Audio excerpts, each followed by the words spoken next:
Thing. Next Round Live on Twitter, Instagram, Facebook, and YouTube. See more at nextroundlive.com. Follow Next Round Live on Twitter, Instagram, Facebook, and YouTube. The social media team at Next Round Live is dedicated to giving you daily news conferences and practice video from UAB, Alabama, Auburn, and around college football. Follow and compare to the sites you used to visit. You'll also get the latest highlights and news from the Next Round Daily Show. Turn on the notifications so you don't miss a thing. Follow Next Round Live on Twitter, Instagram, Facebook, and YouTube. See more at nextroundlive.com.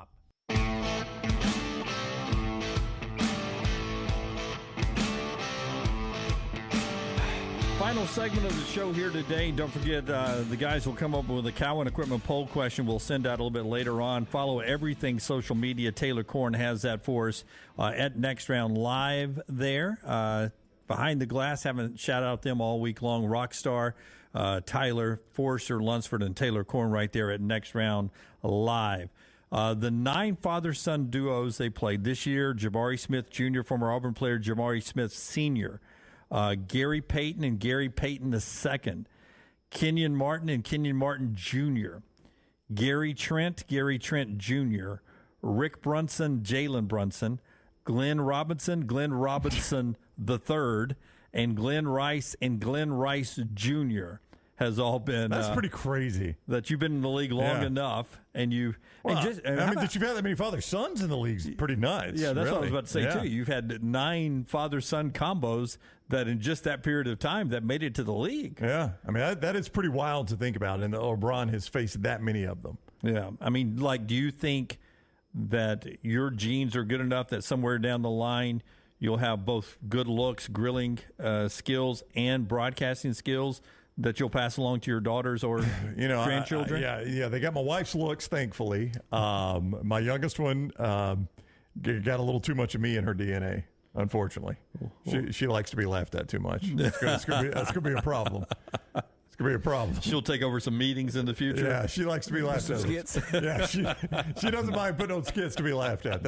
I've lived that life. It's going to be a problem for her at some point. Yeah, because one laugh leads to chasing another that's one. Right. Yeah. That's right. It is very addictive. You're always Little looking for the Miss next Brown laugh. Bandit. Yep. Little Brown. She's making picks at elementary school. She will be making picks. That'll be fantastic. All right, we're back at 9 Central tomorrow. Don't forget Auburn basketball tonight out in College Station. Looking forward to that one. 6 o'clock on the Auburn Network and ESPN2. Until next time, God bless you and God bless America.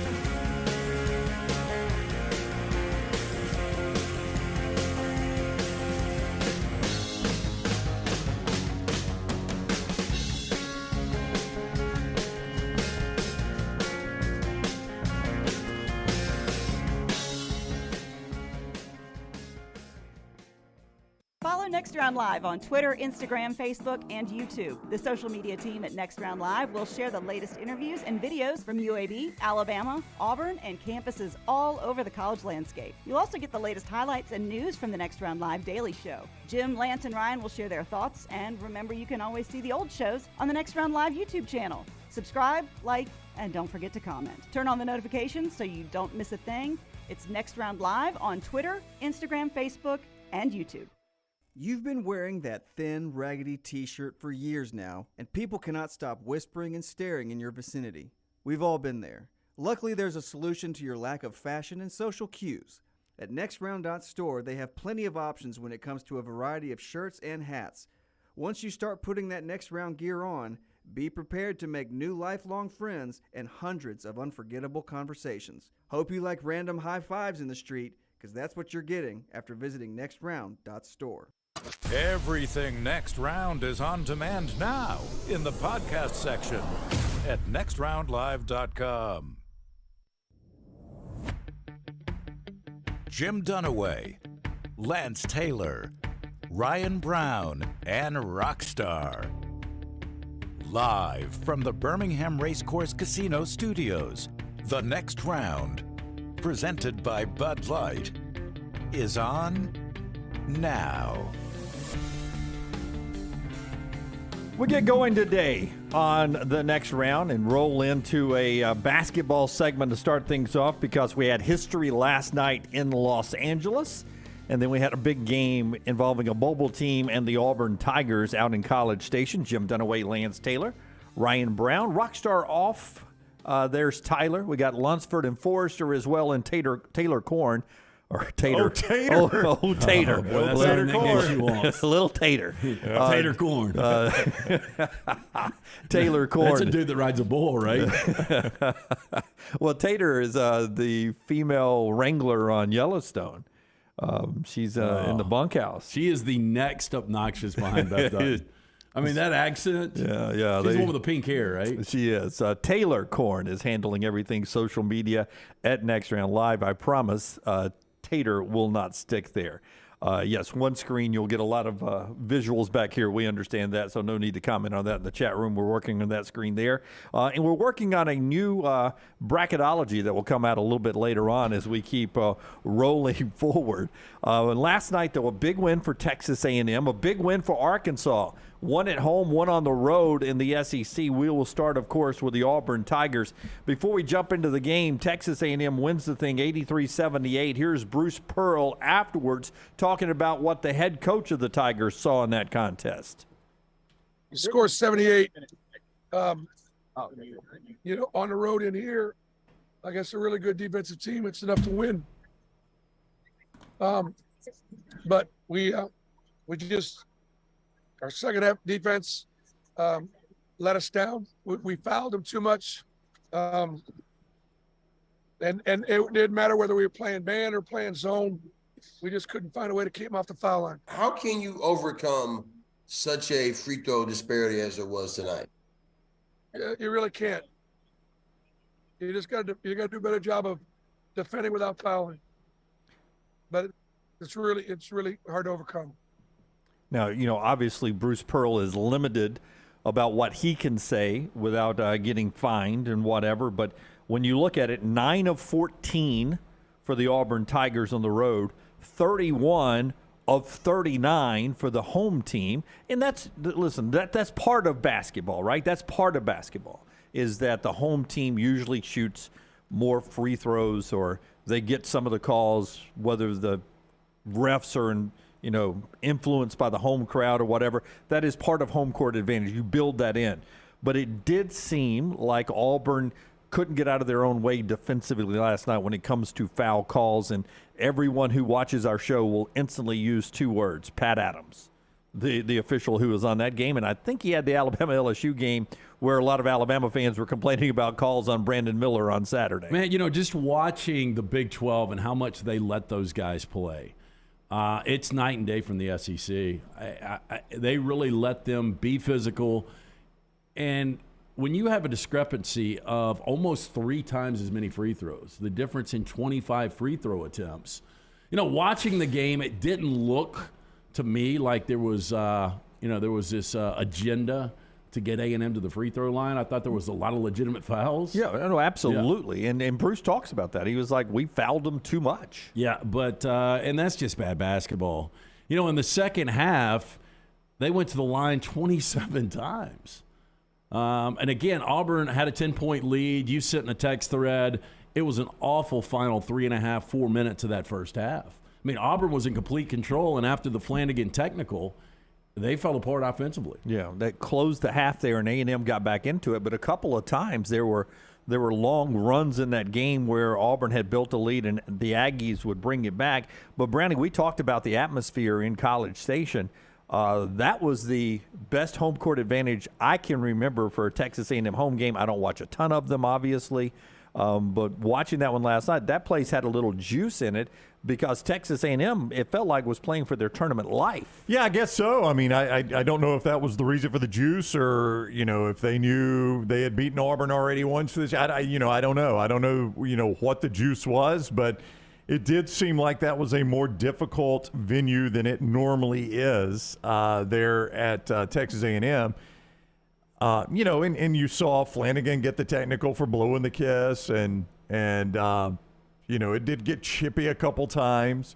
So that's the type of thing that'll get a crowd into it too when you do things like that. Now, look, I think the Flanagan blowing the kiss thing, I think, we could probably look the other way on that one. I think in college basketball, I think we're probably mature enough that we could blow a kiss at the other bench and be okay with it. Or we play guitars. Yeah, we pull arrows out of quivers and shoot them into midair. Yeah. I think we could probably do that and be okay. Last time you guys blew a kiss? I do it. I've done it to my daughter. You want a funny story? Sure. I can't remember the last time I blew a kiss. So my daughter's vehicle, my neighbor has, and my neighbor had purchased a vehicle, and I was unaware of this at the time, that was very similar to my daughter's vehicle. Is it the neighbor that doesn't cut the grass? No, that was an isolated incident. I mean, that comes up a lot. That was an isolated incident. Yeah. It was a neighbor down in the cul-de-sac, just a few doors down, had purchased a vehicle that was like my daughter's, and I didn't realize it. And I thought my daughter was leaving, and we were passing on the street, and I blew a kiss. And they got even with me, and I realized it was my neighbor's wife driving their kid's car that they had bought that was like my daughter's. And I'm like, well, boy, that was awkward. Yeah. So not as awkward if she had two. If she blew one back. Yeah, that's true. If she had two of what are the things we learned in track? Two loofahs and I'm blowing kisses, yeah.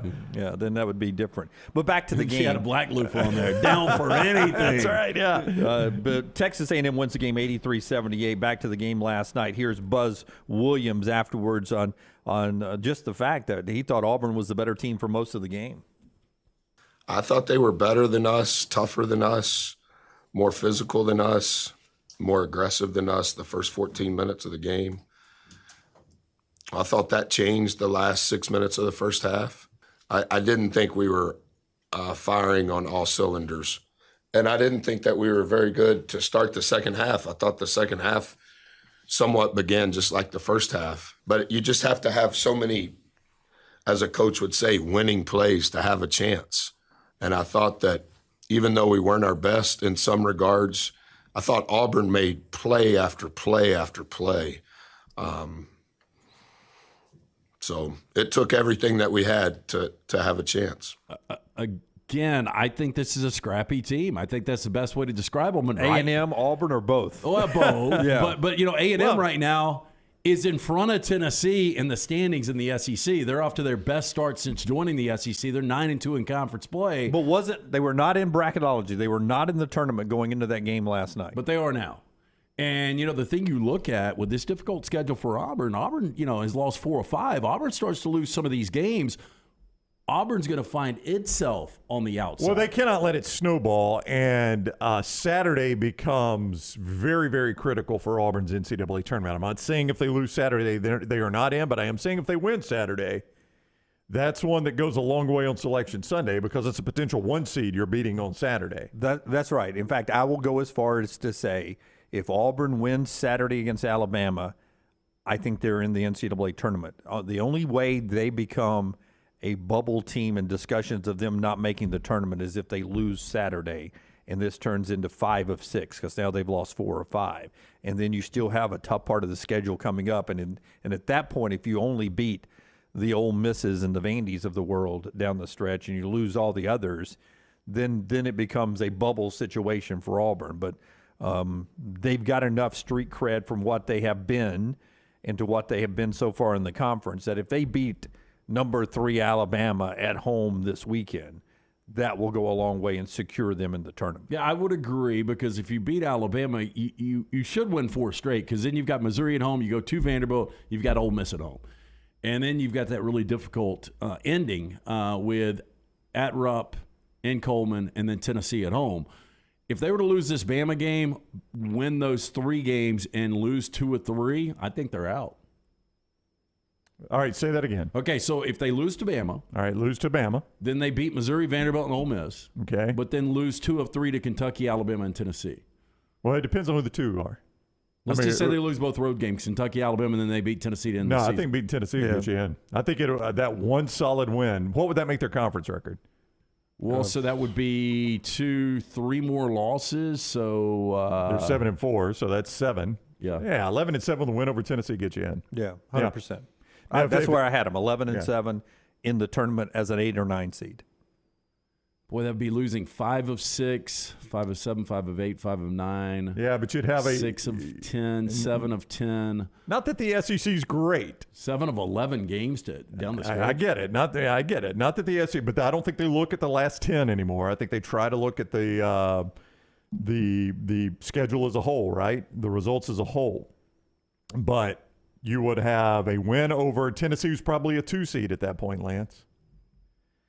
And you'd be 11-7. And, I mean, where do you guys think the SEC is right now? Big 12 is probably the best conference, right? Big 10 is still going to get love. You think Big 10? Big 12 for me. Big 12? Big 12, 100%. But Big 12 and Big 10, right, are 1 and 2. Yeah, and the Big 10's order. overrated this year. There's a lot of good teams in the middle, Yeah. and you've only got what is viewed as one elite team. Indiana's playing a lot better right now. But how many, and somebody just said And the Pac-12 is probably next, or the SEC. So, I mean, you know, very quickly you're into the – Don't forget the Big East. The Big East. I mean, you're into the discussion for 3rd or 4th best conference, 11-7 in that conference. I mean, I think that gets you in. But again, quad wins are big. Landmine Believer of the Vulcan Tire and Automotive chat room says they've only got 1 quad win, and I think that's right. Will you fact check that, Brown? We'll do it. I think against Arkansas is the only quad win they've got.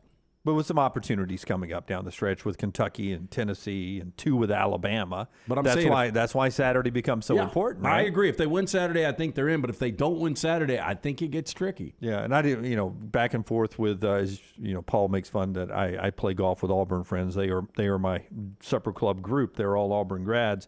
As I was getting their texts last night, one in particular, they were upset with the fouls that were being called on Auburn and not being called the other way, or just how many fouls were being called. They were in no mood to get Jimmy Alabama back at them, but I wanted to text back. Well, check back Saturday night with me after the 1 o'clock tip at Auburn Arena, at Neville Arena, and let me know how the fouls feel for you then, because I just feel like that's life on the road. That you are going. I don't want to go 5 on 8. But that's the way it feels when you're on the road in the conference, especially this late in the year. It just feels like everybody's against you when you're on the road. NC State is at Virginia last night. 63-50, Virginia wins. Free throws in that game, just going to look right here. NC State at Virginia? NC State at Virginia. Virginia wins it. Free throws were 24-7. Virginia. 24-7. NC State shot 7 free throws? 7 free throws for NC State in a 13-point loss. God, if we were doing talk radio in Raleigh this morning, we'd be complaining about the officials. Yeah, these are just the top 25 games. The Octagon of Doom last night. TCU visited number 12 Kansas State, which Kansas State won by 11. Free throws were a little closer there, 23-13 in favor of K-State. Now, again, some of these are trying to extend the game, so these numbers get a little bit lopsided. Indiana hosted Rutgers in Big Ten play, 66-60. Indiana won that game in Bloomington. Free throws were 24-10. So in all of those, it was pretty lopsided. It's almost double in every one of them. In every one of them. Now you've got double-digit wins, except for Indiana beating Rutgers by 6. Double-digit wins in all of those. But so, I mean, maybe that's... It also comes down to who gets called for the foul, right? Does anybody think if Janai Broome plays his normal minutes in the second half, Auburn loses that game last night? I don't, because all of a sudden you've got Marble, who looks like he is a Marvel character. Marvel. He looks like he is a superhero the way he's playing in the paint, because he became the best player on the floor when Broome was not on the floor. And I think if Janai Broome doesn't get that 4th foul, then he's on the floor more, and Auburn wins the game as well. Yeah, look, and you're not just going to find a score that's going to appear in February, but Wendell Green, the shot selection, and he's one of those guys that can shoot you in a game and shoot you out of a game. And I thought last night the combination of Broome being in foul trouble and Marble playing the way he did, and then you throw in the free throws, but some of Green's shot selections were very questionable. Even some of the free throw or some of the layups that he was making. Yeah. That he made. Yeah, that he made. You were like, terrible shot. What a terrible shot. Ooh, it went in. Yeah, degree of difficulty. He's keeping us in the game. On his shots were crazy, but he ends up 8 of 18, 1 of 5 behind the arc. And this is a team that just really can't shoot the basketball well. Yeah, absolutely. So Auburn loses last night. Now they get the big one with Bama coming up down at Neville Arena, 1 o'clock. We'll talk to Stephen Pearl about that coming up at 10:25 on the show today, right? 10:25 is when Stephen will join us, and we'll check in with him in just over an hour about what went on last night and what's ahead for this team down the stretch as we check in with him. Todd Fuhrman on the show later today, final hour at 12 noon. We'll talk to Fuhrman about the Super Bowl coming up this weekend. Part of our show being brought to you by our friends at Bromberg's. Bromberg's getting ready for Valentine's Day, which gets here quick every year. Yeah, 6 days away. Have you guys purchased anything yet? I have not, Lance. I have not, no. Well, you know what? A lot of people, I would say the majority of guys out there have not purchased anything. Go online right now. Go to Brombergs.com. You can shop right there from your desk. And our friends at Brombergs, not only are they family owned and operated since 1836, they are thrilled to be the official Oris jeweler. Introduce another fine timekeeping brand to the Birmingham community. Oris, founded in the Swiss town of Holstein back in 1904. Today, Oris, one of the small handful of Swiss watch brands that makes only mechanical watches. A mechanical watch is a thing of beauty designed according to principles that have been around for generations and will continue long into the future. An Oris watch is an item built to last and provide a lifetime of enjoyment. Again, you can view it. You can just stop by the Summit location or specifically online, brombergs.com/watches/Oris. Boy, we've got some God, I don't even know how to phrase the Alabama fans that are out vocal this morning. Well, what are you talking about over in the chat room? Also on Twitter. I don't know if thin skin. I don't know what it is. Well, I mean, it's both sides. Part of the rivalry, I guess. It's both sides. Chase P is kind of surprised any of us even watched the Auburn game last night. He says. He says coverage has been too lopsided for Alabama this year against Auburn. Alabama is, 10-0, and the SEC number 3 in the country. Number 3 team in the country. Yeah, sorry, we have to talk about one of the best teams in America. He's surprised we even watched the game, and then Alabama fans are upset. Milkman thinks I'm saying it's okay to have a brawl on the court after a guy's blowing a kiss, as I pointed out to him. I guess where he and I are different is I give players a little more credit than he does. I don't think a blowing of a kiss is going to lead to a brawl on the court. I think we're mature enough we can handle this one. And that was a iffy technically you'd have to give. Even Dane Bradshaw, who played the game, was like, come on, man. You're looking to give somebody a technical at that point. Yeah, absolutely. And I'm not even sure it was, at the other bench. It might have been at the other crowd or whatever. But, I guess a rule's a rule, huh? Yeah. You know what I would have said, right? What would you have said, Jim? Quickly, I would have said, my girlfriend's up there. I would have walked up. I said, my girlfriend just lost her aunt to cancer. That's a Dunaway right there. And she always liked when I would blow her a kiss when I played in high school. But you go ahead and tee me up if you want to. That's fine. That's a Dunaway move. Whatever you want to do. Do you think they rescind? I'm going to keep blowing the kiss. Do they rescind the tee at that point? Yeah. Dunaway, if you want me to bring this up in the post-game press conference, I'll be glad to do that. It's okay, Pat Adams. I'm sure you've never had an aunt that passed away. It's fine. Florida and number 3 Alabama tonight, 8 o'clock in Tuscaloosa. Just a couple of you Auburn fans can turn away if you want to. A chance to go 11-0 in SEC play for the first time since 1956. What was that team? The Scrambling 8, the Fighting 5. I'm sure it had a nickname. The Shooting 4. Back in those days. The Scrappy 7. Yeah, the Scrappy 7. Coaches on the floor, Jim. They were Duncan 9. They were wearing Chuck Taylors. Yeah, a bunch of gym rats, coaches on the floor. Yeah. So 11-0, first time since 1956. That team did not lose an SEC game. They were 14-0. But the team that I always say is the best team in Alabama basketball history, with all due respect to the Scrambling 8 or whatever they were in 56, the 1976 Leon Douglas team, their NCAA tournament exit was to undefeated Indiana, who won the national championship. 21-3 in 1976 was the best start in Alabama history. This Alabama team can equal that with a win tonight against Florida. Florida, another team that comes in fighting for its tournament life. We talked about this on Bama and Bourbon with Aaron Suttles with Yay Alabama now. This is a team with Colin Castleton that he's kind of a difference maker. Like, Alabama should win this game. They're almost a double-digit favorite, -9.5 right now. But Castleton is one of those guys, and Florida is playing better basketball. And Nate Oates made this point. Todd Golden's first year, it's a new system. They're getting used to this system, and they are getting better and better. It's a team that beat Tennessee last week. Although they trailed wire to wire, they were right there with Kentucky on Saturday. And so this is a tricky team. Like, when we talk about quad one wins, they're 2-8 in quad one games. But they played 10 of them. Yeah, but they've played 10 of them. So they've played really good competition, and they have won a couple of these games. So this is one of those, dangerous games that, if you're not hitting your shots, this is one that Florida could sneak up and win. I don't see that happening. But, again, Castleton is one of those players. Defensively, he's great, and he's tough to cover. He's so long. Yeah. It is one of those things where if you get caught looking ahead to the big one with game day and national TV with ESPN on Saturday and all those folks in town, that you could be in trouble tonight. So you got to be focused tonight. We'll hear from Nate Oats coming up in just a bit. What LeBron did last night, right after LT tells us about our friends at Slice. We'll get more Alabama and Auburn basketball as we move throughout the show. And the phone lines are open, 205-734-0923, 734-0923. If you've got thick enough skin, you can give us a call on the JohnsonRVCenter.com hotline. Tell us about our friends at Slice. Well, what's for lunch today?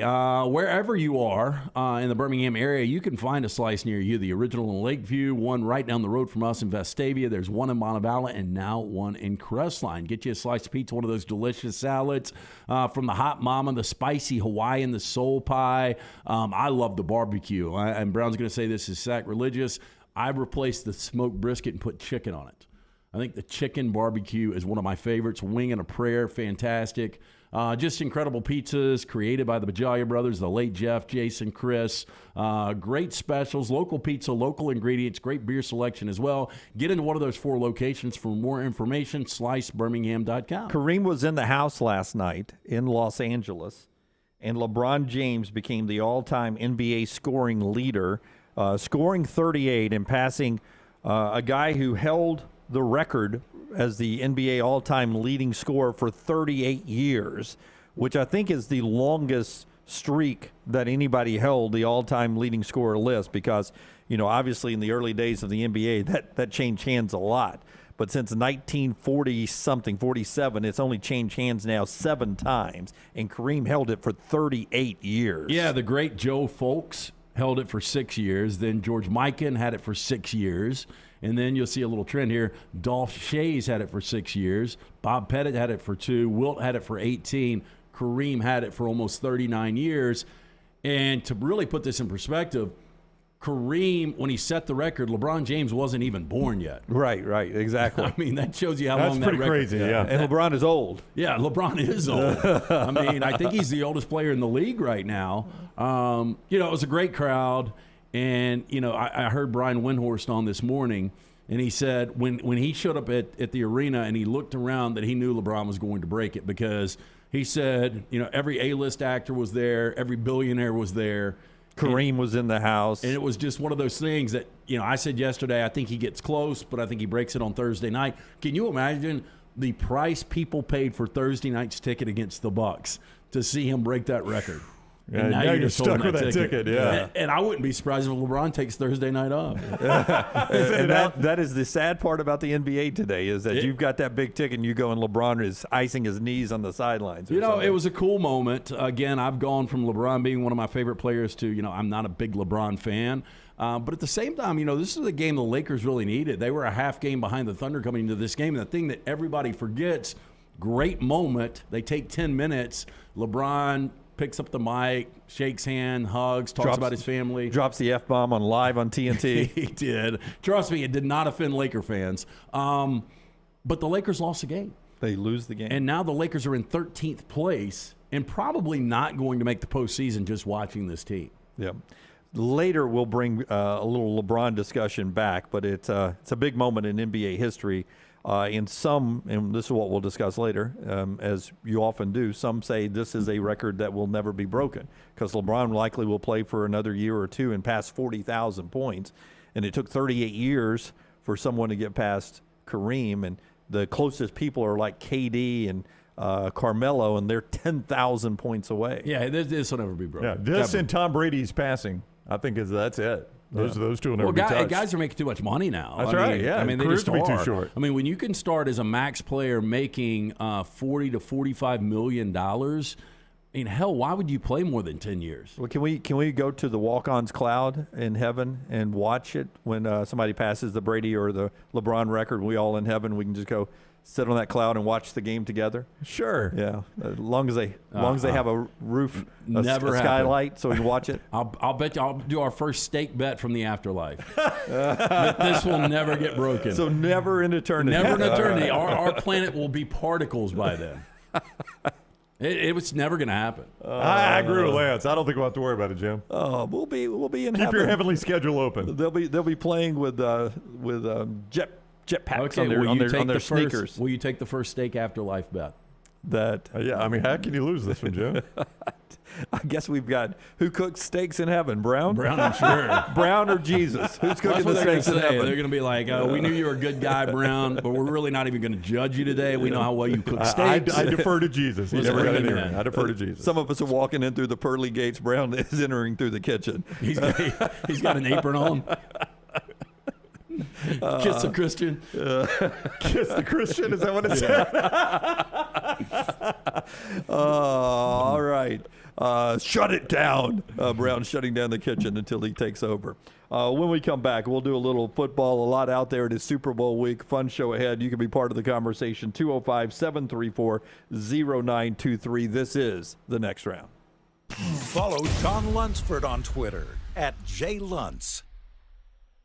This hour is brought to you by Culver's. Cake cone, waffle cone, or dish, you can't go wrong with the flavor of the day. Join My Culver's at culvers.com to receive a flavor of the day forecast delivered right to your inbox. That's Culver's. Welcome to Delicious. You want to look great while supporting your favorite show? You know the place to go is the official Next Round store at nextround.store. Yes, there are .store domains, and we have one. From shirts to hoodies to hats and all kinds of fun stuff, you can rep the Next Round anywhere you go. At the beach, Next Round hats to block out that sun. Up north in the winter, get you a comfy Next Round hoodie. Just need something to put your $20 beer in at a game? Get you a Next Round koozie and throw that thing in your pocket. You never know what stuff Jim's going to make me put in there next. Check it out. It's the Next Round store at nextround.store.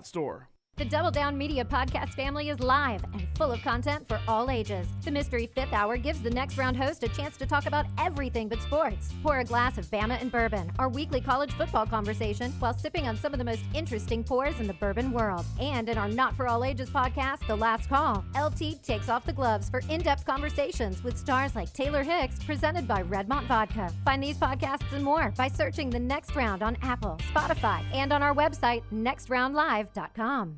There are so many things I love about Walk-Ons. Authentic, mouth-watering Louisiana cuisine, prepared fresh, daily from scratch. A great beer selection and TVs everywhere to watch the big game every day of the week. And of course, they've got two great locations on Highway 280 and 119 and at Hoover near the Hoover Met. Walk-Ons is also a great place for happy hour, 2 to 6 Monday through Friday with $5 moonshine swirls, $5 house pours, and half-price appetizers. And it's an easy take-home experience for the family as well. Highway 280 in Hoover with Walk-Ons. Want more of The Next Round? Download the app or visit nextroundlive.com for the latest podcast, The Mystery Fifth Hour, our Not For All Ages podcast, The Last Call, and the entire Double Down Media podcast family.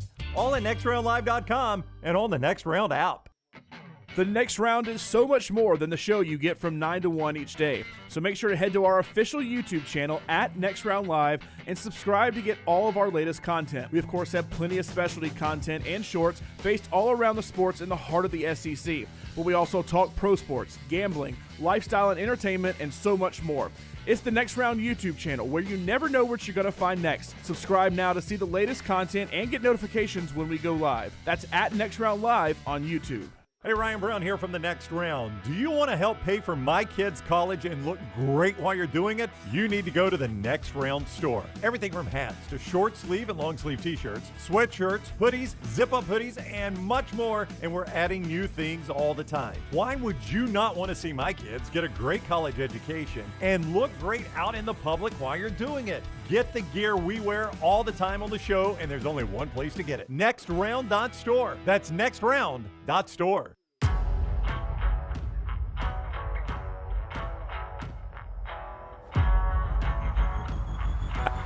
That's the way it'll play, right? No, it really is. That's the only reason you did it. I swear. Okay, well, fantastic. Now the pressure's on Maggie. The pastor. Wonder if you guys don't even go anywhere. That would suck then at that point. We got to now. You have to now. We got to now. Maggie, pick up the phone when I call in the next commercial break. I did not know this, Brown, but I've always wanted to go to the Waste Management Open or whatever it is out in Phoenix. Yeah, because that's where they got that crazy 16th, of which I'm reminded all the time when I'm playing golf and I hear one noise, one little thing, and I'm like, God, that caused me to chili dip that or caused me to jerk my putt. Then I think to myself, I would melt on the 16th, par 3 out at the Waste Management Open. Our friend Lauren Sisler and her husband John went to this last year in next round gear. 18 of the top 20 golfers playing there this weekend. Also, it is expected to be the largest crowd in Waste Management history because the Super Bowl's in town too. That's right. It's going to be wild, a wild party. I can't even imagine. 2007 when the Patriots were going for history. And I was out there with a really fun crew. My boy Sly Dog was out there. Oh, Sly Dog? Oh, Sly Dog was there. And a buddy of mine lived in Chandler, Arizona, which is right outside. So we stayed with him, and we had a big group when we went. And it was so crowded. I can't tell you. And this is when I was younger. So this is, 16 years ago? It's before it is, even is what it is now. Yeah, this is when I was wild. Yeah. And 16 is now completely enclosed. It is, yep.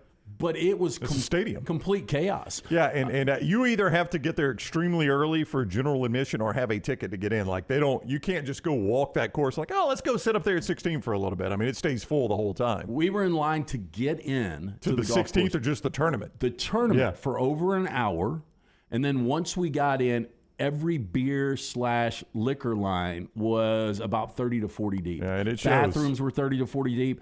I don't know anybody that can enjoy that unless you had a place on one of those holes. Yeah, I mean, it's wild, man. It is a wild show, and I think that's great for golf. And to your point about, everybody's like, oh, it's got to be quiet at golf.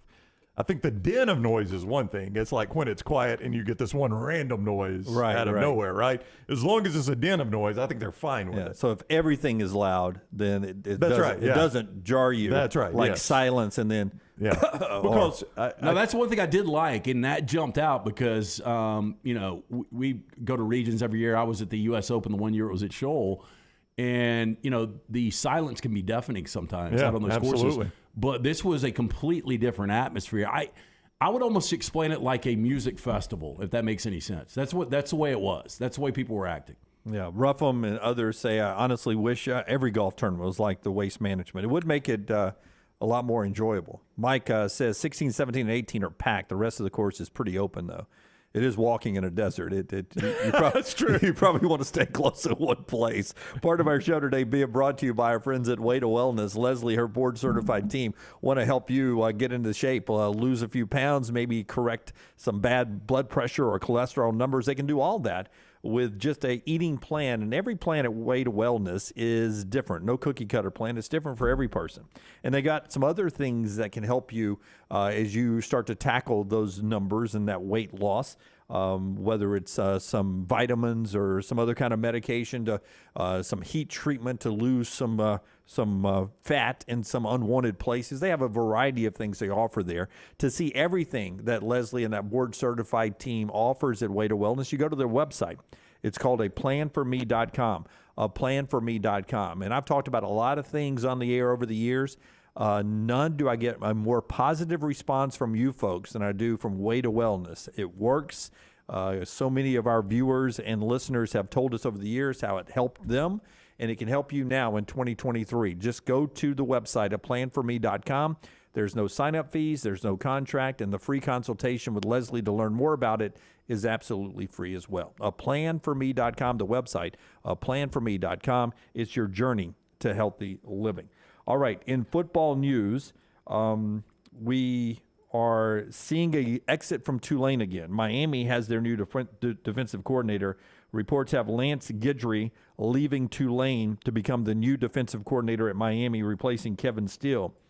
If you have been paying attention, Willie Fritz has a iconic year, their first major bowl game and a major bowl game win in 41 years. He decides not to leave Tulane. He decides to stay. And in the course of winning that game and to today, he has lost his offensive coordinator to Oregon and his defensive coordinator to Miami. Everybody got out of town except Willie Fritz. And we pointed out when Willie Fritz decided to stay that this will be the type of battle you'll have to fight at a place like Tulane. That you're never going to be able to compete with the money of a Miami or an Oregon. I don't care what happens at Tulane. You're not going to complete unless one day you're as fortunate as SMU might be, that it looks like the Pac-12 sniffing around. If you ever get to big conference, maybe. But that's the thing with Willie Fritz. We always talk about, you can stay at this job and be happy the rest of your life. You can, but get ready if you have any sort of success the way they did for your staffs to get rated. People are always looking for good up-and-coming coaches. What better place than Tulane, who played in the New Year's Six? Yeah, but Willie Fritz will take this. You think so? Yeah, you get to win 12 games, but you're going to lose both coordinators. You'll take that trade? Yeah, you win a New Year's Six game against a historic program. Yeah, I think he would take that trade. Yeah, but it's something he's going to have to deal with as long as he coaches at Tulane. If you have any sort of success, people are always going to come, just like Austin Armstrong at Southern Miss. Basically the same level. That's right. As Tulane. And he leaves Alabama, or he leaves to go to Alabama to become a position coach initially. He's not going to be a coordinator. He was my defensive coordinator from Southern Miss. Pete Golding was the same thing at UTSA. It's life on that level. Yeah, 100%. To the SEC now, and I'm wondering if we're at a interesting place in South Carolina football history. Because if we're dividing right down the middle right now of 14 teams, South Carolina doesn't make it into the top 7, right? They're bottom 7. And when we go to 16 teams, you don't think of South Carolina in the top 8, right? They're in the bottom 8. Yep. Yesterday at South Carolina, now this is not all football related, it's athletics related, but yesterday, South Carolina's athletic department announced, now listen to this number, a $1 billion project around William Bryce Stadium, which is being compared to, I'll say it again, because you have that look. I do have the look of. It doesn't make any sense. Yeah, this does. What are they building SoFi out there? Just build a new stadium. South Carolina, this is around William Bryce Stadium. Okay. It's going to be built out like Truist Park in Atlanta, where it'll have restaurants and condos and everything that will connect. If you've ever been there, here we go. This is the Scott's video. Showing us. I got to see this. My Scott. first time to see that. Is it plated in gold? That's the basketball arena there. Right. And then there's land and everything that if you've ever been there, William Bryce is through a state fairgrounds. And the traffic is awful. Right. It is in the middle of nowhere. And it's not necessarily a stadium. It's a $1 billion project. Now, I will say they don't have the money yet, and they have not announced the date. But they're going to take the stadium, do improvements to the stadium as well, but all the land in between there, buying it up and connecting the campus, the stadium, and modernizing it and making it like Truist Park in Atlanta with restaurants and but they won't even take on a fraction of this cost because, imagine if, our friend Will Haver at Taco Mama decided to put a Taco Mama in Columbia and put it out there. They're going to be paying for this. Can you, and you may have said this and I just missed it, getting engrossed in the video Scott is showing us, the money is coming from who here? Here you go. Okay. This includes 800 acres of undeveloped property already owned by the university. Okay. University officials expect the vast majority of funding for the project to come from private contributions. That from the Greenville News yesterday. $1 billion. Ray Tanner says, we believe this could be a game changer for our university. These projects are envisioned to create a fan experience second to none in college athletics. We are looking at expanding the variety of events and opportunities these enhancements can bring, which will positively impact the local community. Oh, I think it'll be awesome if you can pull this thing off. I just don't see how it's $1 billion. Well, you need 1,000 millionaires to give you $1 million. Is that all you need? That's all you need. Okay. Simple now math, that you put it that way, Lance, it's easy. All right. So but can you imagine this? Things. Do we have this in any other SEC town? Not that I'm aware of. No. You've got the ability to walk to strips and stuff. Yeah. One other thing here, and then we'll get into the conversation. Tanner said one of the primary goals of the project is to expand premium offerings inside Williams-Brice Stadium. The Gamecocks have the second fewest number of luxury suites among SEC Stadium, and the suites currently have more than 100 fans on a waiting list. So there is a waiting list for the boxes. Now, keep in mind that when Alabama, who has a ton of boxes and premium seating, when they started their last big fundraising project, what was number one on the list? They reworked the old press box area into the highest dollar donation suites they have. Smart on their part. Right. What did Auburn do a few years ago? Same thing. Yeah. Got rid of the press box area and moved it to the corner and put the best premium seating That's right. skybox you can. In the press box, So where the press box was. that's going to happen around the league. And it's the smartest thing they could do. They give the media the most expensive seat in the house, and those are given rather than That's right. people that are paying to be there. So that's going to happen everywhere, and it's a smart move on their part. I think the city owns Williams-Brice. I think that the city of Columbia owns that stadium. I could be wrong on that one. I do believe the campus touches the fairgrounds. So I think it's off campus, but I think the campus adjoins it. To your point, they own land that's adjoining, this project. So, I think there are probably a lot of pots here that we're filling and pulling from. And I guess obviously you're going to improve the inside of the stadium. Just the $1 billion number is staggering to me. I just don't know how you could do that. For instance, Jacksonville State on a much, much smaller scale, though they're both Gamecocks. Jacksonville State wanted to build a new portion of their stadium, so they built student housing on the outside connected to the stadium, which I think allowed you to pull from a different set of funds, right? That's if you've ever been to LSU Tiger Stadium. That's old school. Their biggest expansion was student dormitories on the original press box side where the press box is now. And you can still go to old dorm rooms that are still there in the stadium. Yeah. They don't know, but no student lives there anymore. But that's how they got the money from the Louisiana State funding to build part of their stadium expansion back in the day. We used to have a coworker that was a massive Ohio State fan, both in size and fandom. And he used to live in one of the dormitories at Ohio Stadium there. Right.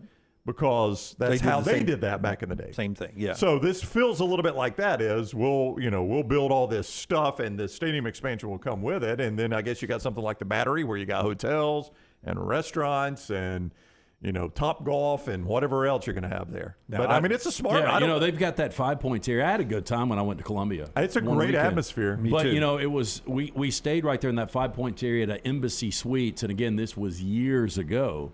And it was just such a commute to that stadium. Oftentimes, it is better to walk there. And I know. And the last time I was there, the year I was filling in for our buddy. How many miles is that walk? 7 miles was where I went from hotel to stadium. You walked 7 miles? 7 miles. That's a long walk, Jim. That's 2 hours. Yeah. It took me a while. No, it's not better to walk, I don't think. Well, I mean, it was better than what I was facing doing. Which was sitting in traffic. Which was sitting in traffic. I would pull an Orlovsky, and I'd buy a $25 bike, and I'd ride it and just leave it. Just leave it? Yeah. Well, I didn't think of that, and I don't ride a bike very well. Lamb Believer is very thrilled that Alabama went away from the student courtyard. You remember they were going to split the upper deck and do like a student courtyard, and it looked awful. It did. And a lot of Auburn fans, and they're right when they say this, is the Lego box that Jordan Hare put on the corner of the stadium for the press is the tackiest looking thing in the world.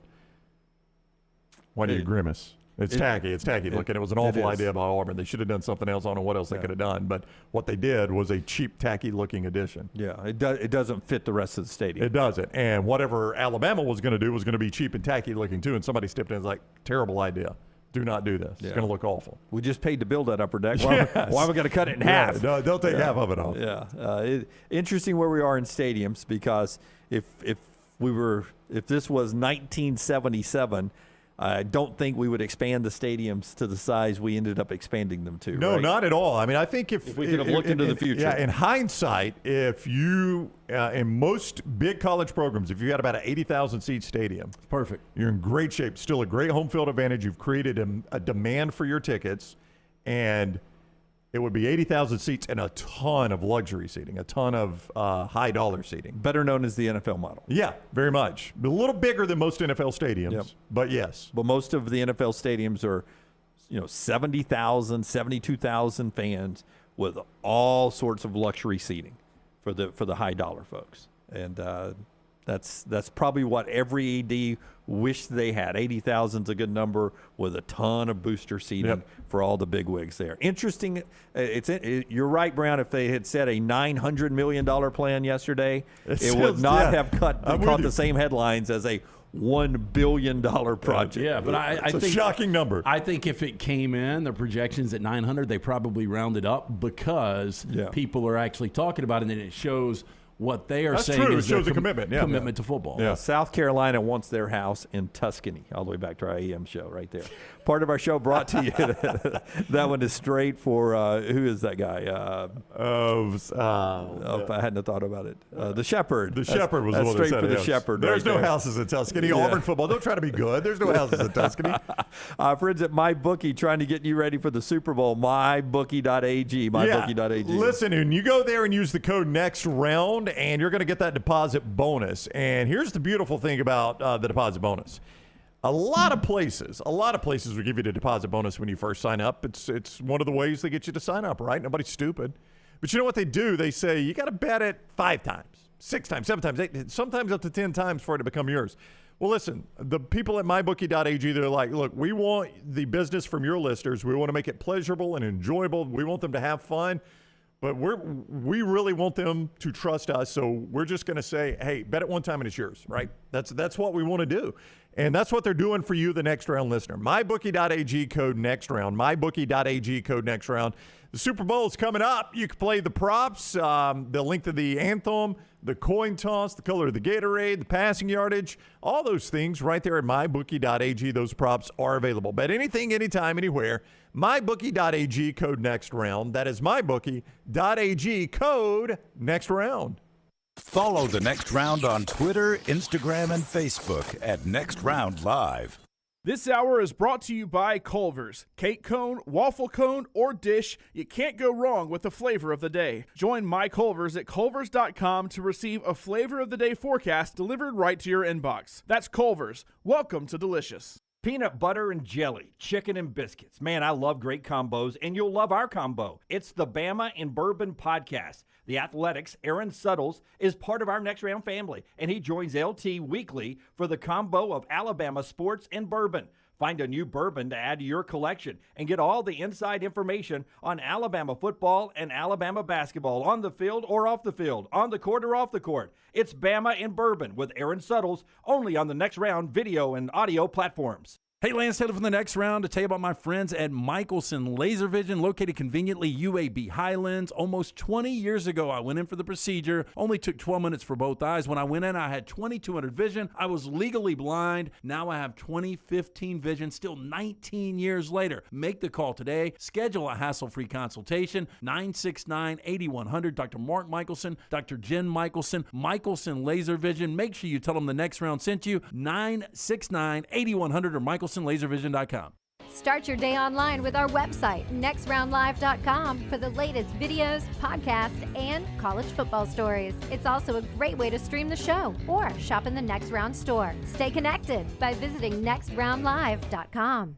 Make sure to check out our gaming channel on YouTube at Next Round Gaming, and also follow us on Twitter at TNR Gaming 247. That way you can know when we go live with our TNR Madden League, live game streams nightly, and more. That's at Next Round Gaming on YouTube. Make sure to start your day at nextroundlive.com. Get caught up on the latest podcasts and videos from the live daily show, plus specialty shows such as the Mystery Fifth Hour. You can also learn more about the whole staff at Double Down Media, find all of our social media feeds, see the latest videos from our YouTube channel and gaming channel, plus find other ways to consume the show like the Next Round mobile app, which you can download direct from the site via your iOS and Android device. Make nextroundlive.com your homepage and stay up to date with everything from us here at the Next Round. This is for the men who never settle, the ones who believe only quitters end a game in a tie, the type of guys who choose the bar with the biggest TVs to overcompensate for theirs at home. This is the Lodge mentality. This is Twin Peaks. The Next Round store is live and loaded. Check out the latest logo t-shirts and hoodies, get your favorite team colors, the Next Round flag shirt, or grab the popular Y'all Can Have the Rest t-shirts. Go to nextround.store. That's nextround.store. Hey, if you're looking for Birmingham's best pizza, you need to stop in and see our friends at Slice Pizza and Brew. It's as local as you can get, from the ingredients that go into every pizza to the beer on tap. For a great lunch or dinner, go see our friends today, Vestavia or Lakeview at Slice.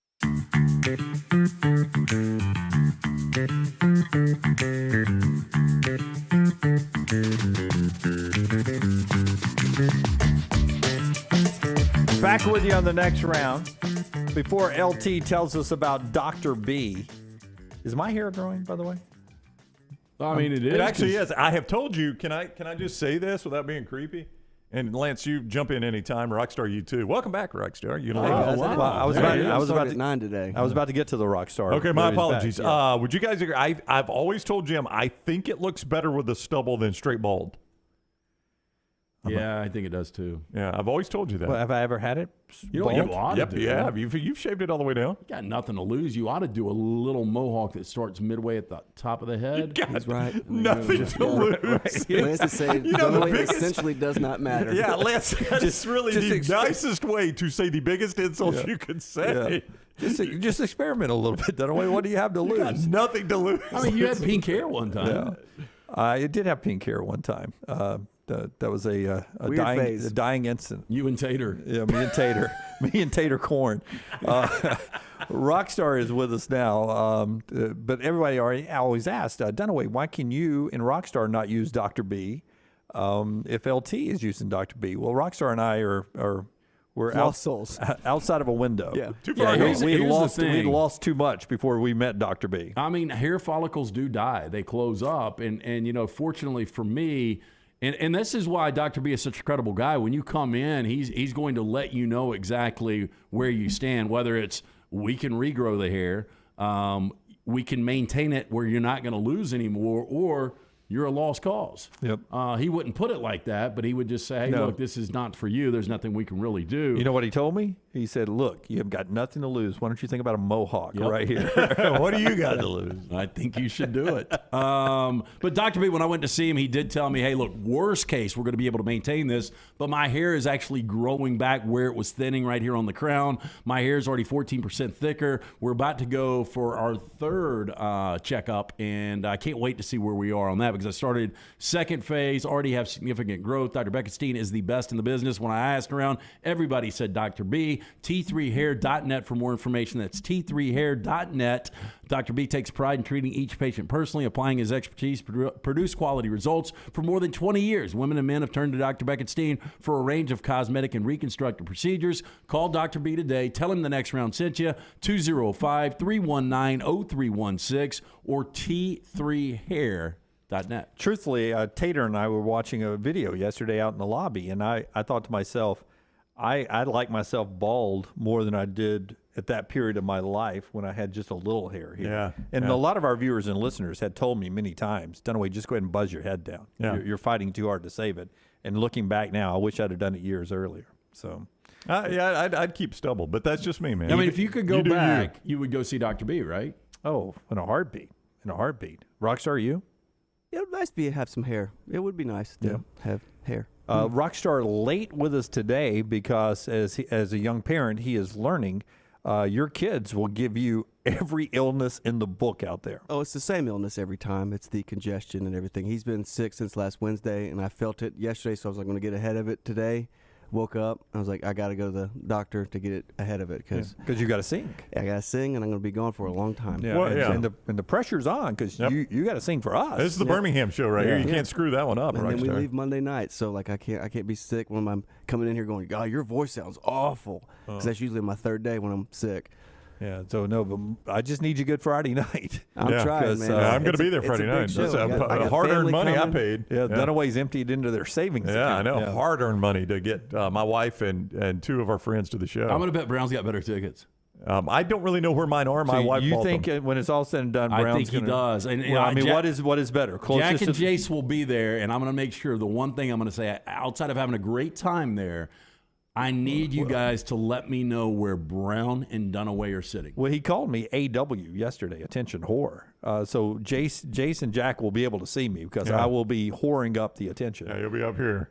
Yeah, those little binoculars. Yeah, I mean, I may have a T-shirt on trying to run on stage or something to make a political statement. As you guys know, I would love attention to see whore. that. I'd love to see that. If you guys know, or as you guys know, if I had purchased, I'd be right by the sound mix. But my wife purchased with it. Your refined hearing. She pays no attention to that. So my wife bought these tickets. I don't even know where they are in the venue, Jim. Why don't you get? You think Rogoff would be pissed if in the middle of the performance you're like, we're going to get Jim Dunaway up here to do Landslide? No, with I us. think he'd love that. Could you do some Landslide? I would need the lyrics. I mean, I know the song, but You just gotta. I don't want to hum along. You don't need the lyrics. Just go with it. It's a very low register song too, right? I mean, yeah, it's the Smashing Pumpkins' best song. I'm waiting for my moment as a Floribama to get up there with you to sing. No, I get you. Well, somebody suggested that as a bracket bet payoff too. What's that? Do a full song at the Floribama, like serious. Nobody can say, "Hey, these guys lost." They're having to pay it off. Like you walk up there. Oh, it's a piece of cake, though. He stopped loving her today. You walk up there and you've got to do the song just crazy. Like, hey guys, we'd have to have one of the groups in on it. Like, hey, Ryan Brown, it's a friend of mine, man. He's in out of Nashville. He's about to drop a recording, and he wanted to sing one of his songs. We're going to bring him on now. Everybody get up for Ryan. One of his songs? And I got to write a song, too? Wrote a song. And I got to walk out there and do a cover. If you had to write your own song and perform that would be a bracket challenge.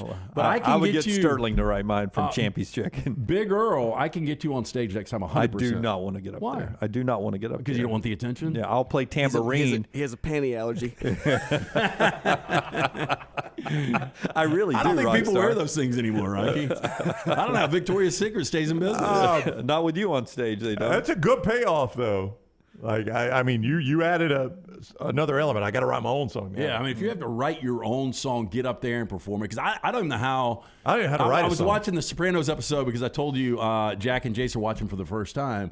And it's the episode where Chris and Adriana, they're managing a band. And it's when Chris breaks the guitar over the guy.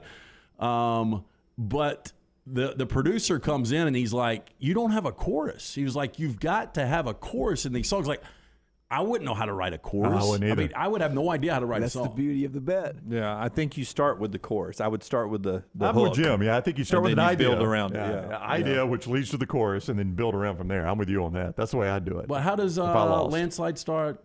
Took my love and I took it down. Took it down. Yeah, that's not the chorus though. You took my love and then you took it down. Is what he's saying. Is it tied to a mountain? Then it turned around. Yeah, we're gonna screw. We're screwing up this whole tour for Rockstar. Climbed a mountain and I turned around. Climbed a mountain. Yeah, we are. That's absolutely, dedication right there. Rockstar is gonna botch the lyrics. I'm not on that one again. Yeah, another female song. No, that's gonna be you. They're you don't sing up. chorus? No, that's all Stevie Nicks songs. That's all vocal. You don't sing backup? That's all. You don't female hum? One more time. Nope. I don't do anything in there. God, I tell you what, that steroid shot you guys made you a little pissy this morning. When we come back, another hour of the show as we get going. By the way, last night Texas A&M beat Auburn 83-78. Auburn's lost 4 of 5. Now they got Bama in town on Saturday and College Game Day. Stephen Pearl, assistant coach, joins us in the next hour, and we'll set the table. Hear from Nate Oats when we come back. Florida and the Tide tonight, 8 o'clock over in Coleman Coliseum. You'll hear it on the Crimson Tide Sports Network with our buddies Chris Stewart and Brian Passink and company there. So it should be a good night of basketball in T-Town as well, with the Gators fighting for their tournament life coming to town. Part of the show being brought to you by our friends at Gutter Cap. Looking to cap those gutters anytime on your home. You make sure you use our buddy C. Stu. He's got special pricing, but also a trustworthy guy who will make sure this gets done right. Yeah, look, you're going to fall in love with C. Stu when he comes out to give you that free estimate. Just an incredible guy, as Dunaway said. 20-year service record right here in Birmingham. You don't want to clean the gutters. It's a dirty, dangerous job. People fall off the roof all of the time. You don't want it to happen to you. Cap it, don't snap it. Call Chris Stewart today. He's got a next round special right here in 2023 for you. 205-823-2212. That's 205-823-2212. Eliminate gutter cleaning forever. It's back with a lifetime warranty. For more information, guttercapbirmingham.com. Take the next round anywhere you go with official Next Round gear. Buy yours today at nextround.store. For more than 40 years, Red Wing Shoes has been helping the hardworking people of Alabama. This is why Red Wing Shoes has created the 3-step comfort solution. Step 1, a certified fit specialist will use a 3D scan to electronically measure your feet and arches. Step 2, help you get the appropriate footwear for your occupation. Step 3, customize your boot or shoe with a Red Wing orthotic. Whether you have high arches or flat feet, Red Wing has the comfort solution for you. So experience comfort at its best. Visit one of the Red Wing shoe stores located in Pelham or Trussville. A legendary coach once said, "It's not the will to win that matters, it's the will to prepare to win." Bryant bankers have the dedication and experience to put together a financial game plan that's right for you. Stop by one of the 7 Central Alabama locations today or give them a call at 1-855-4-BRYANT to begin preparing for your financial future today. you'll find out what unbeatable service and legendary results are all about. Bryant Bank, Equal Housing Lender, member FDIC. Hey, Lance Taylor from the next round to tell you about my friends at Michelson Laser Vision, located conveniently UAB Highlands. Almost 20 years ago, I went in for the procedure. Only took 12 minutes for both eyes. When I went in, I had 20/200 vision. I was legally blind. Now I have 20/15 vision, still 19 years later. Make the call today. Schedule a hassle-free consultation. 969-8100. Dr. Mark Michelson, Dr. Jen Michelson, Michelson Laser Vision. Make sure you tell them the next round sent you. 969-8100 or MichelsonLaserVision.com. Stop by the New York Butcher Shop and pick up the finest in certified Angus prime beef steaks and burgers, premium pork chops, ribs, and all-natural chicken cut to order just for you. Their chef-prepared entrees and side dishes are the perfect dinner-to-go choice for your family and are ready to heat at home. With a great selection of fine wines and desserts, the New York Butcher Shop is your one-stop dinner shop. 2 locations to serve you, Cahaba Heights and on Highway 119 in Greystone. The New York Butcher Shop, rare quality, well-done service. Start your day online at nextroundlive.com. Get all the latest videos, podcasts, and college football stories. And it's also a great way to stream the show or shop in the Next Round store. Stay connected by visiting nextroundlive.com. Want more of the show? Download the app or visit nextroundlive.com for the latest podcast. The Mystery Fifth Hour, our Not For All Ages podcast, The Last Call, and our entire Double Down Media podcast family. All at nextroundlive.com and on the Next Round app. Want more of the show? Download the app or visit nextroundlive.com for the latest podcast. The Mystery Fifth Hour, our Not For All Ages podcast like Bama and Bourbon, and the entire Double Down Media podcast family. All at nextroundlive.com and on the Next Round app. Hey, this Valentine's Day, treat that special someone to the gift of luxury from Birmingham's best day spa, the Woodhouse Day Spa, located at the Summit Shopping Centers. Choose from a menu of over 70 options. Buy online 24/7 or stop by the Woodhouse Day Spa and tell them the Next Round sent you. Jim Dunaway, Lance Taylor, Ryan Brown, and Rockstar. Live from the Birmingham Racecourse Casino Studios, the Next Round, presented by Bud Light, is on now. It was like a 15-minute walk down the beach, and I never stopped watching it. Wow. Basketball tonight. Florida. Still haven't seen the Terminator. Florida. I still have not seen the Terminator. 15 minutes, 2 hours. A big difference there. Florida and Alabama tonight. The Crimson Tide in Tuscaloosa. We'll get to the headlines here. Brought to you by our friends at Ghost Energy Drinks. Ghost Energy Drinks get you going every morning. We recommend them so much. Zero sugar right there. And all the time, whether you're in strength and conditioning, they've got some great nutrients there if you work out in gyms and all. But they are now in the energy drink business with all these great flavors. Citrus, tropical mango, sour watermelon, warhead, Sour Patch Kids, both the red berry and the blueberry there. I love the citrus right there. Find your favorite, zero sugar. Our friends at Ghost Energy Drinks. Last night, Texas A&M 83-78 over Auburn. Wendell Green has 20 points. It was 57-57, and then Auburn with foul trouble to Janai Broome couldn't keep up. We'll talk to Stephen Pearl about that coming up in the next segment. Alabama in Auburn, 1 o'clock on Saturday, as Auburn tries to get another quality one win. Alabama number 3 in the country, trying to defend home court and stay unbeaten in the SEC against Florida tonight, 8 o'clock on ESPN2 and the Crimson Tide Sports Network. Here comes the Gators, a team right on that bubble line, trying to get a quality one win that could punch their March Madness ticket. Here's Nate Oats. There's really no easy wins. I mean, you look at, some of the bottom teams in the league. I mean, LSU is at the bottom of the league. They gave us everything we could handle on the road there Saturday. South Carolina goes into Kentucky, wins at Rupp. So it's a good league. Every team's got really good players. Florida's a very good team that's getting better and better. They've got a new coach. They got a new system that, took them a little longer to kind of, I'm sure, learn the system they want to put in. But they know what they're doing over there, and they've got players, and they're playing their best basketball right now. So this is not going to be an easy win at all. And Florida does look better right now than they did when Auburn beat them to start the year at Neville Arena, because that was like a 61-59 game, and I thought to myself, I don't think this Florida team's going to be very good. And And now they do look pretty good, mainly because I saw them beat Tennessee this past week. Well, and their defense right now, when you look at KenPom, they're 10th overall in defense. So defensively, and again, it starts with Colin Castleton. This is a guy that, if you watch the game this past Saturday, I unfortunately had Florida plus the 4.5. They lose the game by 5. But he held Shibwe to a season-low 4 points. Shibwe fouled out. Bediako was so good against Shibwe. That's one of those matchups to watch tonight. Bediako against Castleton. Yeah, you gave their KenPom defensive numbers. Actually, KenPom-wise, offensive and defensive, they're very comparable to Mississippi State, who's given Alabama some problems in a couple of games this year. So that's something interesting to watch. What you said leading into Coach Oats there is what Alabama's going to face a few times down the stretch here is playing teams where you're probably their ticket into the tournament. Great point, Brad. Yeah, thank you, Jim. And Florida is that team, 2-8 in their 10 quad 1 games. This will be a quad 1 win for them. Give them 3. They're 43rd in the net right now.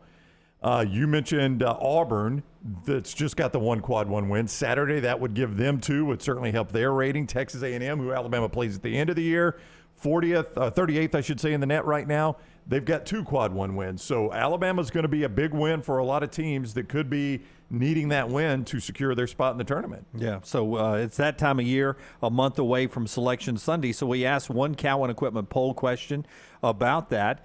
How many SEC teams do you think make the NCAA tournament? 3 or fewer, 4, 5, or 6 or more? What would be your answer? I'll go 5 right now. That's the most popular answer. Yeah. So you go. Because I would go Alabama, Tennessee, A&M, Auburn, Kentucky. Okay. So you've got 5. Yeah, so I've got Missouri and Florida on the outside. Okay. I feel like 6. But it would take Alabama losing a couple to the teams Alabama was mentioning there to secure their spot in the NCAA tournament. Cowan Equipment brings us to the poll question, brought to you by our friends at Cowan, and we'll jump off into a bigger discussion off the second poll question I have out there today. Cowan Equipment, proud to partner with the next round on our venture here. Would love the opportunity to partner with your company for your heavy equipment needs. Visit us, Cowan.com, to find out more about how we can be your heavy equipment solution, from rental and new equipment sales to superior service and parts. Again, for more information, Cowan.com. 5. Did you have more on the basketball poll? Yeah. I was going to say 5 teams, 54%. Oh, yeah, Arkansas, too.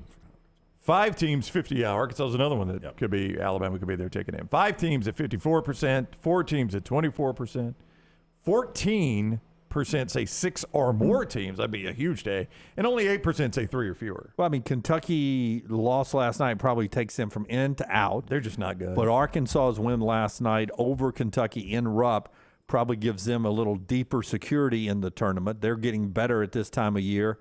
It's interesting. You have a lot of, Alabama's great. Then you got a lot of teams right there around the bubble.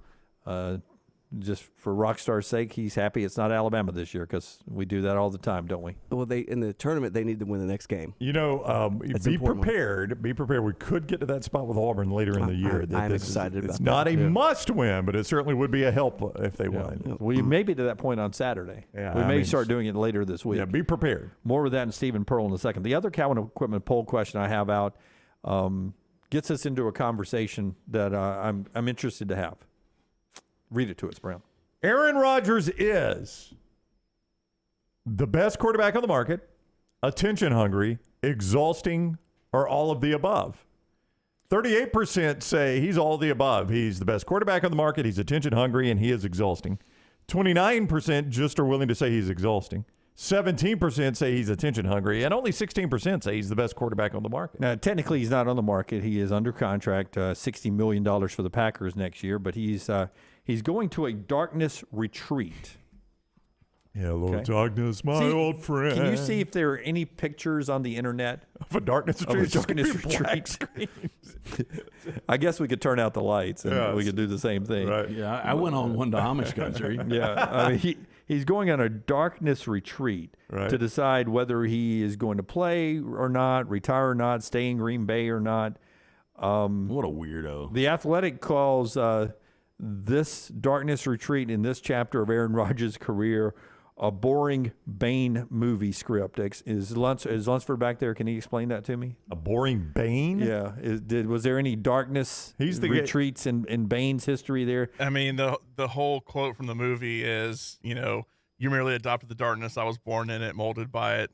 So I guess they're saying he's trying to become like Bane and be born out of darkness. Is that from the one with Heath Ledger? No, it's from the third one with Kane in it. Damn, so Kane's the one with Heath Ledger, right? Bane. He blows up Heinz Field. Yeah. No, the one that Kane blows up Pittsburgh is the third movie. Did you have Heath Ledger's the second one? Yeah, it was a cold day when you guys got married and we were outside. But did you have any Bane quotes in the vows? No. We did Game of Thrones stuff. That was it. At one point later that night, did you talk like Bane? No. Wow. Okay. I cleaned it up, Brown. How does Bane play at Talk Rockstar? People of Gotham, your city has abandoned you. That's pretty good. Can't you just decide whether or not you're dedicated and you want to play another year of football? He's going to play next year, 100%. Well, he's going to make. He's not going to walk from $50 million. Yeah, he is willing to rework his contract if he needs to with a different team if he ends up somewhere else. But this 4-day darkness retreat, I did a little research on what a darkness retreat is.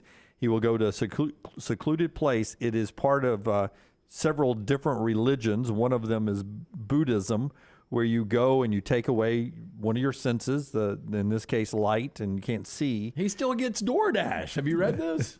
At the darkness retreat? Yeah. I thought if you were in darkness, like complete darkness, for so long, it's bad for your eyes and your sanity. I think it is. Yeah. So there will be some light, right? Well, and again, DoorDash is going to show up 3 times a day. So he's going to get that break. I'm sure he'll pull out his phone and check everything. He's going to be blindfolded. Just put the order in my hand, please. Yeah, when he gets his DoorDash, and he'll Google Aaron Rodgers news to see what people are saying about him. Ooh, the Rams have an opening.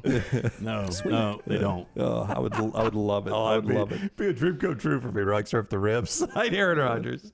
He is a very, very good quarterback still, though, right? Of course he is. Yeah, he's one of the greatest ever to play the game. And he's making a decision whether he's going to play or not. Or is this his opportunity this time? And he's done it like the last 5 years, it seemed like. This will be the 5th year where he's basically held Green Bay hostage. And I checked, it was March 8th last year when he decided he was coming back, March 8th. And he said at the end of this year, after the last loss of the season, when he and Randall Cobb walked off arm in arm from Lambeau, that he would not hold the team hostage that long this offseason. So today, if I'm right, is February the 8th. So he's got to do this in the next month to beat his timeline last year. Well, my speculation, my belief is that Green Bay has already moved on. They think Jordan Love is going to be their guy next year. Jordan Love's still on that rookie contract. I think they're sick of the drama. Aaron Rodgers is not going to retire because of the money that he will receive next year, because Green Bay is on the hook for that. They're going to try to find a drafting partner, and they're going to try to get rid of Aaron Rodgers, and I think ultimately he will be on another roster. I think he's going to be a Raider. Because the Raiders, they've got to decide this week whether or not they're on the hook for almost $40 million for Derek Carr. They've allowed him to go visit the Saints today. Right. I believe they've moved on for Derek Carr. They don't have another plan in place right now at quarterback. So I think their belief is we can get Aaron Rodgers on the cheap, at least what he was going to get paid from Green Bay. Derek Carr should just, while he's in New Orleans, just do the regional airlines and stay in the entire NFC South, because he could go from New Orleans to Atlanta, to Charlotte, and Tampa, the entire NFC South, and make those teams better, and they all could use a quarterback. So Derek Carr is an interesting piece to the puzzle, and you think if he goes to the Saints, they're a playoff team. If he goes to the Bucs, that may be the team to beat. If he goes to the Panthers, but you think the Falcons is the best place he could end up. I do. When you start to look at what they're building offensively with skill guys from Drake London, Kyle Pitts. They were 7-10 last year with Marcus Mariota, right? Right. And you look at that division right now, the NFC South is so wide open. It is. And I can't tell you who's going to be the front runner coming in the next season, but if Atlanta or New Orleans had Derek Carr, I believe those are your favorites. I mean, 8-9 won that division. 8-9 won that division, and you had 3 teams at 7-10, and the Falcons were one of those teams with Mariota. I mean, Derek Carr, Mariota to Derek Carr, 2 wins, 3 wins? Yeah. Yeah. Okay, I mean that wins the division going away in that division. Yeah, and I think same way for New Orleans and Carolina and Tampa Bay, probably. Yeah, and I think unfortunately for your team's getting old. Your quarterback retires. It's time for a rebuild. Yeah, I think it is. If you did a retreat where you had to give up 1 cent, which one would be the best one for you? Okay, let me hit a couple of these and think about that. Lucio 989. I'd rather have Eli Manning right now than Aaron Rodgers. Oh, come on. Landmine believer. My dream is for Rodgers to somehow end up the quarterback of the Rams. It would make for great content. Michael says Carr and Rodgers switch places. They're going to go with Jordan Love. They're going to go with the guy they have. They're not going to bring in Carr. Yeah, and I said this when it was back in early March when the Rams picked up Stafford from Detroit in 2021. But I said it then before they got Stafford. I don't want Aaron Rodgers because there was speculation back then. God, how good does that look? It looks like Joe Namath. It is a Joe Namath jersey. That's Joe Namath, isn't it, Scott? It does look like Joe Namath. I never realized how much Aaron Rodgers looked like Joe Namath. How good does that look? Scott photoshopped Aaron Rodgers. Look good. How good does that look? I mean, nothing. I mean, get that shirt tucked in tight. If you had the bone jersey with that greasy hair, that would be perfect. Hey, by the way, the bone jersey threw a shutout the other day. About you won one? Yeah, imagine how good it would be with now. Guess who he shut out? You? The master, me. Imagine how good it'd be with Aaron Rodgers. No, look, I said this to somebody yesterday. It might have been Forster and Aaron Suttles before we were doing Bama and Bourbon. Like right now, I would trade Matt Stafford for Lamar Jackson. I think Lamar Jackson and Sean McVay's offense would be Your hatred for LeBron made you give up the Lakers, and great question in the chat room. Would your hatred for Rodgers make you give up the Rams? No. So you're a bigger Rams fan than I'd have fan. to adapt him. It's like when Mike Martz took over. Mike Martz basically pushed Dick Vermeil out. I hated Mike Martz. Yep. But I still pulled for him. All right, so if you had to give up a cent, like if you had to go on one of these retreats. It ain't sight. That's what he's given up, right? A dark retreat. He's not. Yeah. He's given up sight. Yeah, until he takes his 3 breaks a day. Yeah. So wait a second. Now I'm not giving it up forever, right? No, just on this retreat, 4-day retreat. I mean, I guess really you can't give up smell. I mean, what are you going to do? Like stuff something up in your nose? You can't really do that. Well, I guess you taste can. are connected too. So yeah, you can't. There's no way you can give up taste. I'll tell you, man, giving up your senses altogether. I don't know if you guys have ever done this. You probably haven't. But have you ever heard of the salt float tubs? Yeah, I've heard you talk about them. Yeah, yeah. I got in one of those for an hour. Were you and the roommate in the same one? Yeah. We were in the same one, but there's no sound. There's obviously no light. So even with a roommate, there was no sound. No. She does talk about it. All I could hear was the pitter patter of Ladybird dog paddling. She was quiet for the hour. But you don't know if you're like moving, like doing flips. You start seeing some different colors, and this is 1 hour in. Yeah, that's 1 hour. It was really, really strange. But it's not over your head, right? No, you're floating. I mean, you're in salt, so I mean, your head is out of the water, and you're floating. Okay. But you feel like you're doing spins. Your ears are under the water. That's why you don't get any sound, right? You put earplugs in. Put earplugs in? Yeah, earplugs in where the water doesn't come in, but it's soundproof anyway where you are.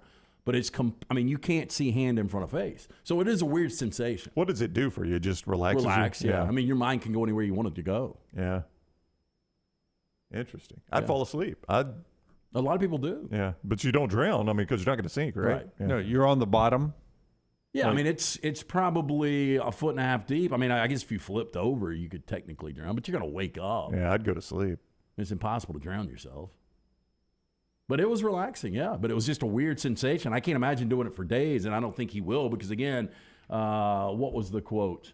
Phone's going to be off, blinds will be down, sleep in the darkness. But I'm told that if you are in complete silence, oh, that's bad. That it drives you crazy. Yeah, you can hear your bones crack. Yeah, you can hear your blood flowing through your system. You hear your heart pump. Yeah, it gets to the point of insanity. Well, I mean, because we had that story in Trash on the Table. Like the sound deprivation room. What was the longest anybody made it in there? Oh, it was like maybe an hour. Yeah, but I mean, if he's in a dark room and he's doing that ayahuasca stuff that he takes, ayahuasca. That ayahuasca stuff that he takes. Well, he's not taking that. He said this time. Oh, is he not? Yeah, no. I was gonna say. I mean, that seems like a dangerous combination. He said meals are delivered, but otherwise there's no other contact with the outside world. Yeah, I'm gonna guess he's gonna be in a St. Regis. They're going to turn the lights out, draw the blinds, and he's just going to hang out on there naked, running around. It's his excuse not to bathe for 4 more days, and he's going to have great food delivered. Oh, if he could be around. It'd be great. All right. Part of our show today being brought to you by our friends at Hemp Hill Services. They bring you the lock later on. We'll talk to Stephen Pearl about Auburn basketball with Alabama coming to town and the defeat last night in College Station and how intense that situation was. We'll talk to Stephen coming up. Tell us about our friends at Hemp Hill. Yeah, our friends at Hemp Hill Services offering a $69 HVAC tune-up.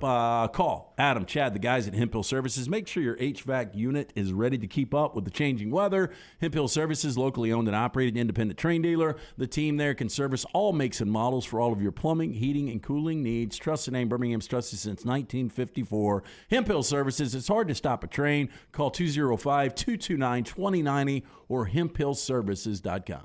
Call the next round now at 205-734-0923. Great businesses stand the test of time, and our friends at Wayne's are celebrating their 50th year in business in 2023. And as a way for Wayne's to say thank you to loyal customers and communities Wayne's serves, you'll get $50 off pest, termite, lawn, or mosquito service. $50 off for existing customers as you add new services or brand new customers. So save $50 on every service you sign up for with Wayne's. This offer is good through February 28th. That's 866-WAYNES1 or call Waynes.com and the code TNR. It is the season of speed event at Alfa Romeo of Birmingham, and there is no better time to buy or lease a 2022 Alfa Romeo Giulia TI or Veloce model. Now through the end of the year, get 0% financing for 48 months or 1.9% financing for 72 months. Go by and see the great selection and take advantage of the low interest rates while you still can. It's the season of speed event. 48 months, 0% financing. Get into the best car I've ever driven at Alfa Romeo of Birmingham. Culver's could have only started in Wisconsin. Just ask our team member Marcus. Let's just say you can't take America's Dairyland out of Culver's. Like the real Wisconsin cheese on our juicy butter burgers, the farm fresh dairy in our fresh frozen custard, even our crispy golden Wisconsin cheese curds. It may sound cheesy, but we love where we come from at Culver's. Almost as much as we love sharing it with our guests. Welcome to Delicious. Make sure to check out our gaming channel on YouTube at Next Round Gaming, and also follow us on Twitter at TNR Gaming 247. That way you can know when we go live with our TNR Madden League, live game streams nightly, and more. That's at Next Round Gaming on YouTube. Start your day online with our website, nextroundlive.com. The latest videos, podcasts, and college football stories. It's also a great way to stream the show or shop in the Next Round store. Stay connected by visiting nextroundlive.com. That's nextroundlive.com. Hey, Lance Taylor from the Next Round to tell you about our friends at Gutter Cap. Gutter Cap's that patented aluminum cover system that fits over most existing gutters to keep out debris and eliminate that gutter cleaning. It's backed with a lifetime warranty, almost 20-year service record right here in Birmingham. Stay off that dangerous ladder forever. 45% off the retail price now if you call guttercapbirmingham.com. Call my good friend Chris Stewart now, 205-823-2212. Cap it, don't snap it. It's Gutter Cap. The Double Down Media podcast family is live and full of content for all ages. The Mystery Fifth Hour gives the Next Round hosts a chance to talk about everything but sports. Pour a glass of Bama and bourbon, our weekly college football conversation, while sipping some of the most interesting pours in the bourbon world. And our Not For All Ages podcast, The Last Call, presented by Redmont Vodka. LT has in-depth conversations with personalities like Clay Travis and Taylor Hicks. Find those podcasts and more by searching The Next Round on Apple and Spotify. And remember to like and subscribe.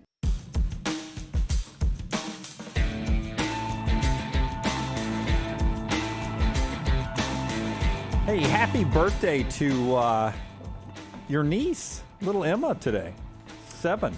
Yes, so Uncle Lance get her a good gift? It's not a surprise, right? She knows she's 7 today, right? She knows she's 7. Okay. And so Haley is 8 tomorrow.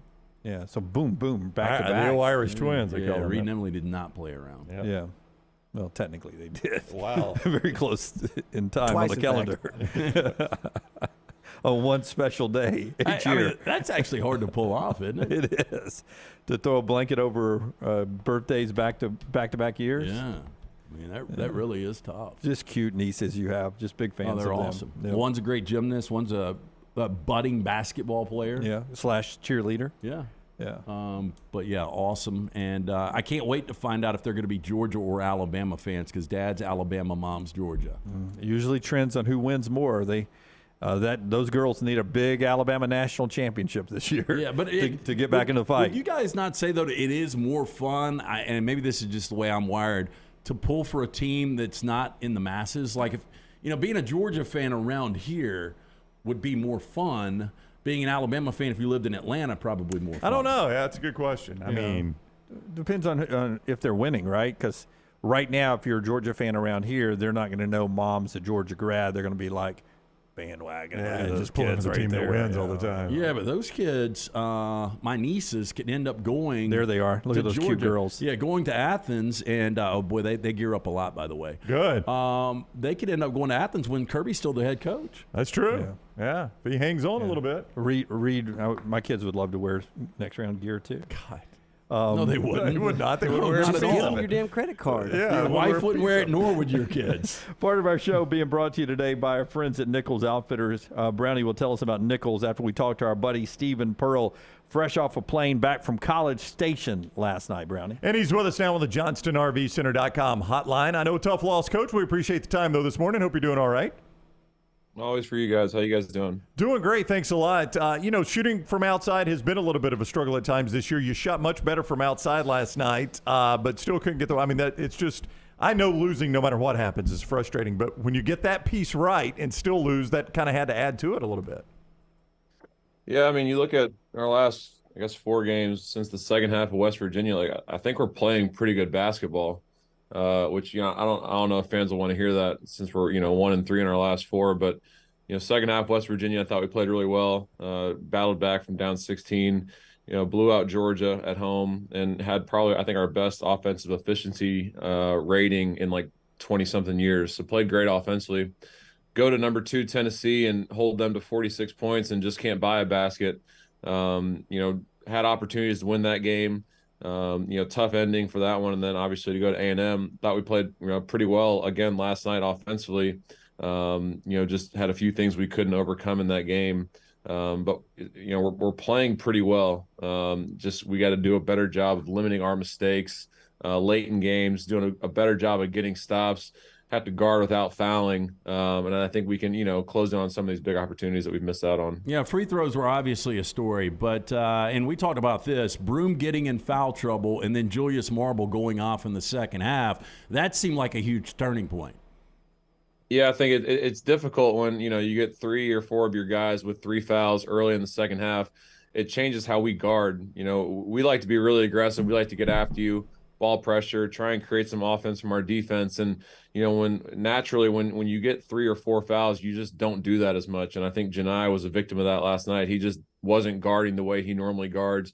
He sat behind the post. He let Marble drive it right and kind of got to his body. And, they jumped through contact and, got rewarded with free throws, or they got, second chance points. So, it's happened to us a few times this year in road games where we've gotten in foul trouble and we weren't able to guard the same way that we're used to guarding throughout the game. But, we still had to make plays. We still need to step up and get some stops late to try and win that game. 9 threes from you guys. When you hit the outside shot, how does that free up Janai down low? It seems like that opens things up for him a lot. Yeah, I mean, obviously they're not going to sit, 3 or 4 guys in the paint when we're making outside shots. And, the percentages are very deceiving because I feel like we do have some pretty good 3-point shooters, and I think we're capable, and I think we'll start to heat up here down the stretch. But it definitely helps your inside game, when shots are falling. It also allows, our perimeter guys to drive the paint and obviously get paint touches to get more shots around the rim, but then even inside out opportunities. So it spreads the floor a lot more and obviously makes it a little harder for us to be guarded when we are knocking shots down. My lack of IQ when it comes to X's and O's. What did you do to Tyrese Radford last night that worked so good because you took him basically out of the game offensively? Yeah, I think the first game, we had a similar game plan. We just didn't execute it as well. Obviously we wanted to sit on that left hand, send him to his right.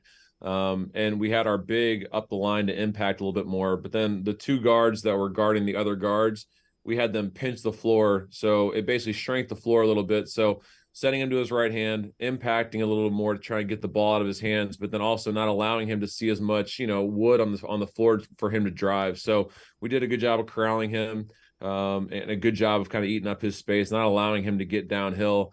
But at the end of the day, they shoot 39 free throws. We got to do a better job of guarding without fouling, and we need to do a better job of obviously taking it to contact to get fouled. 25 free throw disparity. It's really hard to win on the road. It's even harder when you aren't able to get to the line as much as your opponent. So the kids did a really good job on Radford, but obviously Marble and some of the other guys really stepped up and made plays for him. Auburn assistant Stephen Pearl with us on the JohnstonRVCenter.com hotline. Of course, Auburn and Alabama play Saturday, 1 o'clock at Neville Arena. Game day is going to be there, Coach, and I'm curious, how big is that when you're out on the road recruiting to be on game day like that?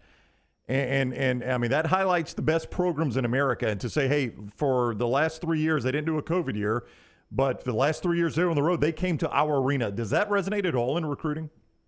Yeah, I mean, it really does. I think they said the only 2 schools to ever have game day show up 3 straight years are Duke and Auburn. Yeah. So that's impressive company to be in. It says a lot about, obviously the home court advantage that we've built at Neville Arena, the success that we've had over the last 6 years. And obviously, basketball in the state of Alabama has risen to a level that, obviously College Game Day wants to be a part of that. You look at the last, I think, 5 years, you look at the SEC championships that have been won in this league, Alabama and Auburn, own a bunch of them. And that says a lot about how far both programs have come in basketball. But no, in recruiting, it's huge because, obviously that's the show that everyone watches on Saturday mornings. And for Auburn to be a part of that 3 straight years says a lot about what we've built and how far we've come. Hey, since that right shoulder injury, Chris Moore hasn't played more than 20 minutes in a month. It's been 6 games. How close to 100% is he? He's at 100%, I think, right now. It's just, it's difficult because, when he was out, we really kind of found something offensively, having Lior back up playing the 3. He kind of came back and we needed him in a pinch to play at some 4 to get a little more experience out there on the floor. I don't think, if we had changed the lineup back to what it was, the results or the outcomes would have been any different. Because when Lior's been on the floor, he's had a positive plus minus when he's been out there. So I think he's done a really good job for us. But it's really tough when you get injured in the middle of the season, when you have some rhythm going, especially a shoulder injury for such a physical player, to try and come back and then play a new position. So, he's doing a good job with it so far, but it's just going to take a little more time to get adjusted to the position for him to kind of feel like he, is back to normal. 2 questions about coaching for you. One, you lose by 3 at Tennessee, you lose by 5 at A&M. That's Saturday, Tuesday, both on the road. And you're home on Saturday, a little extra day here. Do you rest a little bit? Do you try to get mentally and physically your team a little rest today and tomorrow? So usually how it works is, if you have a Tuesday weekday game, you always take Wednesday off. You always have to, the kids always have to take a day off a week. So, the coaches are in here working on the scouting report for Alabama in the next couple games. But if we had a Saturday, Wednesday game, you would take Sunday off. So kids will take today off. They'll come in on their own, get shots, get a lift in. But no practice. They'll be away from us for the day, which I'm sure they'll enjoy. And then we'll be back at it on Thursday, getting ready for Alabama. And that was the other question, because you're still learning the coaching things as you ascend up the ladder. Your dad's been doing this a long time. You've got a very diverse coaching staff there. When you lose a game like that last night, I can tell by your body language. We've done enough interviews that you're not in a great mood today. How do you attack that when you're around your team? Do you try to stay positive? Do you grind on them a little bit in the next practice? How do you handle that? Are you positive or are you hard on them, or do you mix it? Yeah, I mean, I think it depends on how and I'm in a great mood right now. I just always talk like this. So that is not true. I can tell you're not in a great mood. And you can't tell me why you're not in a great mood, because you'd get fined by the SEC. Yeah, I understand. Exactly. I understand. Yeah, you said it. So, but no, it's, the first thing I said was, I really think we're playing well. So at the end of the day, there's some positive to that. So you got to with your team, our philosophy has always been, when we're playing well, we're hard on them, right? When we're in a little bit of a tough time, you got to kind of build them up a little bit.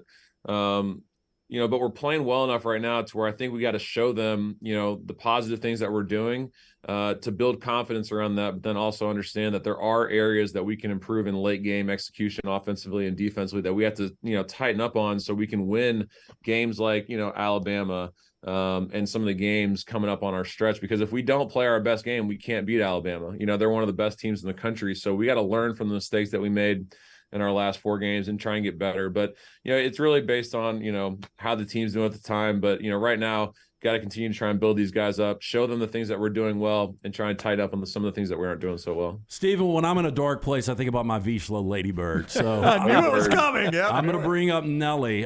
First of all, if people think it's weird that Ladybird sleeps in our bed, I would assume Nelly probably sleeps with you guys. And what is Nelly's favorite people food? People food. Man. Well, you'd have to ask her mom because her dad doesn't give her any people food. Wow. I bet she loves mom a lot better than you then. Discipline. No doubt. She definitely does sleep in bed. Does Ladybird get under the covers with you guys? Yeah. She'll go back and forth.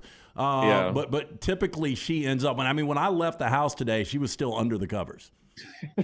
Yeah, Nelly will. She moves a lot too, and then she's not afraid to step on my head as she's moving back and forth from under the covers to on top. But she's in there. Her favorite people food. She probably likes. I know you said they said you give Ladybird like Wagyu, right? Yeah. Well, that was a special night. Now she did have a little bit a couple of weeks ago, but when the Rams won the Super Bowl, I promised her a good piece of Wagyu. But she does. She had steak Saturday night, but it wasn't Wagyu. Okay.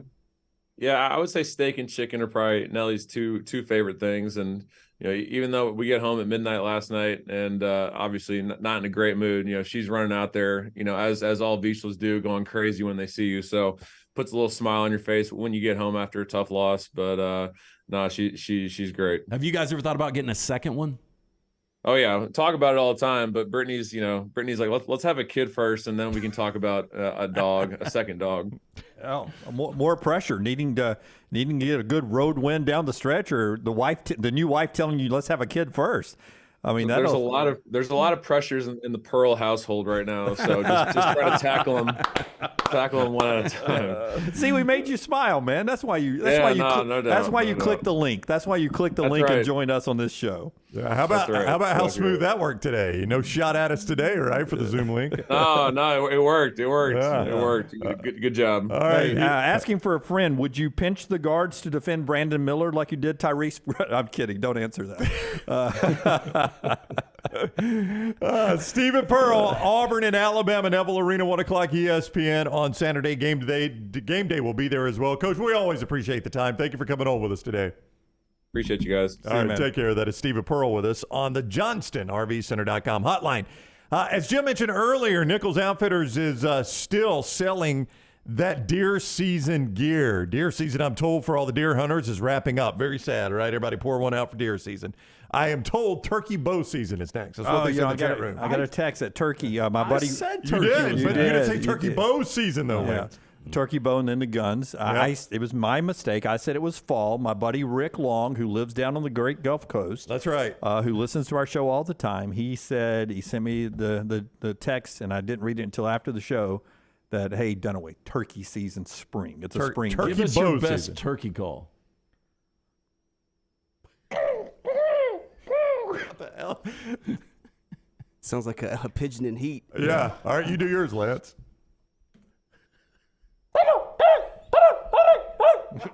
Wait, don't you have to have something? Rockstar, you do yours. I don't even know what a turkey call sounds like. Mine would be You're gobbling. Well, that's what a turkey does. Yours is Mickey Mouse being inappropriately touched. Yeah. That could be something. One of us, a loser, has to be in a turkey call contest. Oh, we go to one of those contests to try to do it. If everybody can be quiet, please. I can't put that wood in my mouth. Oh, I've said it Mark before. that one. You adjust. You learn. Hey, only one way to find out, Jim. Nichols Outfitters has got all that deer season stuff, too, in Pelham. 50% off all deer hunting accessories, deer calls, scents, attractants, from now through the end of February. And they've got a knowledgeable staff, unlike us idiots, and a largest firearm showroom in the state. I've been there. It is a gorgeous showroom there.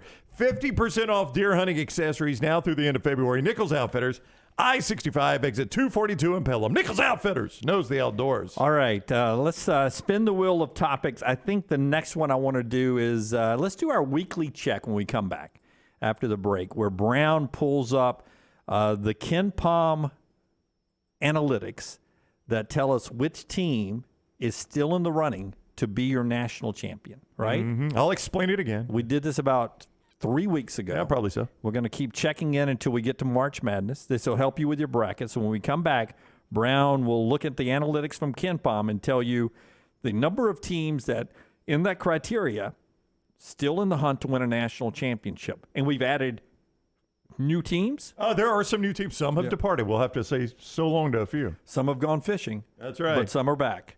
Left hand, right hand. When we come back right here on TNR. Everything Next Round is on demand now in the podcast section at nextroundlive.com.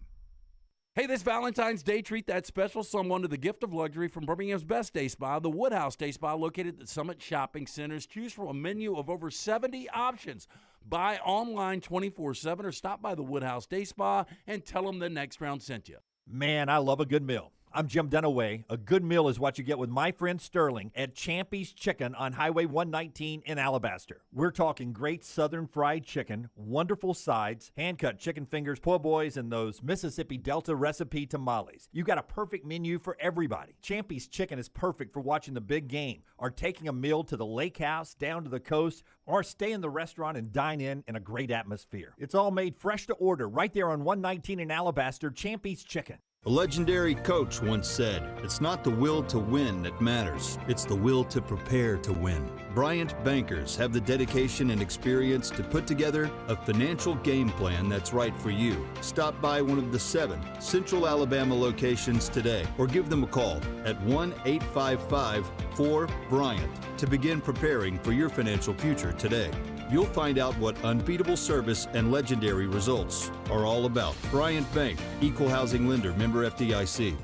Want more of the show? Download the app or visit nextroundlive.com for the latest podcast, The Mystery Fifth Hour, our Not For All Ages podcast, The Last Call, and the entire Double Down Media podcast family. All at nextroundlive.com and on the Next Round app. The Double Down Media podcast family is live and full of content for all ages. The Mystery Fifth Hour gives the Next Round host a chance to talk about everything but sports. Pour a glass of Bama and bourbon, our weekly college football conversation while sipping some of the most interesting pours in the bourbon world. And our Not For All Ages podcast, The Last Call. LT takes off the gloves for an in-depth conversation with stars like Taylor Hicks, presented by Redmond Vodka. Find those podcasts and more by searching The Next Round on Apple, Spotify, and on our website, nextroundlive.com. Culver's could have only started in Wisconsin. Hi, welcome to Culver's. Just ask our team member, Sarah. When you order a Culver's Butterburger, you're never just a customer. You're a guest in our home. It's why we cook each Butterburger to order just for you, right down to getting the perfect sear on the beef. That extra care may be a small town thing, but it's big time important to us. Let us serve you with a smile that stretches from our hometown to yours. Welcome to Delicious.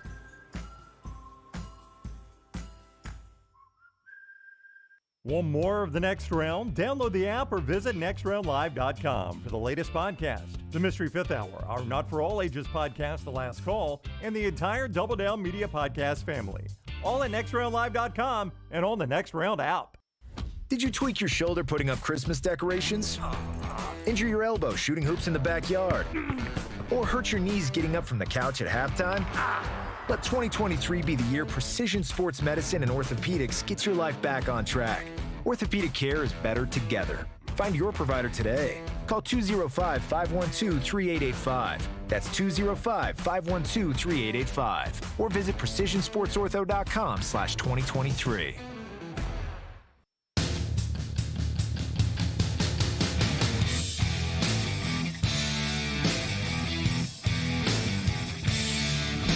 Just finalizing my plan tonight. I'll be in Tuscaloosa for the Florida-Alabama game, late tip, 8 o'clock.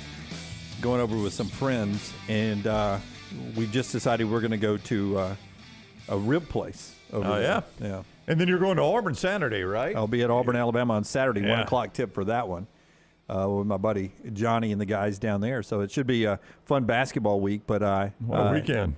Looking forward to tonight and looking forward to those ribs. So I love a good rib. I do too. I love a good rib.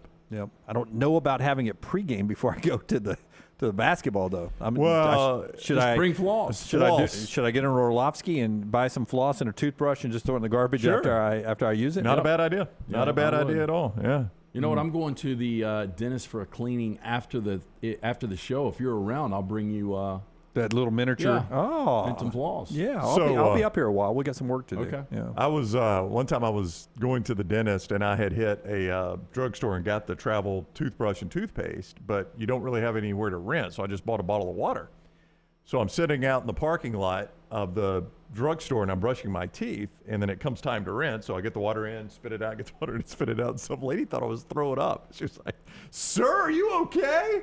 I'm like, "Man, I was just brushing my teeth. I'm going to the dentist next door." I bet this is not the only time it's happened, but I was in Panama City years ago with my buddy Patsy, and same situation. He had toothbrush, toothpaste, but didn't have anything to wash mouth out. And this is before people had bottles of water all the time.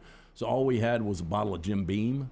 And so he rinsed his mouth with Jim Beam. That's a country song right there. I brushed my teeth with Jim Beam. Yeah. He really did, though, right there on the strip, because we didn't. It was one of those we spent the night on the beach or in the car or somewhere. I don't really remember, but I do remember him doing that.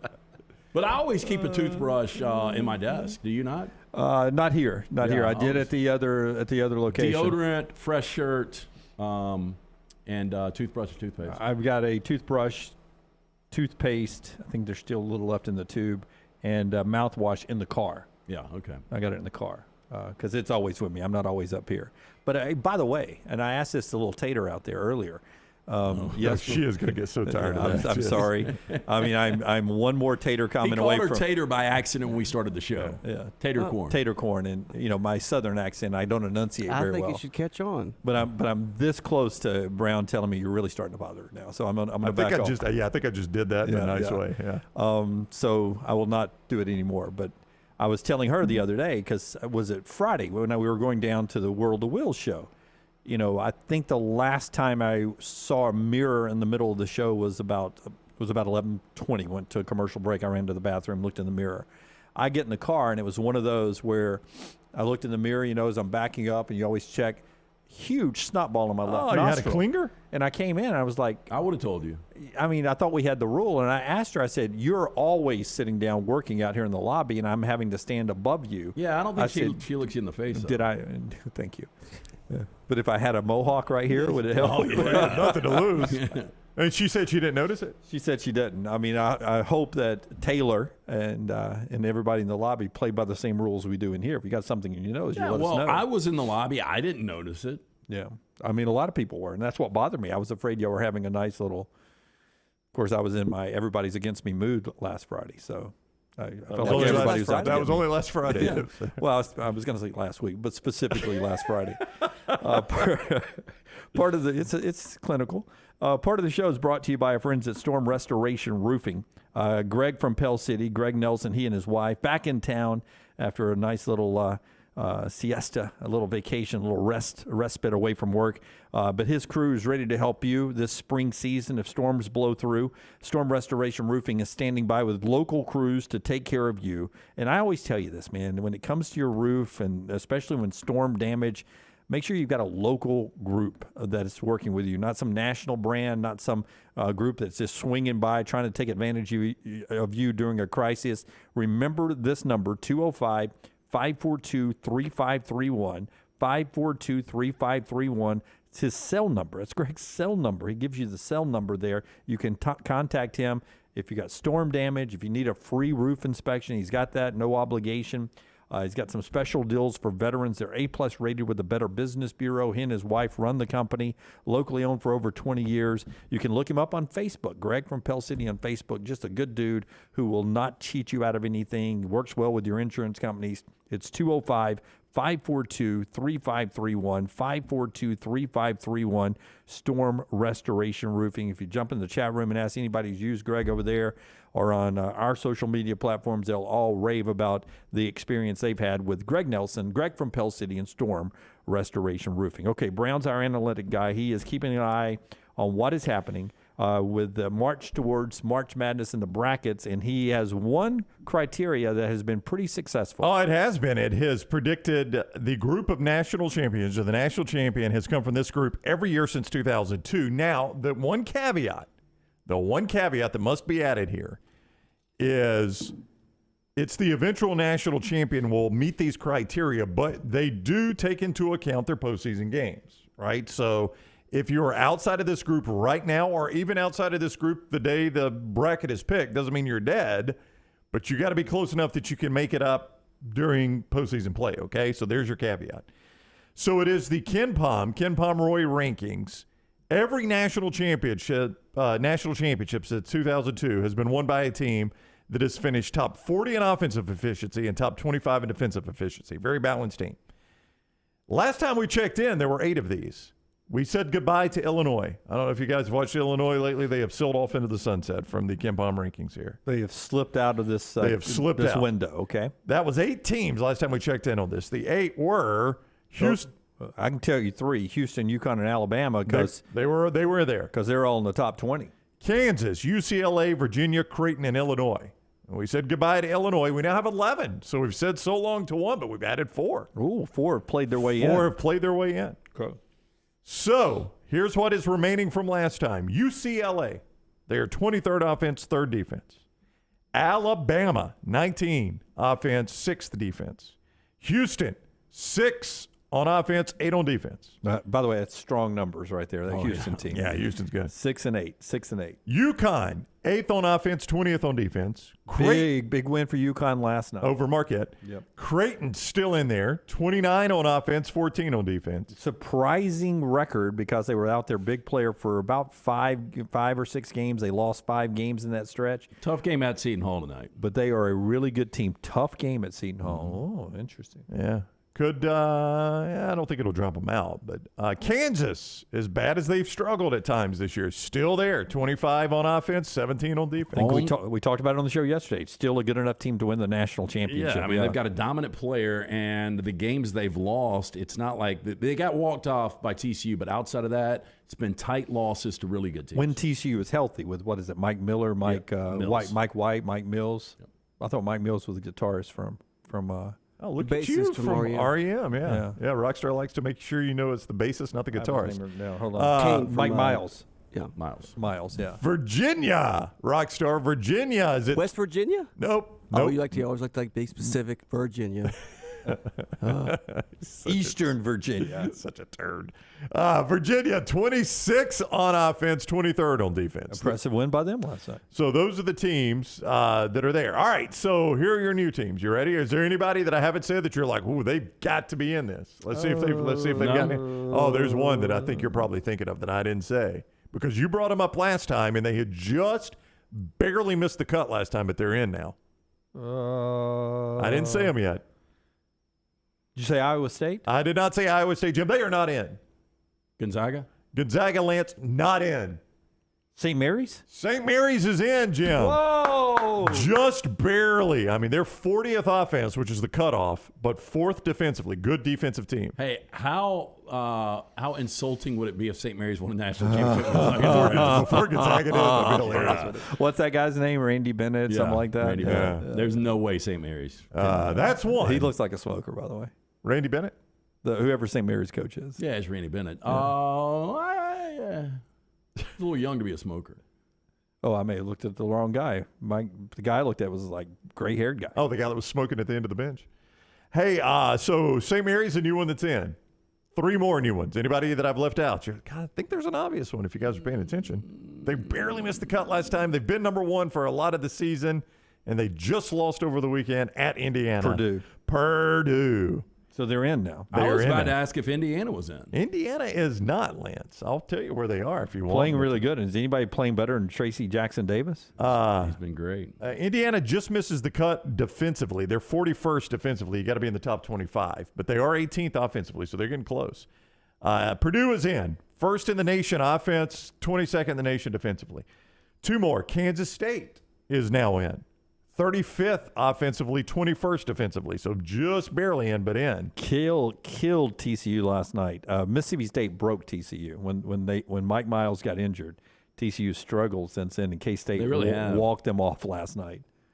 And then there is one more, a team I watched last night that does not strike me at all as a national championship contender, but they do currently make the cut.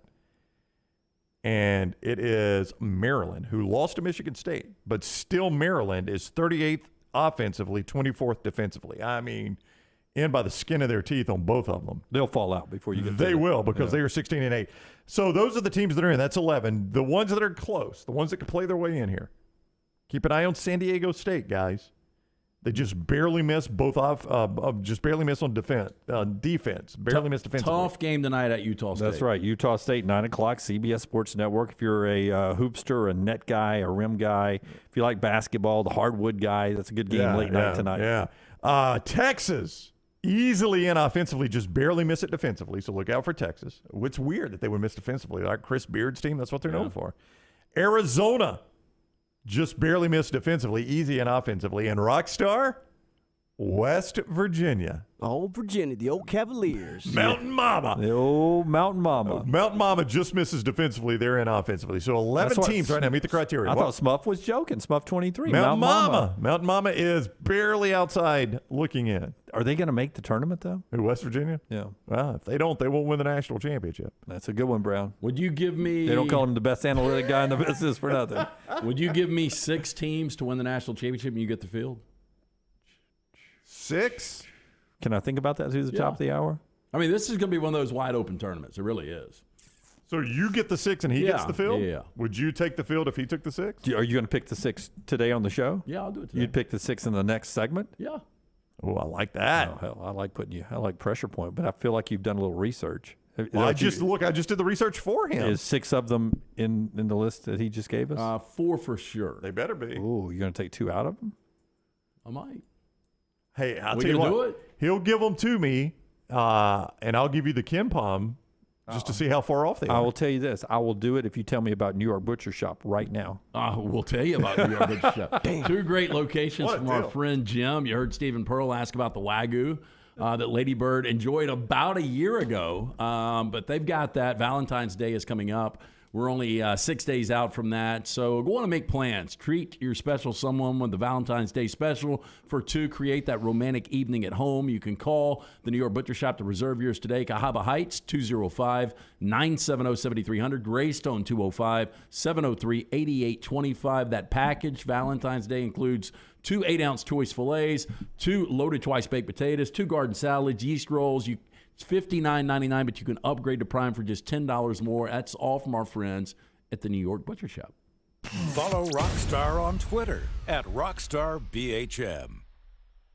Have you had a pipe burst, a washing machine overflow? Maybe your toilet or bathtub has overflowed upstairs and now you have water coming through your ceiling? No problem. The specialists at Dry Tech are here to help. What's important is you act immediately when water damage occurs. Failing to do so can cause mold, rot, and mildew issues. Long-term exposure to those toxins can cause many health issues down the road. So act fast. When trouble strikes, call Dry Tech 205-637-0143.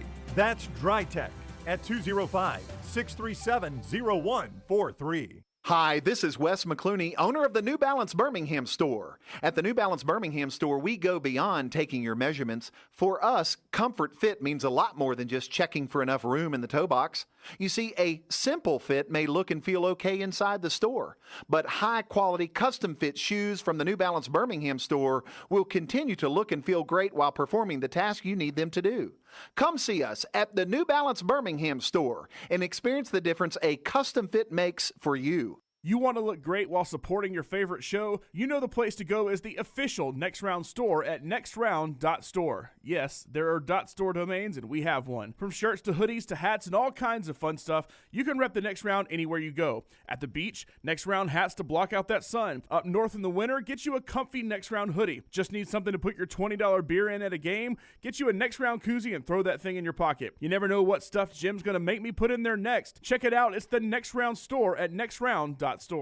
February is the month of love. And if you're in the market to buy or sell a home, you are going to love Holly Mack Wilson. What's there to love? Holly Mack Wilson will help you prepare your current home for sale and get you top dollar for it. She'll help you find your dream home and negotiate the best deal for it. And Holly Mack Wilson will find you a home anywhere in Alabama. There's a lot to love about Holly Mack Wilson. Call her today, 205-901-9446, or check her out online, hollymackhomes.com. Holly Mack Wilson, a lovely anywhere in Alabama Keller Williams agent. Hey, Lance Taylor from the next round to tell you about my friends at Michelson Laser Vision, located conveniently UAB Highlands. Almost 20 years ago, I went in for the procedure. Only took 12 minutes for both eyes. When I went in, I had 2200 vision. I was legally blind. Now I have 20/15 vision, still 19 years later. Make the call today. Schedule a hassle-free consultation, 969-8100. Dr. Mark Michelson, Dr. Jen Michelson, Michelson Laser Vision. Make sure you tell them the next round sent you, 969-8100 or MichelsonLaserVision.com.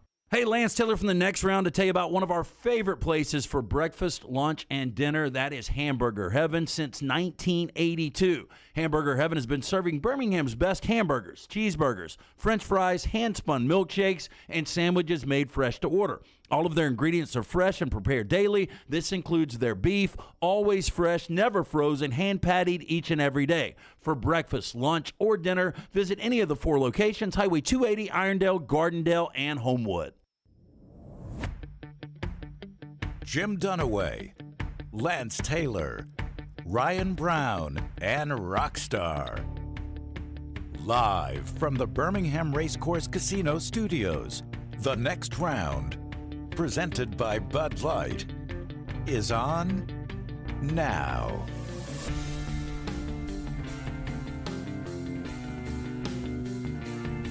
Second half of the show right now. Back with you on the next round. Jim Dunaway, Ryan Brown, Lance Taylor coming through the big swinging glass doors here. Rockstar Tyler, Lunsford Forrester, and Taylor Korn on social media. The rest of the Double Down Media crew up here as well as we get ready for the second part of this show. Rockstar, today we're how many days away from week 0 of college football? Oh, 198? 199 days, Rockstar. You're so close. Get it one Inside day. LT's 3 windows. Yeah, I knew it was between that. Hey, but we're a smooth 150 days, 152 days from our trip up to Nashville for SEC Media Days. And there's a good chance we may be up there for the SEC basketball tournament as well. We love our trips to Nashville. If you've got, and these two guys know Nashville really well, but if you've got a hidden place, we're going to be in Nashville maybe so much over the next 8 months. If you got a place that you just love in Nashville food-wise, hit us up at some point throughout the show the next couple of days that you just love good restaurants in the Nashville area. If I told you the best restaurant steak I have ever had is in Franklin, Tennessee, would you guys be willing to drive from Nashville to Franklin to eat it? Well, that's a haul. Could we stop on the way up and eat it? Are we leaving after the show on Thursday? That's the plan. Yeah, we can do that. I'll go in. Will we all do it if I make reservations? I'll make reservations right now. Yes. Don't break it. Just twist it. Best restaurant steak I've ever had. Yes, absolutely. What's the name of the restaurant? Huh? What's the name of the restaurant? Cork and Cow. Oh, I like it. Yeah, it's a good spot. Like the name. Absolutely. About to make us a reservation for that day. Double Down Media paying for it? Yes, absolutely. Oh, look, can't beat that. Can't hide money there. I don't think so. Champy's Chicken right there on Highway 119 is also a great place to go for lunch or dinner. Sterling and his crew. Sterling, by the way, becoming program director up here. We won't get into what he sent us on email, but I love Sterling's idea. We'll talk more about that with Sterling as we get closer to some of the off-season shows coming up this year. But what Sterling's working on today, not our show, is on lunch with you guys. Fried chicken, all the wonderful sides, hand-cut chicken fingers, Mississippi Delta recipe tamales, and so much more. Get a big to-go order and watch the Super Bowl this week with our buddy at Champy's Chicken, Sterling and his crew there, champyschicken.com. Auburn loses last night 83-78 in a game where 27 fouls were called against Auburn. That's a conference high and a season high for the Auburn Tigers in that one. Did you notice this? The losses, I mentioned this, 2 of them to Stephen. A 5-point loss at A&M, 3-point loss at Tennessee, 3-point loss at West Virginia. Tough road venues there. It's so close to pulling off big road wins. Though College Station I never put as a tough road venue, but I agree. Watching last night, that atmosphere was really good. I mean, it got a little hostile. Not Hilton Coliseum, but it was good. I mean, it got a little hostile last night there. So Bruce Pearl and them dropped one last night. You can see our whole interview with Stephen Pearl podcasted on all our video and audio platforms right there. Alabama in action tonight. Florida and number 3 Alabama, 8 o'clock ESPN2. Chris Stewart, Brian Passing, and the folks over there with the Crimson Tide Sports Network on the radio call. 11-0 if they win tonight in the SEC. That'd be the best start since the 1956 team went 14-0. 21-3 if they win tonight. That'd be the best start since the 1976 Leon Douglas teams. CM Newton's team back then. And one more amazing stat about Alabama after we do Cut 4, Rockstar Nate Oats, talking about the game tonight. And how he doesn't want to put the cart in front of the horse on where this team is. Here's the other amazing stat. Number 3 is the highest ranking Alabama's been this late in the season ever in the history of the program. They've never been ranked number 3 in the AP poll this late in the season. Yeah, because the year they hit number 1, they lost the very next game, and then they played another I remember Alabama playing another Saturday home game. They were still ranked number 1, but they knew they were going to fall out because they just lost. And then you're right, that season kind of played out. Yeah, here's Nate Oats about making sure to play out the rest of the season one game at a time. You know, in college basketball, teams get judged a lot on how they finish in the NCAA tournament. It's a one-game deal. Like, as you see over the course of the college basketball season, any one game, anybody's susceptible to losing, anybody kind of can get a win. So to purely judge a program just on how they do in the NCAA tournament, I think, is a little short-sighted. So, you know, I don't want our guys thinking, you know, Final Four bust or anything like that. We just need to play our best basketball in March, and we don't need to put all the extra pressure on us. But I do think we had a chance to make a run. You know, when I was at Buffalo, we won 3 out of the 4 MAC tournaments up there. I think we were peaking at the end of the year in 3 out of those 4 years. I think you got to be smart with how hard you push your guys in practice, all that type of stuff, but you also got to have some luck goes into it too. I mean, shoot, another team goes on fire. Sometimes, I mean, we didn't play great against Oklahoma, but boy, they shot it really well. Like, run up against somebody like that in the tournament, or you just can't make a shot in the tournament. I mean, there's some breaks you need to get to make some of these deep runs that some teams make in the NCAA tournament. Now, that means Nate Oats, if you listen to him, he puts, much like Wimp, our buddy Wimp Sanderson did back in the day, he puts great value in that conference tournament, not necessarily having to win it, but playing well in that conference tournament because of peaking and building momentum into the NCAA tournament. Yeah, I mean, I've seen it both ways. I've seen teams that bow out of their conference tournament early, and then they have a really good NCAA tournament. I've seen teams that get hot in the conference tournament, everybody buys into them, and they get bounced around 1. I mean, I don't know that there are indicators. I just think whether you win the conference tournament or not, I think you can probably look at your team and tell if I'm playing well. You know what I'm saying? I mean, like, you may lose a game 69-68 in the conference tournament, and you're like, yeah, but we did a lot of good things, and now we're going to rest, and we're going to be somewhere Thursday or Friday playing a 16-seed or a 15-seed or a 14, you know, whatever it is. But, you know, Kansas won their conference tournament last year, and they won the national championship. They did, and I'm sure there are plenty that have done that. And I'm sure there are plenty that went out on a Friday, and everybody's like, ooh, what happened there? And then they win the national championship. So, you know, I think it's all about, am I playing well? I lost the game, but did I play well?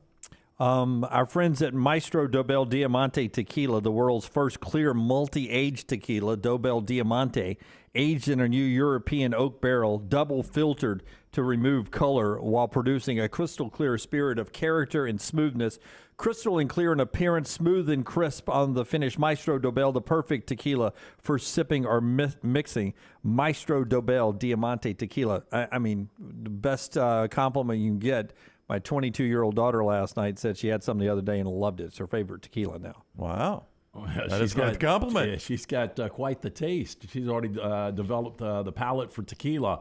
So our friend Tyler's supposed to drop by today. I didn't tell him because I didn't want to make him think that we are raging alcoholics here, but he brought us a case 2 weeks ago. Case is gone. Yeah. But it's not like we sit around here and drink tequila. No, we don't. I took one home. We do that. I took one home and gave one away. Yeah, I gave one away and took one home. Okay, well, there's 4. I think it'd take either one home. We just got to count for 2 more. Jim never gets anything out of anything. this Never place, up here. Jim, he gets a You get paycheck. no gear, you get no alcohol. I got some gear a few months back. Yeah. Our kegs tapped too. Yeah. We're out. Well, We floated it 2 days ago. I had some guests from down the hall who came in to visit, and they fixed themselves a beer, and I heard it go at the end, and I'm like, hey, is that the end of the keg? He said, yeah. And then he took a sip and goes, tastes just fine, though. Now, we've still got Bud Light, Michelob Ultra, Budweiser, and fridge in the green room, and we've still got the Wicked Weed, but Stella's tapped out. Stella's tapped. Are we having a Wednesday beer? I don't know. I mean, I had beers 4 or 5 days last week, and I'm already 2 for 2 this week. I mean, just to go I was off. going to take off. I really don't need to go to the dentist. First time I've ever been to this dentist and have alcohol in my breath on a Wednesday. Beer on your breath. But to follow what Jason is talking about over there, I mean, we might as well get a beer because the Tide plays tonight. And It's a game night. You know me. It's always a game night, right? I mean, the Tide's playing tonight. I'm a big Tide homer, man. I can't do the show because I love Alabama too much. So I need a beer because Bama's playing tonight. Well, I mean, you're going to get excited if you look in the Vulcan Tire and Automotive chat room because they talked about Tater coming in here to put me in place to balance out the Alabama talk. That's right. And then she said it would ruin y'all's friendship, so she considers you a friend. Oh, how about that? That's a step in the right direction. Yeah, it's a step up from where I thought we were. But I bet Tater would have a beer with you. Yeah. Listen, Taylor's her name. No, I'm not the one that butchered it That's earlier. Jim's friend Hey, by the you're way, I've talking got my about. 6 teams ready to roll. Yeah, I want to do this. I want to do this. That's what I was getting to. Okay. So stake bet time. Here we go. I think it's 5 right now is the number after what got? Oh, Purdue. Purdue got me this week. Purdue, Indiana. So we're it at was 5, a beatdown early. You and came back and made it tight. And just to just go back on a couple of ones we made this week. We've been throwing them out fast and furious lately. I've got Dak with more wins as a starter next year for the Cowboys than Stafford as a starter for the Rams. That'll be good. We did that one yesterday. Houston makes the Big 12 championship before the Texans win a playoff game. I've got Houston, the Cougars football team, making a Big 12 championship game before the Texans win a playoff game. That's another one we did recently. I got Alabama winning another. Jason, I've got Alabama winning another football national championship before LSU. LT thinks LSU is the next SEC team to win one, and then LT has one of the rivals' top 10 portal teams being a college football playoff team this year, and I say no. So those are the most recent state bets we've put together. Do we have anything like at stake anytime soon? So you didn't do the afterlife bet, did you? Are we close to landing on Mars? Because I've got Jimbo Fisher at any school winning a national championship before Earthlings, men or women, land on Mars. But I saw Rockstar. I read a headline today that Did you read the article? I did not. Okay. NASA has discovered a inhabitable planet 31 light years, or a habitable planet 31 light years from Earth. We can't even get to Mars. I don't think we can get 31 light years. Yeah. Well, there's some people I'd like to inhabit that planet, by the way. I don't like driving to the beach. Yeah. I know, 31 light years. Could you Like imagine? driving from the parking spot. I mean, we'll need, and I think there's a movie like this. We would need a spaceship big enough, and we would need to repopulate on the way, right? Like generations later, we get there, right? I like the way suggestion. The Horrigan Trail. Guys, listen. The Horrigan Trail. Guys, we're going to have to repopulate on the way. I hate it just Instead as much of as yellow you do. fever and dysentery, chlamydia and herpes. I was on the Horrigan Trail. I hate it just as much as you guys, but we got to keep the population alive. Who's on the repopulation shift tonight? I guess I am again. Did you check your schedule next week? Damn it, I'm in the kitchen again.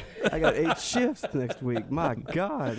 So it's LT traded with me again. He's on the repopulation shift It's again. 31 light years away, but it's close enough to a star that it's got the same climate as the planet Earth, and they believe it can sustain life. How can we That's a figure total that out, waste but of we time. can't figure out what was in that balloon floating over the country? That's a great question. I think we know what's on the balloon. Yeah.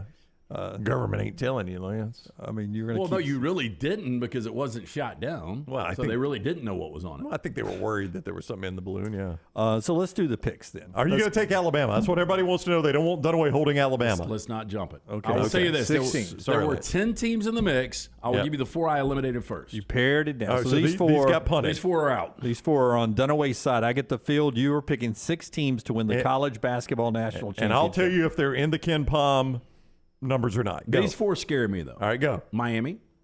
You're taking, Miami's out. Miami's out. Tennessee. Neither one of these scare me. I mean, Tennessee is way off on their offense in the KenPom numbers. Yeah, well, that's why I'm not taking them. Iowa State. Iowa State also way off on the offense. And Arizona. Arizona was very close, Jim. Very close. They just miss it on defense. That's Now one to that- my 6. I wish you had taken one of those 4. I'm sure. Or all of them, right? Oh, God. If you'd taken all of them, I would go ahead and order I the will steak. say this is what's interesting. It would be out of the table before it's eliminated. Of my 6 teams, 4 have never won a national championship in basketball. That's all right. Alabama's in this, yes. All right, go ahead. Texas is one of those 4. All right, Jim. Texas outside the KenPom looking in, but they are very, very close. This is an interesting pick by Lance. I don't like this next team, but I would kick myself because they're going to be a 1 seed. I've got Purdue. Purdue, Jim, inside the KenPom numbers. I don't think you've got to sweat that again. Another team that's never won a national championship. I feel really good right now on these 2 right now. Do you know how many remote locations Purdue has sent me to over the years? Yeah. You're in great shape. I right really there with believe one of these next 4 are going to be the team that wins the national This is championship. Lance's final 4. Honest to goodness, I wish the 6 you've given me now were your 6 right now. I think I would double down. Right. Virginia. Virginia, Jim. I like this Virginia team. They still play great defense. Still not they can working. score. In the KenPom. Still not working. They're in the KenPom numbers. Still not. You do not have the national champion yet. Kansas. Kansas is in the KenPom. The only Jim. thing that scares me about Kansas is back-to-back. Is back-to-back. Nobody It's so does difficult that. to do. Last time it was done was I'm sure it was due. Florida. No, it was Florida, I think, yeah. Yep, it was. So it's been 15 years. Here we go. Almost Here we go. That's 4. Ladies and gentlemen, Lance is halfway through his 8 teams.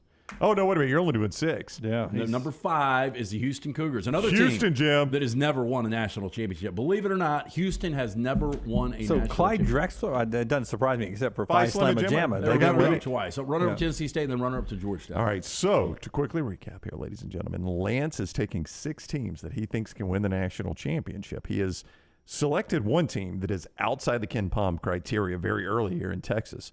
But, boy, he is on a KenPom criteria run. Purdue, Virginia, Kansas, and Houston, his other selections. Jim gets the remainder of the field. Houston's the only one that scares me right now, and the one you're about to say is a win-win for me. Everybody. Jason would tell you it's a win-win for me. Everybody's begging for him to go Alabama. They do not want Dunaway holding Alabama in the field. If you've been keeping up, 3 of my 5 have never won a national championship. That leaves a team, because I said 4 of the 6 have never won a national Rutgers, championship. Lance. Rutgers has never They won a have national not. championship. It's a tough team, by the way. Rutgers is way, way, way off on the offense. I am going to take Alabama. Alabama Oh, my Crimson God. Tide. Would you get Taylor in here to counterbalance LT's pick Alabama. of Alabama? I mean, you can't hide my crimson colors. Roll Tide, Lance. This show talks so much about Alabama basketball. We do. Lance only took one that's outside the KenPom numbers, and Texas is very close to being in. Yeah. So Lance, and I like listen that to Texas me. team. Lance, listen to me. And there's storylines there. So I've got the entire Pac-12. Yep. I've got the entire Big East. Yep.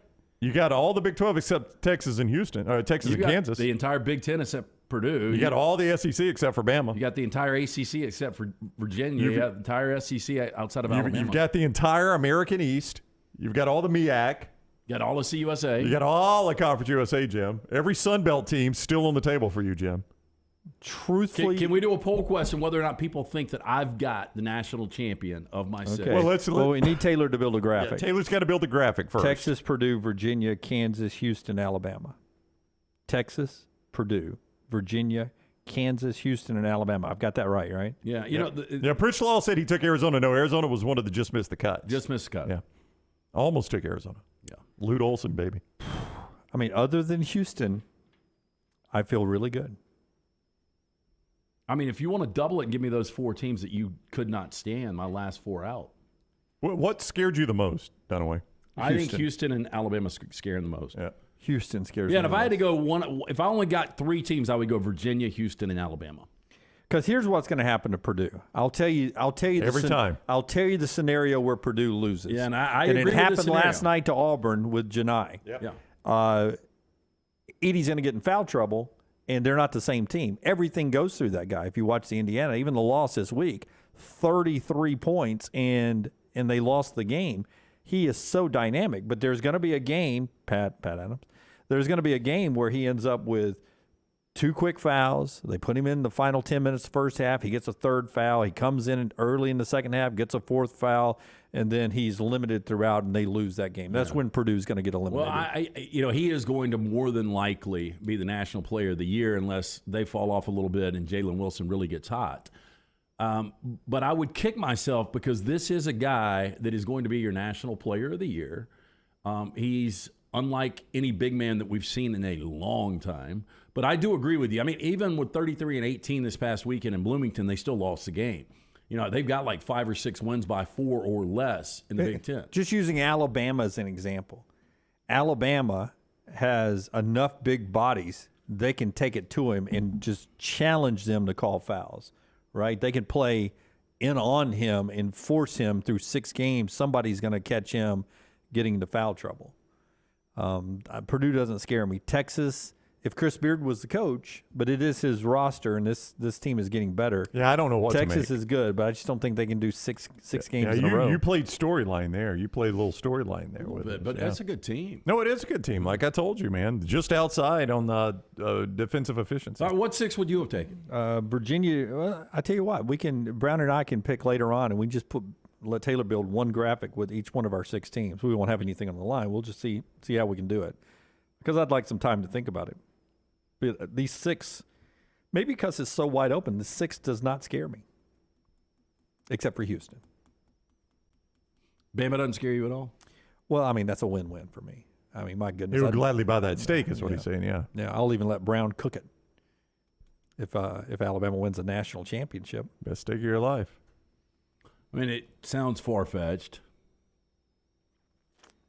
It's just such a wide-open tournament. I mean, last week, 14 of the top 25 lost. Yeah. It's just so chaotic these days. It just but seems like you're spinning the roulette wheel and trying to pick a number. I am going to have 6 1 or 2 seeds. So you think about that. There's only 8 1 or 2 seeds. So I feel really good that half of my teams will be in the Final Four. 2 of these 6 teams will be in the Final Four. And then it's a numbers game.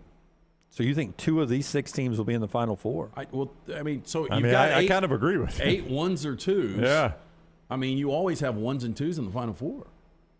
At least 2. So yeah. No, it's not always 2. It's pretty close. Oh, I don't want to start going back. I think it averages out to be about 1.8. There are some years there's only 1-1.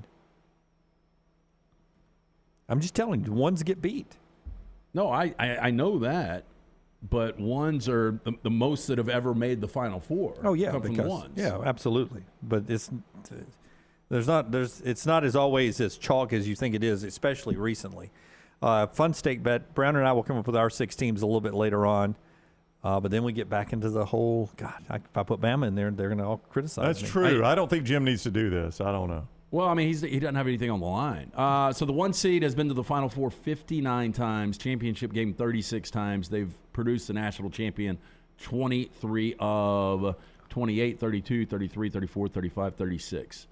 23 of the 36 have been 1 seeds. I think I've got every 1 seed, too. 23 of the 36 have been 1 seeds? I don't think so. Yeah. Bobby's right. 1.8 is close enough to say there's usually 2 in every world except Jim's world when he's trying to win an argument. I don't think it's 2. I think it's 1.8. And how about if you want to go a little further, 28 of the how many teams did I say? Well, there's more tournaments than what you've been talking about, right? We've played more than 36. We've been to 64. Yeah, you got to go since the expanded field, early 80s. So 28 of the 36 have come from 1 or 2s. Okay.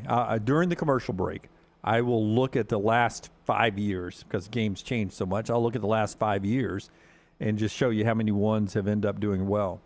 Somebody had a good stat that was rolling up through there. And What, it may, in the chat room? yeah, the Villanova and UConn stat. That may have been the only one that only wasn't. twice in the past 10 years did a number one seed win the national title. This according to Evan. Yeah. Number 14, or 2014 UConn, 2016 Villanova. Yeah, so that goes against the way I feel anyway.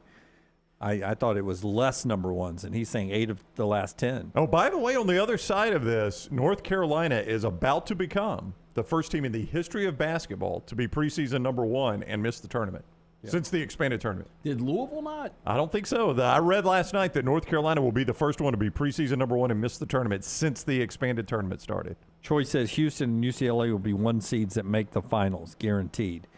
You don't have UCLA. Well, UCLA is out, yeah. I didn't do, watching them against USC. Boogie Ellis had a hell of a game. I don't know. I like Mick Cronin. I just don't really trust the Pac-12. He's good in the tournament, Mick is. When is the last time a Pac-12 team won a national championship? Was it Arizona? I think it was. Probably so. That was 97? Is that really the last time? UCLA hasn't won one since then? No. Wow. All right, so there you go. That's LT Steak Bet there, brought to you by our friends at New York Butcher. We told you about them a little bit earlier.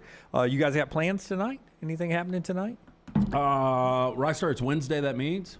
Trivia. Oh, you're out, though, right? I am. I'm a little under the weather. That means Ryan Brown will be there, so your opportunity to see me rap, because we got to do music at some point, right? Oh, Rockstar, rapping with LT. Heck yes, heck yeah. Get after it. Odie's Team Tribute. We do it every Wednesday night at 8 o'clock. Get there a little early. Enjoy some of the great food from Rodney Davis. Award-winning wings, delicious burgers. My personal favorite, that Diablo sandwich. Ice-cold beer buckets full of Bud Light. You can utilize that patio with this great weather right now. The Alabama game will be on, Alabama, Florida. So come out and join us. It's Birmingham Institution, Odie's Tavern, Crestline Village. Follow Scott Forrester on Twitter at ScottForresterTV.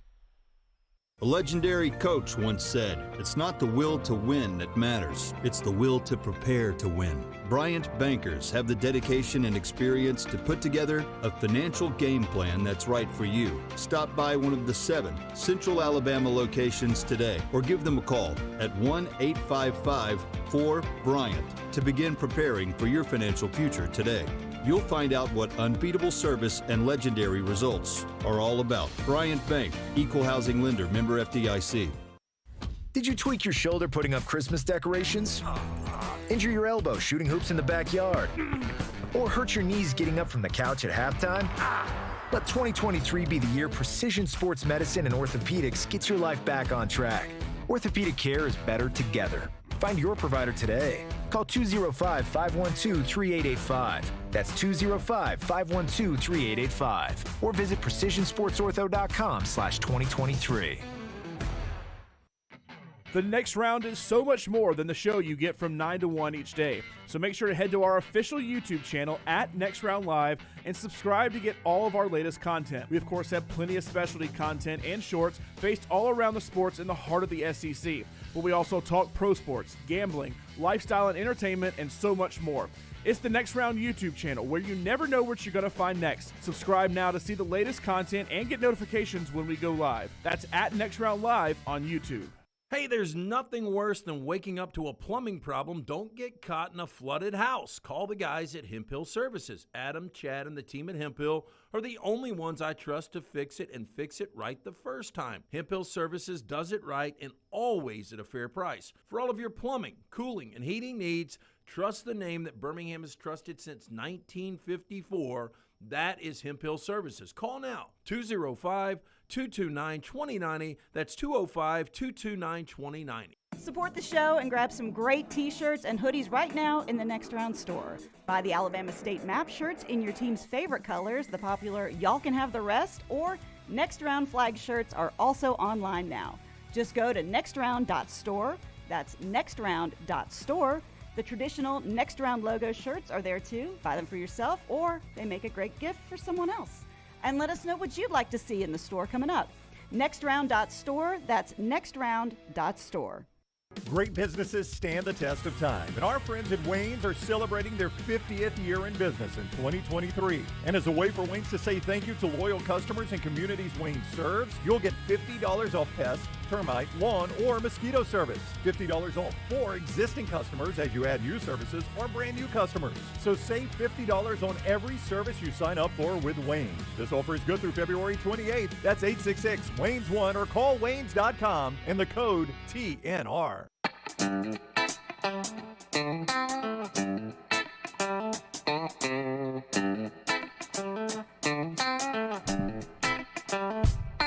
Back with you on the next round.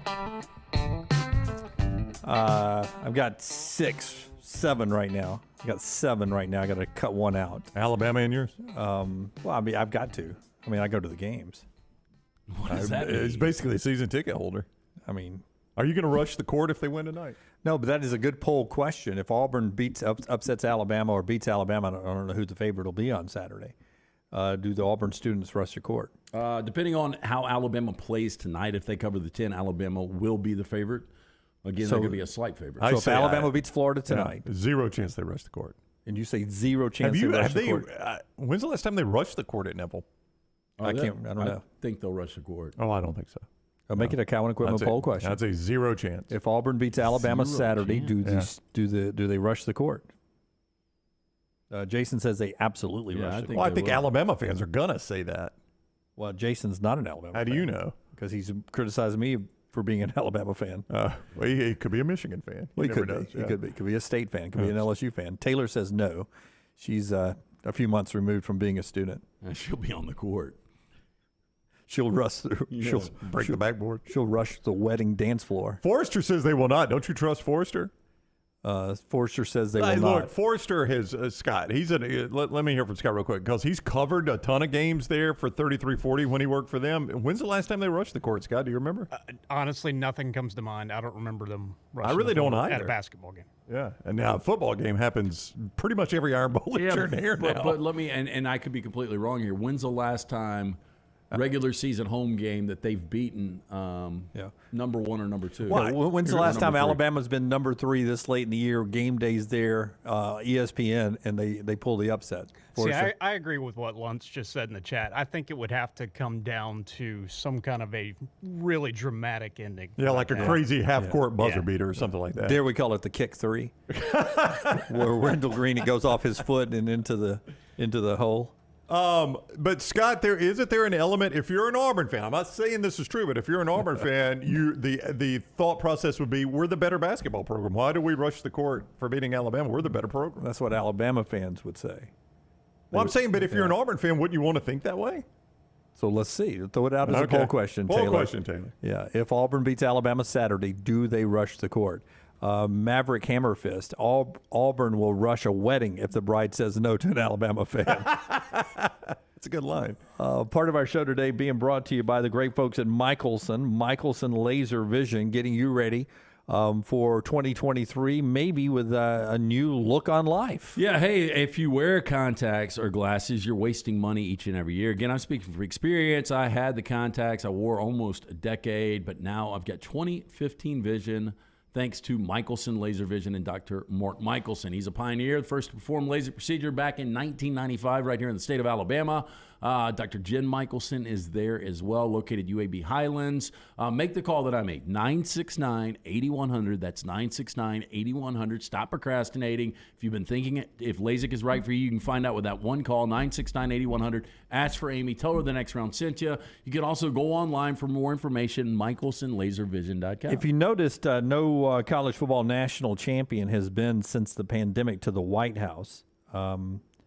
Georgia's congressional delegation has sent a request to the White House. They have not heard back yet, their AD says, as of yesterday.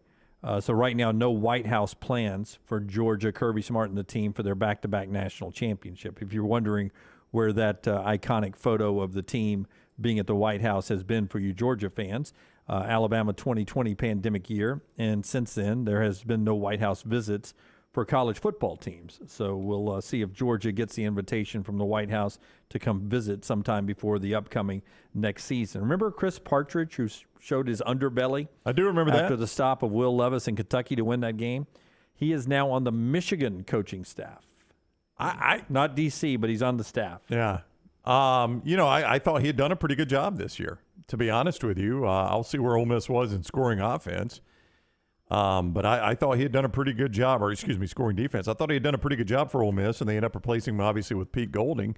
They were 9th in the conference, 25 a game. You got to be a little better than that. And you said he's on Kentucky staff now? Michigan staff. Okay. He's on Michigan staff, the Wolverines. And one other note, earlier we told you about a $1 billion renovation plan of William Bryce Stadium at South Carolina and the surrounding area between there and the basketball arena.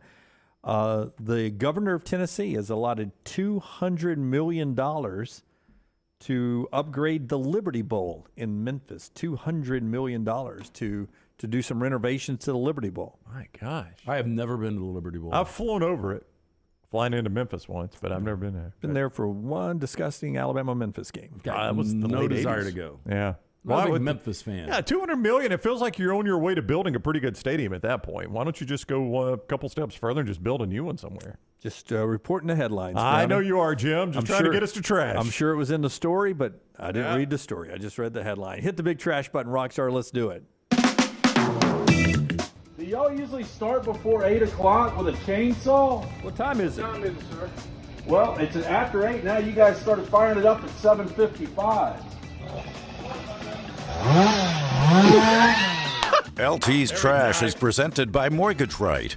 Mortgages done the right way. You know how Brown does that obligatory laugh on the show? That was legit. Yeah. That was a legit laugh. That guy fires it up, and it wasn't just cranking it. He hit it hard, He too. did. It was showing it to Liz. That's what you can't see. He's up there. He's holding it up. Did the new year add to your financial uncertainty? Let the experts at Mortgage Right help get your financial house in order. Their team of experts can make sure you're prepared for anything 2023 may bring, including freeing up cash for the things you need to get done. With locations in Birmingham and Leeds, Mortgage Right offers a variety of loan products, fast and free pre-approvals, and reliable hands assistance that will help you take advantage of available home buying and refinance options. With Mortgage Right, there is no middleman. You can put your trust that your files will never leave their office. Take control today. Visit Mortgage Right at their locations, Highway 280 in Birmingham and Parkway Drive in Leeds. You can apply mortgageright.com/TNR or call 205-815-9200.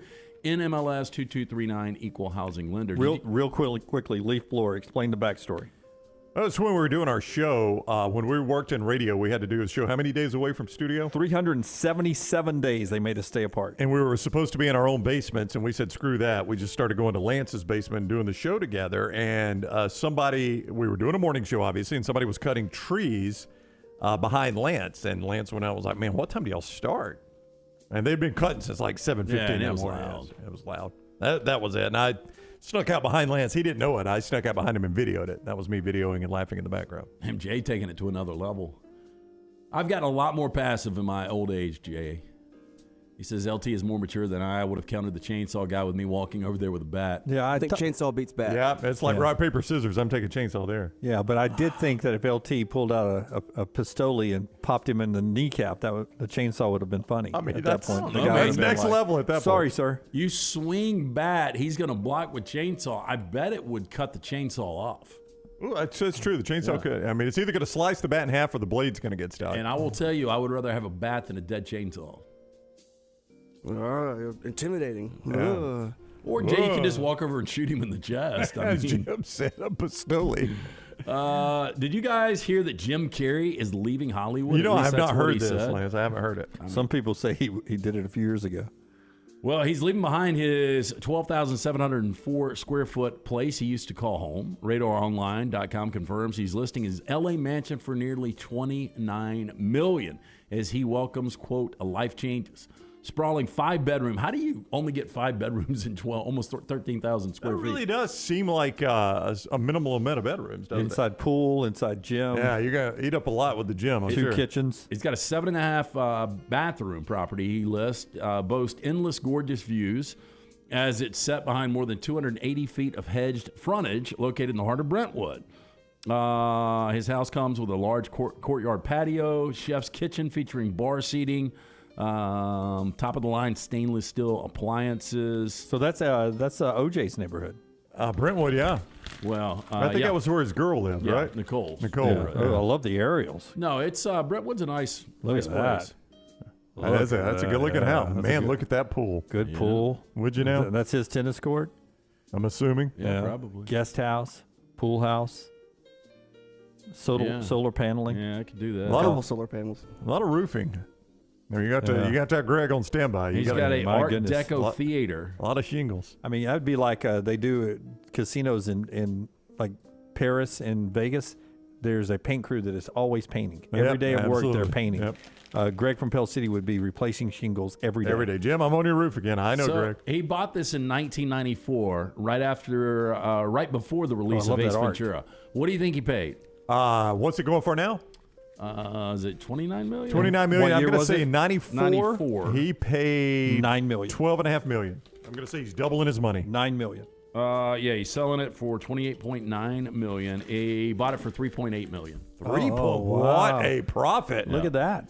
It's a museum. You think he did a 15-year arm on that thing, Lance? Or a 30-year fix? I think his Ace Ventura money paid for it. Oh, you don't think he did a 30-year fixed on that? I do like the way it's decorated, though. I'll go ahead and tell you. Except for the one that looks like it was a museum, the picture before that. Well, that would be the bathroom. It was not, was it really? With the statues? That's a bathroom, It's a marble Rockstar? bathroom. Yeah, look at the towels hanging. Where? Where's the towels? There are towels right there. I didn't notice that. I didn't notice that. The statues distracted me. Well, that is a busy bathroom. Boy, it really is. It is. So I'm having to walk around the statues to do my business? Is that the water closet right there to the left, the door there, you think, Rockstar? I don't know. I love the funhouse mirrors, though. Yeah. Boy, make you feel good or bad about yourself, one of the two. You think Lauren Holly pranced through there a couple of times? I was a Lauren Holly fan. Yeah. Dumb and Dumber era Lauren Holly. Yep. Beautiful girls, Lauren Holly. That does work in the bathroom for me, though, that statue going, really? Is that it?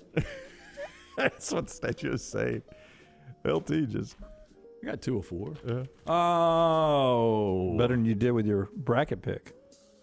We'll see. Atlanta man was arrested for allegedly using a broken window at the DeKalb County Jail to deliver items like narcotics, tobacco, cell phones, chicken wings, and more. Fox station WAGA in Atlanta reported the investigators charged Michael Dixon with crossing a line with weapons, intoxicants, drugs without consent, criminal trespass, possession of marijuana, and possession of cocaine with distribution intent. You ordered the AK-15, cocaine, and some lemon pepper chicken wings? Now, Dixon, who the sheriff's office said was carrying a box cutter, was stopped outside of the facility on February 3rd while past the guard line area. When deputies searched the area, they found a hidden white back. Then they misspelled it. It's supposed to be bag. A white bag in a nearby brush. Deputies say the bag contained cocaine, packs of cigarettes, lighters, marijuana, ear pods, keys, glue, sweets, jewelry, changing cords, and cooked chicken wings. I mean, really, if you got a last name Dixon, shouldn't you just wait around for a country music morning show and hook up with a guy named Mason and just be sold there, just Mason Dixon? How many country music morning shows were Mason Dixon over the years? I've only heard of one.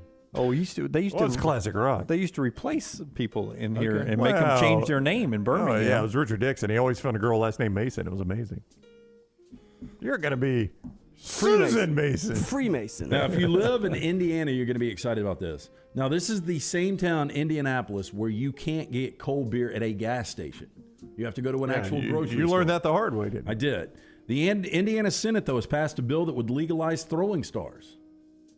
It used to be a big deal, believe it or not, Rockstar. When I was in high school, people would go to these places. I don't know if Spencer's Gifts had them, did they? I don't think Spencer's had throwing stars. Somebody had throwing stars. I'll tell you who had them was the gas station down the street from our old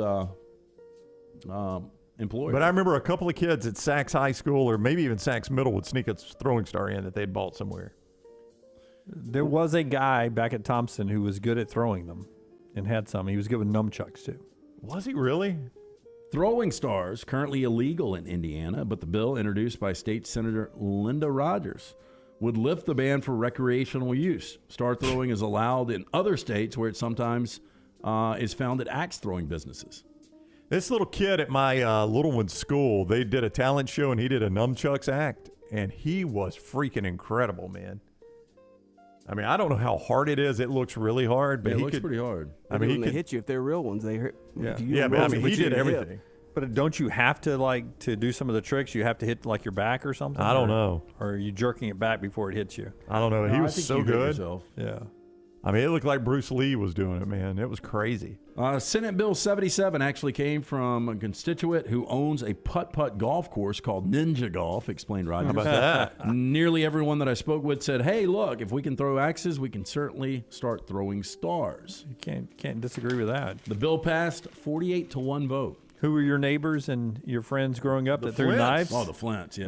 Yeah. I mean, that's just one step further from throwing a knife. Oh, Boyd had some throwing stars. Yep. Oh, Not as good as throwing a knife, though, I bet. They had a kid named Boyd.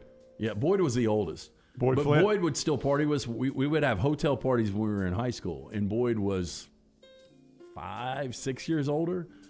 But I remember the first thing he would always do is rip the smoke alarm off the roof of the hotel. I got to line them up somehow, boys. We never made it through a full night at a hotel party. Are you serious? stunning. Really? Stunning. Somebody just wanted to watch a movie? And never got a deposit back, did you? No. We had an issue with one. So amid record-breaking cold temperatures in the Northeast, a large shark washed ashore on a Cape Cod beach and became encrusted in ice. Look at that. So it didn't wash ashore frozen, though, right? I think they said it died, it washed ashore, And then froze. Yeah. Yeah, and anybody or most people would think that is a great white by the look, but it's a poor beagle shark. They can measure 12 feet, weigh about 500 pounds. Is it really a poor Bengal shark, or poor as in poor Bengal shark? Like, is it a Bengal shark and you're throwing poor in there? Poor beagle. Poor beagle. He doesn't shark. have many possessions. Your enunciation didn't differ. Is it a poor Bengal shark or a poor Bengal shark? What?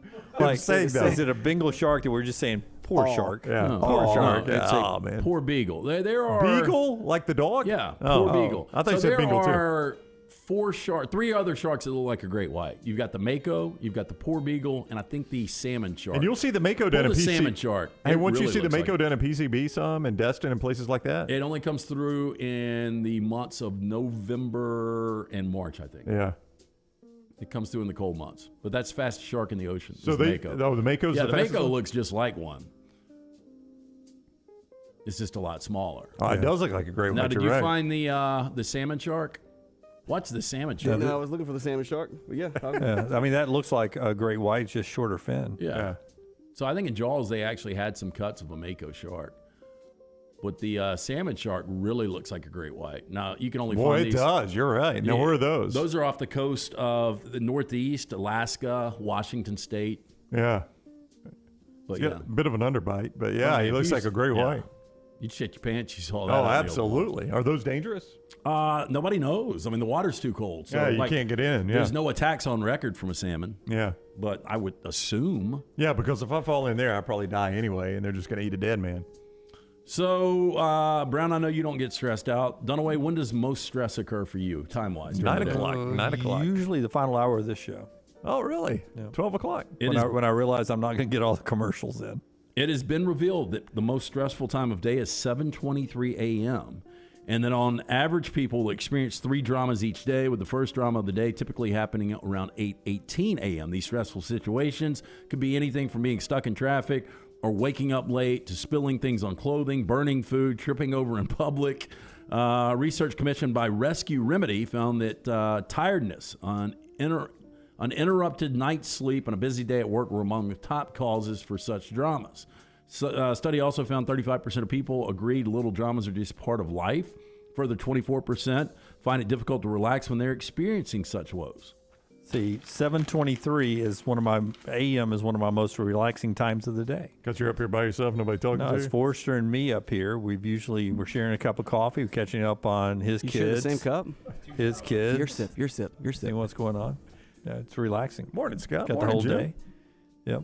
We're playing out, video and things in the show. It's very relaxing. It's nice that before the stragglers get here. Yeah. I would imagine it's a lot more stressful for Forrester than it is me.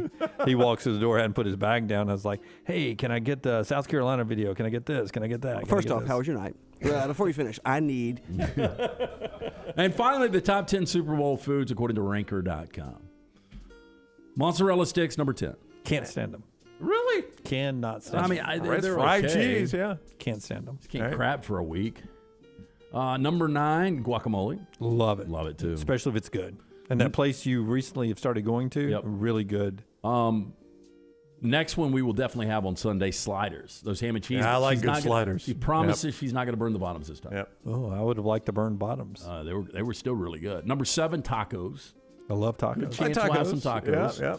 You go hard shell, soft shell, or both? Soft shell. Yeah. Hard shell's too messy. Yeah, I like a good hard shell taco every now and then, though. That's Maggie's preferred. The hard shell? Yep. I mean, it's good. It almost takes me back to my childhood when soft shell wasn't an option. Number 6, burgers. Yeah, I we like will burgers. not have burgers, though. I like them, though. Number 5, potato chips. We'll have chips. Yeah, you know. Number 4, salsa. Good chance we'll have salsa. Yep. Number 3, nachos. Good chance we'll have nachos. Love it. If you got Number salsa, 2, you need pizza. nachos. Good chance we have pizza. Number 1, chicken wings. We'll have chicken wings. You have chicken wings? Yeah. Oh, how about that? Big party at Lance's. Fantastic. That is Trash Today, brought to you by Our friends at Mortgage Right. Buying a home is a major milestone in life, and getting it right comes down to the right advice at the right time. That's why we're proud to partner with the friends at Mortgage Right, who does mortgages the right way. The housing market has its ups and downs, and that perfect home you've had your eye on may be harder to come by, but with Mortgage Right's Lock and Shop program, you can lock in your interest rate before you start shopping for a home. Plus, you'll know just how much home you can buy. Locally owned and operated, Mortgage Right standing by to help you today. Visit their locations, Highway 280 in Birmingham, also Parkway Drive in Leeds. You can apply online, mortgageright.com/TNR. Take the next round anywhere you go with official Next Round gear. Buy yours today at nextround.store. What are you waiting for? It's non-stop gaming action at Birmingham Racecourse Casino. Come play more than 900 of the latest and greatest games around, featuring fun bonuses and big jackpots. You can wager and win on horse and greyhound races from all over the world. There are more ways to win at Birmingham Racecourse Casino. Birmingham Racecourse Casino, located off I-459, exit 31, Derby Parkway. Must be 21 or older. It is the season of speed event at Alfa Romeo of Birmingham, and there is no better time to buy or lease a 2022 Alfa Romeo Giulia TI or Veloce model. Now through the end of the year, get 0% financing for 48 months or 1.9% financing for 72 months. Go by and see the great selection and take advantage of the low interest rates while you still can. It's the season of speed event. 48 months, 0% financing. Get into the best car I've ever driven at Alfa Romeo of Birmingham. Stop by the New York Butcher Shop and pick up the finest in certified Angus prime beef steaks and burgers, premium pork chops, ribs, and all-natural chicken cut to order just for you.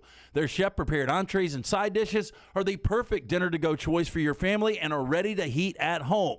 With a great selection of fine wines and desserts, the New York Butcher Shop is your one-stop dinner shop. 2 locations to serve you, Cahaba Heights and on Highway 119 in Greystone. The New York Butcher Shop, rare quality, well-done service. Follow Next Round Live on Twitter, Instagram, Facebook, and YouTube. The social media team at Next Round Live will share the latest interviews and videos from UAB, Alabama, Auburn, and campuses all over the college landscape. You'll also get the latest highlights and news from the Next Round Live Daily Show. Jim, Lance, and Ryan will share their thoughts, and remember, you can always see the old shows on the Next Round Live YouTube channel. Subscribe, like, and don't forget to comment. Turn on the notifications so you don't miss a thing. It's Next Round Live on Twitter, Instagram, Facebook, and YouTube. Make sure to start your day at nextroundlive.com. Get caught up on the latest podcasts and videos from the live daily show, plus specialty shows such as the Mystery Fifth Hour. You can also learn more about the whole staff at Double Down Media, find all of our social media feeds, see the latest videos from our YouTube channel and gaming channel, plus find other ways to consume the show like the Next Round mobile app, which you can download direct from the site via your iOS and Android device. Make nextroundlive.com your homepage and stay up to date with everything from us here at the Next Round. Hey, Lance Taylor from the Next Round. You've heard me for years talk about our friends at Bromberg's Jewelers, and we welcome you to stop by and see that great customer service at the Mountain Brook and Summit locations. But we'd also love for you to check out their new online shop. They've got plenty to choose from. Great gifts, big and small. Available online, they've got David Yurman, Tudor watches, select diamond and gemstone jewelry, William Henry, seasonal and favorite giftware items, and baby gifts as well. They've even got an online sale section. For more information, Brombergs.com.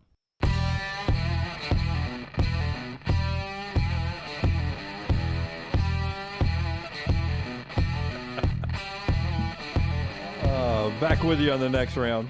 Brown, do you have your 6 yet? No? You do yours, I'll have mine. Okay. You know what I love about this is Dunaway really likes my 6 more than he's going to admit, and he's going to admit he's only going to take Alabama and Houston.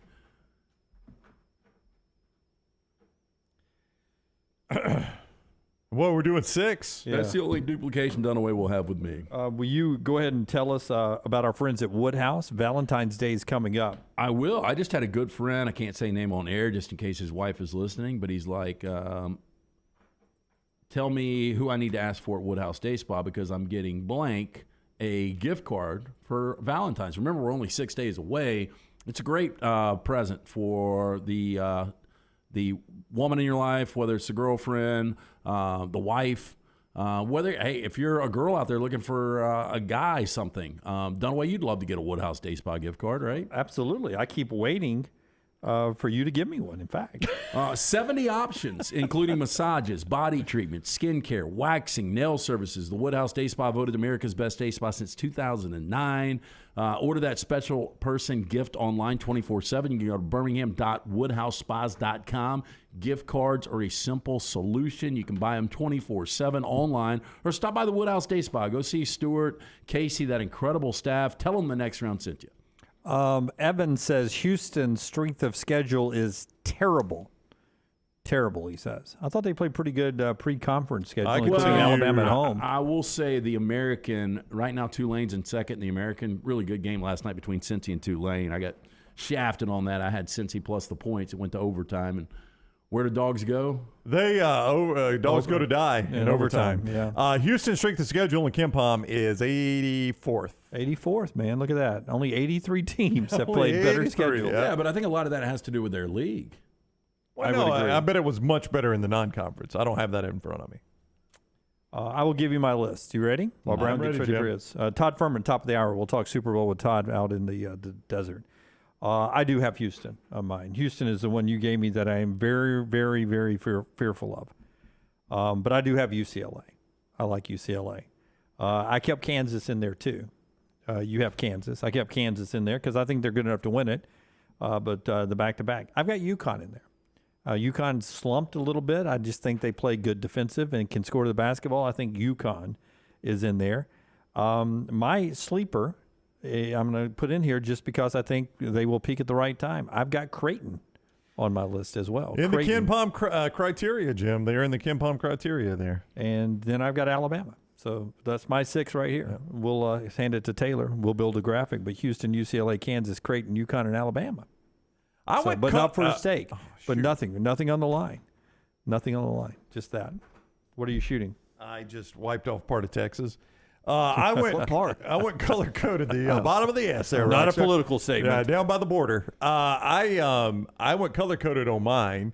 Alabama and Houston, Kansas, Virginia, UCLA, and Texas. Yeah, the only one that you and I are different on is Purdue and UCLA. Yeah, you don't have UCLA. Purdue's burned me too many times, Lance. They burned me too many times. I just don't need UCLA to get a 1 seed. You really do not need that, I guess. Yeah. So you're telling me that I should be cheering. I'm a big UCLA fan down the stretch. I would think so. UCLA, Arizona, somebody, one of those 2 teams. No. You will find me not cheering for anybody in the tournament because I've got the field, so I will just sit back and let it all play out and hope you're 6 because I start cheering for them. Watch my teams fall apart. Yep. That's March Madness is hard, man. Well, UCLA's 4 losses real quick. Illinois, Baylor, Arizona, and USC. I mean, those are quality losses. Yeah, that's their only 4 losses. Yep. Oh, that's pretty good. Now, how many quad 1 wins do they have? Who? UCLA? Yeah. They are 3-4 in quad 1. Okay. They've won 3 out of the 7. You know, somebody was taking a shot at Houston's schedule, and they're you can take a shot of it. Quad 1 and quad 2, they're 4-1 in quad 1, 7-0 in quad 2, right? Their only quad 1 loss is Alabama, who's their 4 wins. Karen wants to know. Karen is pointing that out too, 4-1. I'd have to go look them up. I don't have them in front of me, but I was just going to make I can give them to you. Okay, I was going to make the point that is that's 12 quad 1 and 2 games. Alabama, for instance, they're 6-3 in quad 1, 5-0, so they've got 13. Or 14. So, you know, I mean, it's St. Mary's is going to be 1. Virginia is going to be 1. Yeah. I mean, those are really good wins. Yeah, St. Mary's is 6th. Virginia is 14th right now. Outside of that, I'm going to say Oregon is a quad 1. It depends on where they played the game. You'd have to tell me where they played the game. It was at Oregon. It was at Oregon, so all Oregon's got to be top 75. They're 55th right now. Yep. I can't find your 4th. Yeah. Tennessee's 2 in the KenPom. None of us even sniffed Tennessee, right? The offense is awful. Is too scary to me. I'm with Lance. And it's just they so bad. burned me so bad last year. UConn is 6th in the KenPom. I was looking for them, and I couldn't find them, and I started too low. They're 6th in the KenPom.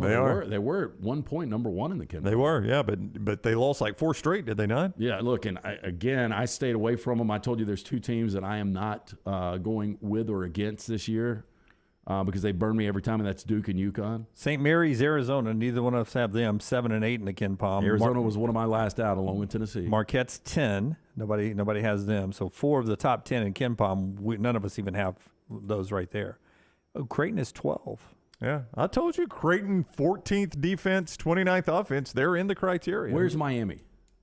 I like that Miami team. Do you really? I really do. They're 31st in the KenPom, 105 defensively. That's what kills them in their criteria. You like them that much? Got a lot of athletes. They've got tournament experience. You go back to last year, the run they went on. Larinaga always does well during the tournament. He really does. He really does because he buys those players, according to Jim Boeheim. Top of the hour. When we come back, Todd Fuhrman joins us. It's our Super Bowl visit with Fuhrman, where we talk a little bit about some prop bets too. That from Vegas coming up, part of the show. This hour brought to you by our friends at Champy's World Famous Fried Chicken, right there on Highway 119 in Alabaster. Open today for lunch and dinner. Open for the Super Bowl to go. Anytime you need a party tray, or you want something for an office meeting, get tired of just ordering the same old stale pizza all the time, champy'schicken.com. champy'schicken.com. Sterling will take care of you. Highway 119 in Alabaster. Follow The Next Round on Twitter, Instagram, and Facebook at Next Round Live. Hey, there's nothing worse than waking up to a plumbing problem. Don't get caught in a flooded house. Call the guys at Hemp Hill Services. Adam, Chad, and the team at Hemp Hill are the only ones I trust to fix it, and fix it right the first time. Hemp Hill Services does it right, and always at a fair price. For all of your plumbing, cooling, and heating needs, trust the name that Birmingham has trusted since 1954. That is Hemp Hill Services. Call now, 205-229-2090. That's 205-229-2090. Don't let a roof problem disrupt your football Saturday or Sunday. Call Greg from Pell City and Storm Restoration Roofing. Locally owned at 205-542-3531. Greg wants to give you a free, no-cost inspection. Free, no cost, no obligation, 205-542-3531. He can also pressure wash your metal roofing. It's easy to see why his company's so successful. A-plus rated with the Better Business Bureau, and insurance companies trust him. You should too. 205-542-3531, or just look him up on Facebook, Greg from Pell City. Hey, Lance Taylor from The Next Round. You've heard me for years talk about our friends at Bromberg's Jewelers, and we welcome you to stop by and see that great customer service at the Mountain Brook and Summit locations. But we'd also love for you to check out their new online shop. They've got plenty to choose from. Great gifts, big and small. Available online, they've got David Yurman, Tudor watches, select diamond and gemstone jewelry, William Henry, seasonal and favorite giftware items, and baby gifts as well. They've even got an online sale section. For more information, brombergs.com. Start your day online with our website, nextroundlive.com, for the latest videos, podcasts, and college football stories. It's also a great way to stream the show or shop in the Next Round store. Stay connected by visiting nextroundlive.com.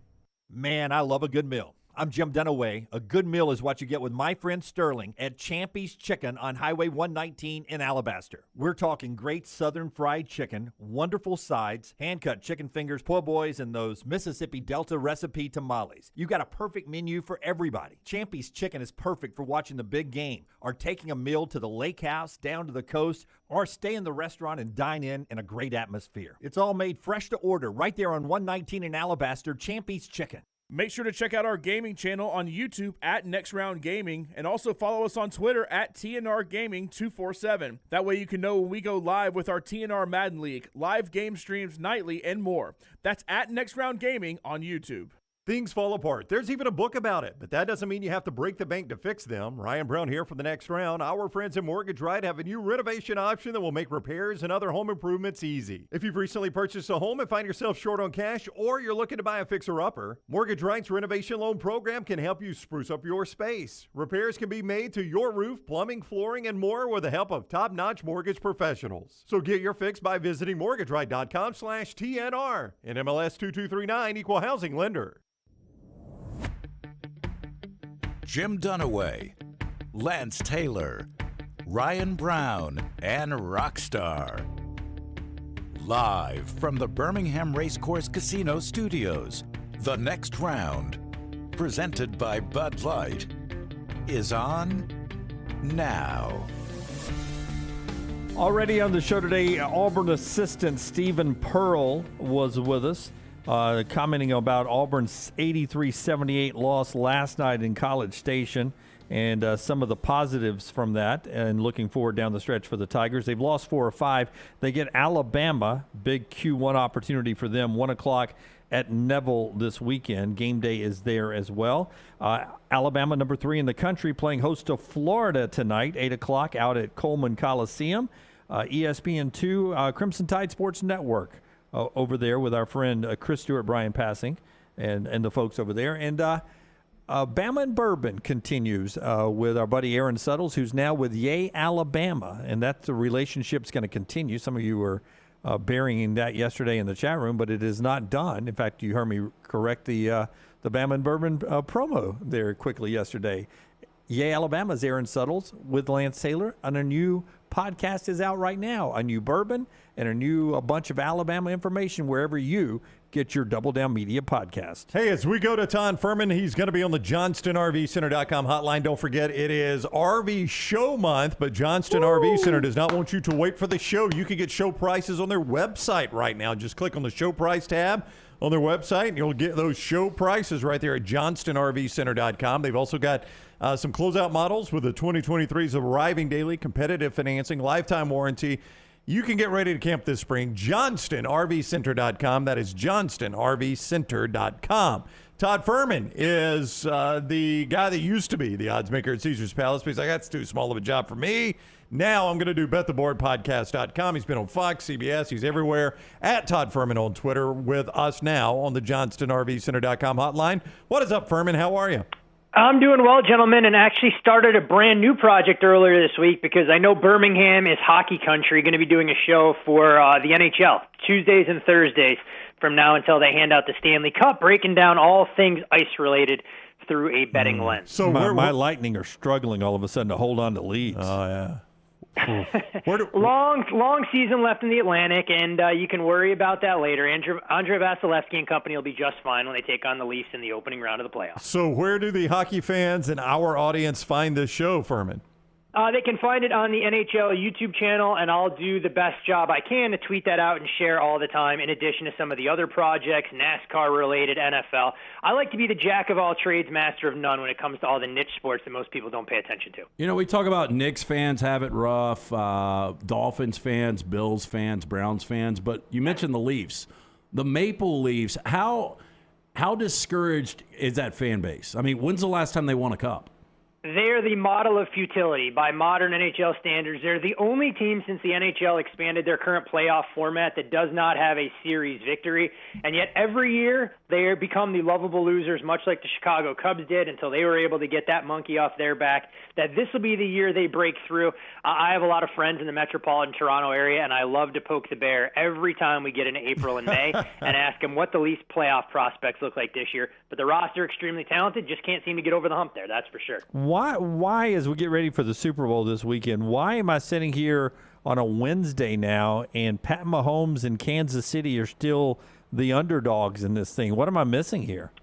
I'm not sure you're missing a ton. I think a lot of it, was the initial line movement. So books opened Kansas City a short favorite and immediately took money on the Philadelphia Eagles. A lot of the books that I spoke to said some of the biggest wagers early on came in on Philadelphia, but that was as much professional bettors getting out ahead of it. If there was a chance that Kansas City was going to go into Super Bowl 57 without Juju Smith-Schuster, without Kadarius Toney, without L'Jarius Sneed, then it made a ton of sense to bet Philly as an underdog. Now as those players start to trend up, there's a little bit more of an appetite for Kansas City, but at the same time, limits have been raised. The market is a little bit more mature, and so the numbers aren't nearly as volatile. It'll take a pretty big bet to push this one way or another.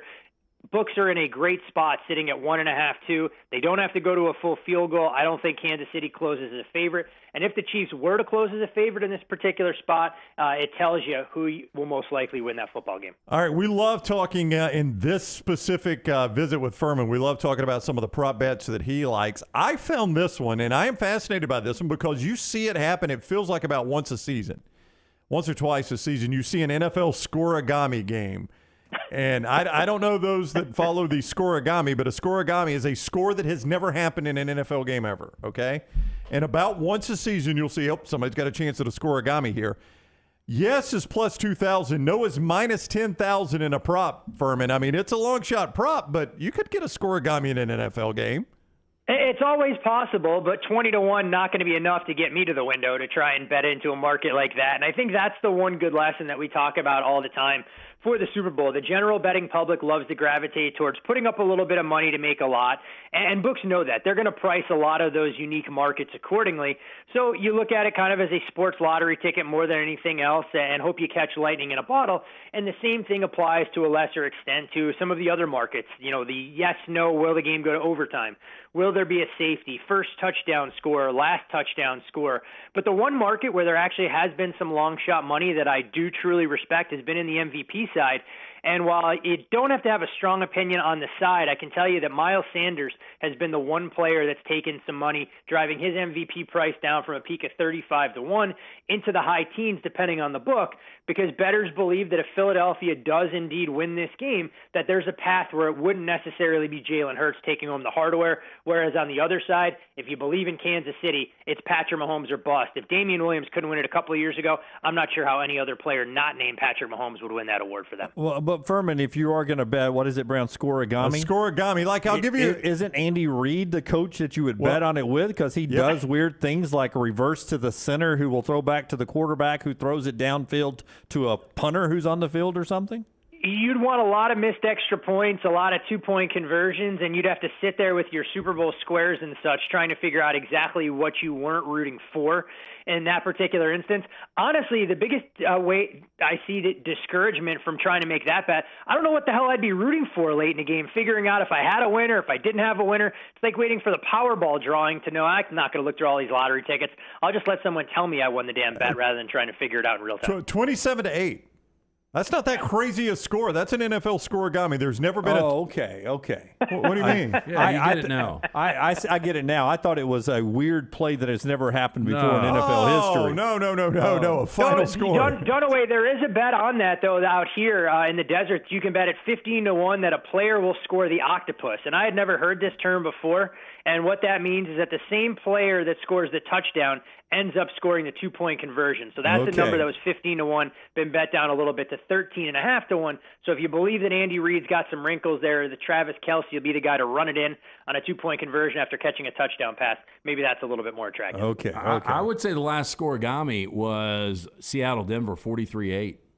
Might have been. I mean, there was one recently this year. I can't remember the one this year, but yeah, there's. But I'm just talking about in a Super Bowl. So it's been a while. In a Super Bowl, yeah. Speaking of a while, Fuhrman, I have lost, and this is well documented for years. I've lost 6 straight Super Bowls this side. I've lost 18 of my last 22. I can't make this up. And here's the way I lean Philadelphia. I think Philadelphia is the better team, but, I'm a contrarian, and it seems like, a lot of the money is on Philly here. And when do you really get to take Pat Mahomes when the public's betting against him? But to me, this game's really difficult. And how have you fared in Super Bowls? It's not a game that I've done a ton with in terms of betting the top-line market, honestly. I think the last substantial bet I had was a couple of years ago. when Denver took on Seattle, was able to get Seattle early on as an underdog, just thought their defense was going to be too much. And it's typically where I'll gravitate towards props or totals, and I actually do have a bet on the total here. You talk about contrarian by Super Bowl standards. These games have been historically low scoring over the last couple of meetings. But for me, I went over the first half total at 24. I feel these teams are a little bit of an outlier, whereas this Philadelphia defense has a lot of questions that they're going to have to answer when they step up in class against this Kansas City offense. Just go through the schedule of opposing offenses that the Eagles have faced, and it leaves a lot to be desired, especially at the quarterback position. So I think you're going to see a little bit more of a high-flying game early on in this contest than what we've grown accustomed to. But the only way that I was going to get involved on a side here is if Kansas City somehow got to 3. It was there for a few fleeting moments on Sunday night when the price originally opened, but wasn't able to get my price at 3 flat. Todd Fuhrman is with us, bettheboardpodcast.com. Also for you hockey fans, do not forget his hockey content, which will be on the NHL's YouTube channel. Follow him at Twitter, at Todd Fuhrman, to get more information on that, at Todd Fuhrman. He's on the JohnstonRVCenter.com hotline. I love Chris Stapleton. Going to see him in concert this summer. I'm looking very much forward to that, Fuhrman. Does he feel like an over or under on the anthem to you? You know, unfortunately, this is a market that some books have already pulled. He's taken a ton of over money early on. You know, I reached out to my friends in Nashville, tried to get the exact length of the track that they were going to use for that. None of them were forthcoming with the information and feel cheated that I didn't help contribute to some of those offshore markets pulling it off the board. Last price I saw was a shade more than 2 minutes, but books are smart. Rather than moving the actual number, they just jack up the juice, and I think it was minus $4 to go over 2 minutes and 6 seconds. Oh, I mean, just go Tennessee whiskey, and if you just go to that pacing, it's going to be the longest one in Super Bowl history. But I think it'll be a good one. Yeah, country artists have gravitated towards going over the total a lot more than what you'll see in some of the other musical genres, but definitely a fun market. If you Fuhrman, is that a shot at us? Like we're adding extra syllables to words? Well, we do. No, it's not. It's not a shot at anyone. I'm a huge country music fan, but the pace is significantly slower than what you get in rap, hip hop, R&B, and rock. So we know country music stars love to relish the big stage, and they elongate a lot of their patriotic duty up there, taking center stage at the Super Bowl. Still there. I mean, it does add a few more sentences, a little length to it. Yeah, I hear you. Fuhrman, is there any prop that I read the other day? There's, and this can't be correct. I read there was 2,000 props. It all depends. There's different variations of props, and I think when you look at the 2,000, some of those are the index props, where you're talking about figuring out the exact number of points that the Kansas City Chiefs will score. Some books don't call that one market. If they have 40 different points, they'll say they have 40 different prop bets available there. So some of the menus are extensive. I have a bunch from around town. They're upwards of 18 to 20 pages long, double-sided and single-spaced for the most part. But the crazy part about it is no two books offer a lot of the same exotic props. You really have to shop around. It's not a one-size-fits-all unless you're looking for over-under, receiving yards, passing yards, attempts, completions, etc. for some of the marquee players in the game. So for me, one that a lot of books have up that I actually like quite a bit, it's Quez Watkins, under 1.5 receptions. That number juiced out anywhere from $1.50 to $1.70. I'd feel comfortable going up to $2 there. He's been the odd man out of this Philadelphia passing offense. You look at his snap share, it's really declined.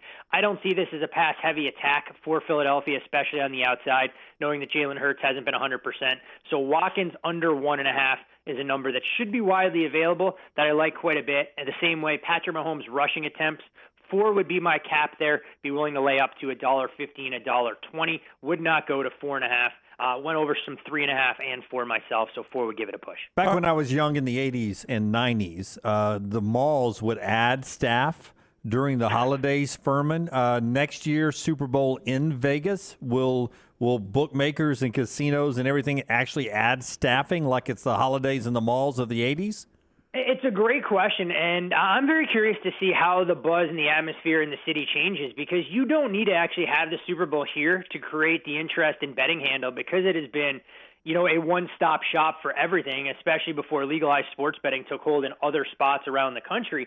So we'll see if the room costs price a lot of those casual fans out, because it's already an exorbitant rate. We know the NFL looks for massive room blocks as much as anything else.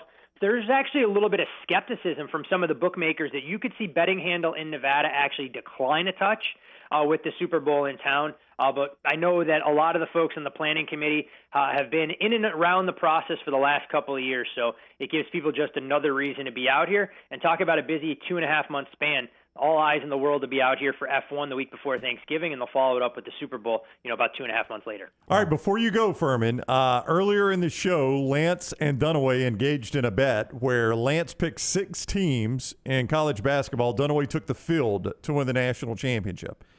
I am going to give you Lance's 6 teams. Who did he miss on, in your opinion? Fire away. Texas, Purdue, Virginia, Kansas, Houston, Alabama. Is there anyone that he left out or anybody he's got in there he should not have? The one team that I probably would have taken over Purdue, just because I'm not huge on the Big Ten. I think they have some questionable guard play, even as well as Edey has played. I probably would have incorporated Arizona in that mix. I think they're built a little bit better than UCLA for a deep tournament run.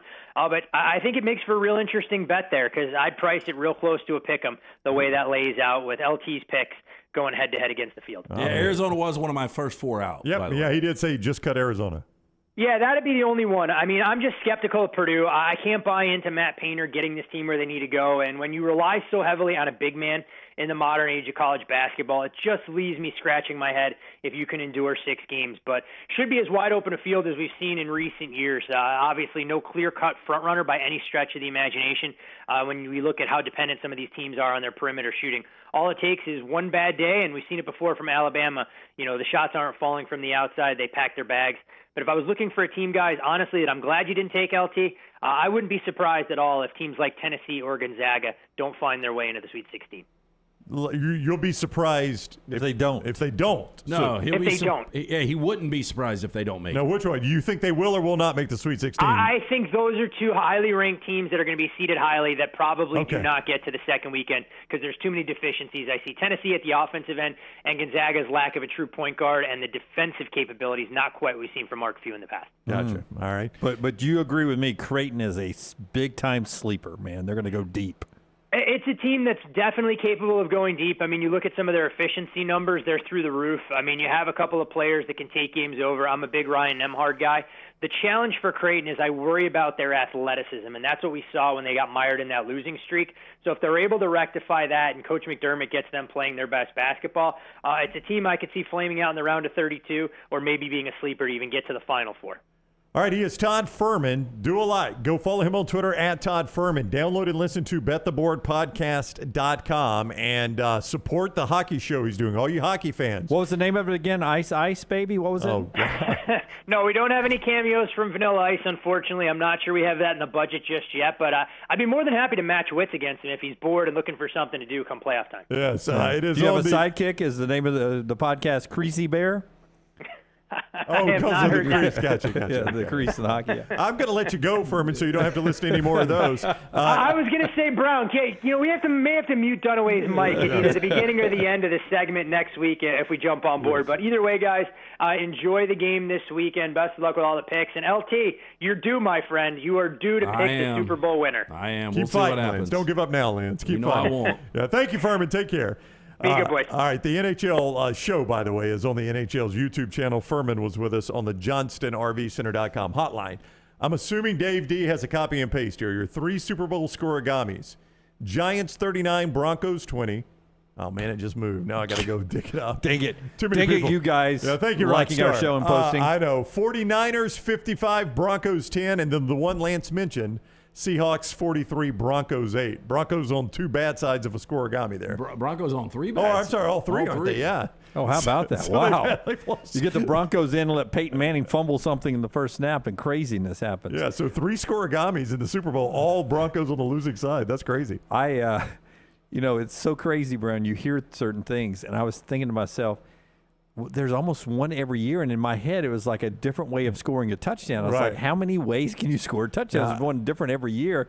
And I was thinking about, well, has a center ever thrown a ball to a punter to score a touchdown? I was way off on what a scoregami was. That's very interesting. Yeah, well, scoregami. You'll see it about once every other year, maybe, in the NFL, there'll be a scoregami. So, like, if the final score was 53-51, that's never happened before, that'd be a scoregami. That would be a scoregami, and Jim, that score has never happened before in the NFL, so it would, in fact, be a scoregami. How fun would 53-51 be? That'd be a heck of a shootout right there. You've had a 54-51 in the NFL before, but not a 53-51. We had a 54-51? Yeah, you've had a 73. You've had I don't know when this game was played. You've had a 72-41 NFL game. Now, I don't remember it. Obviously, I'm sure it goes way, way, way, way back. But there's been a 72-41 NFL game at some point. Wow. It's hard to believe. Now, you can get a scoregami on 72 to anything up in 241. That's all a scoregami. So it was 72-41. That was the final. I didn't know Pete Golding coached in the NFL. That way it's full of them. For the Alabama fan out there. All right, part of the show being brought to you by our friends at Precision Sports. They bring you this part of the show. And is there any injury that has you concerned? Is it the Chiefs' wide receiver room? Yeah. Mecole Hardman's already been ruled out. I think Landon Dickerson. I mean, that's such a good offensive line. If he can't play the whole game, then they're not whole. But am I wrong? Was Landon really a number 2 on that line, and he only got into the starting role regularly because of an injury? But it's still he's playing guard, not center. But it's still that's the best offensive line in the NFL. And if you take another guy away from it, wow. Redskins Giants 72-41, 1966. Look at Lunsford. 2023, new year. There are new ways to contact your favorite precision sports medicine and orthopedic provider. Remember the number 205-512-3885. The website, precisionsportsortho.com/2023. Maybe you tweaked that shoulder putting up the Christmas decorations, injured your elbow shooting hoops. Precision Sports Orthopedics, they can get your life back on track. Orthopedic care, better together. Find your provider today. Call 205-512-3885 or visit precisionsportsortho.com/2023. Follow LT on Twitter at @TheLanceTaylor. Culver's could have only started in Wisconsin. Just ask our team member Marcus. Let's just say you can't take America's Dairyland out of Culver's. Like the real Wisconsin cheese on our juicy butter burgers, the farm fresh dairy in our fresh frozen custard, even our crispy golden Wisconsin cheese curds. It may sound cheesy, but we love where we come from at Culver's. Almost as much as we love sharing it with our guests. Welcome to Delicious.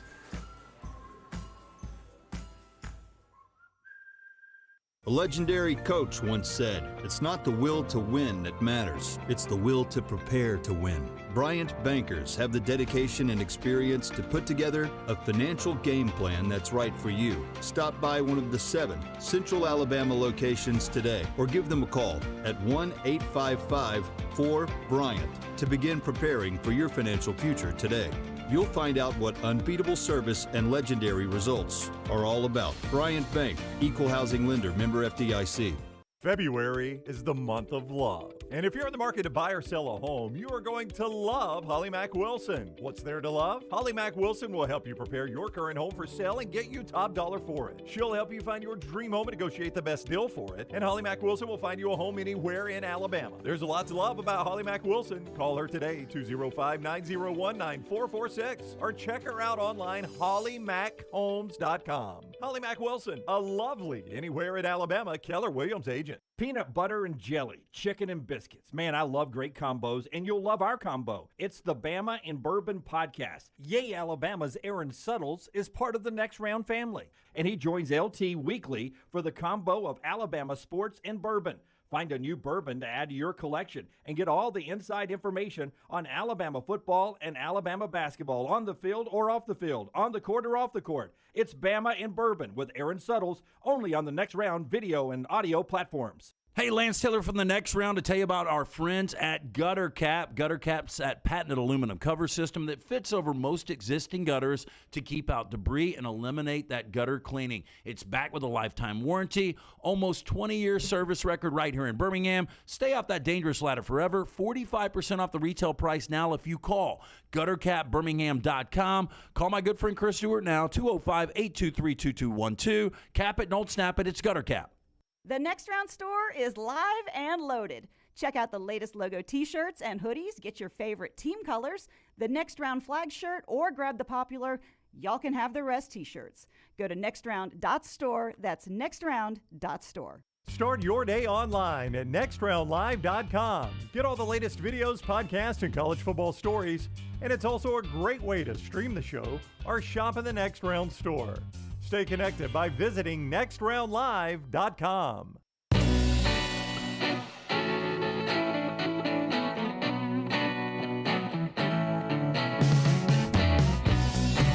As you would imagine,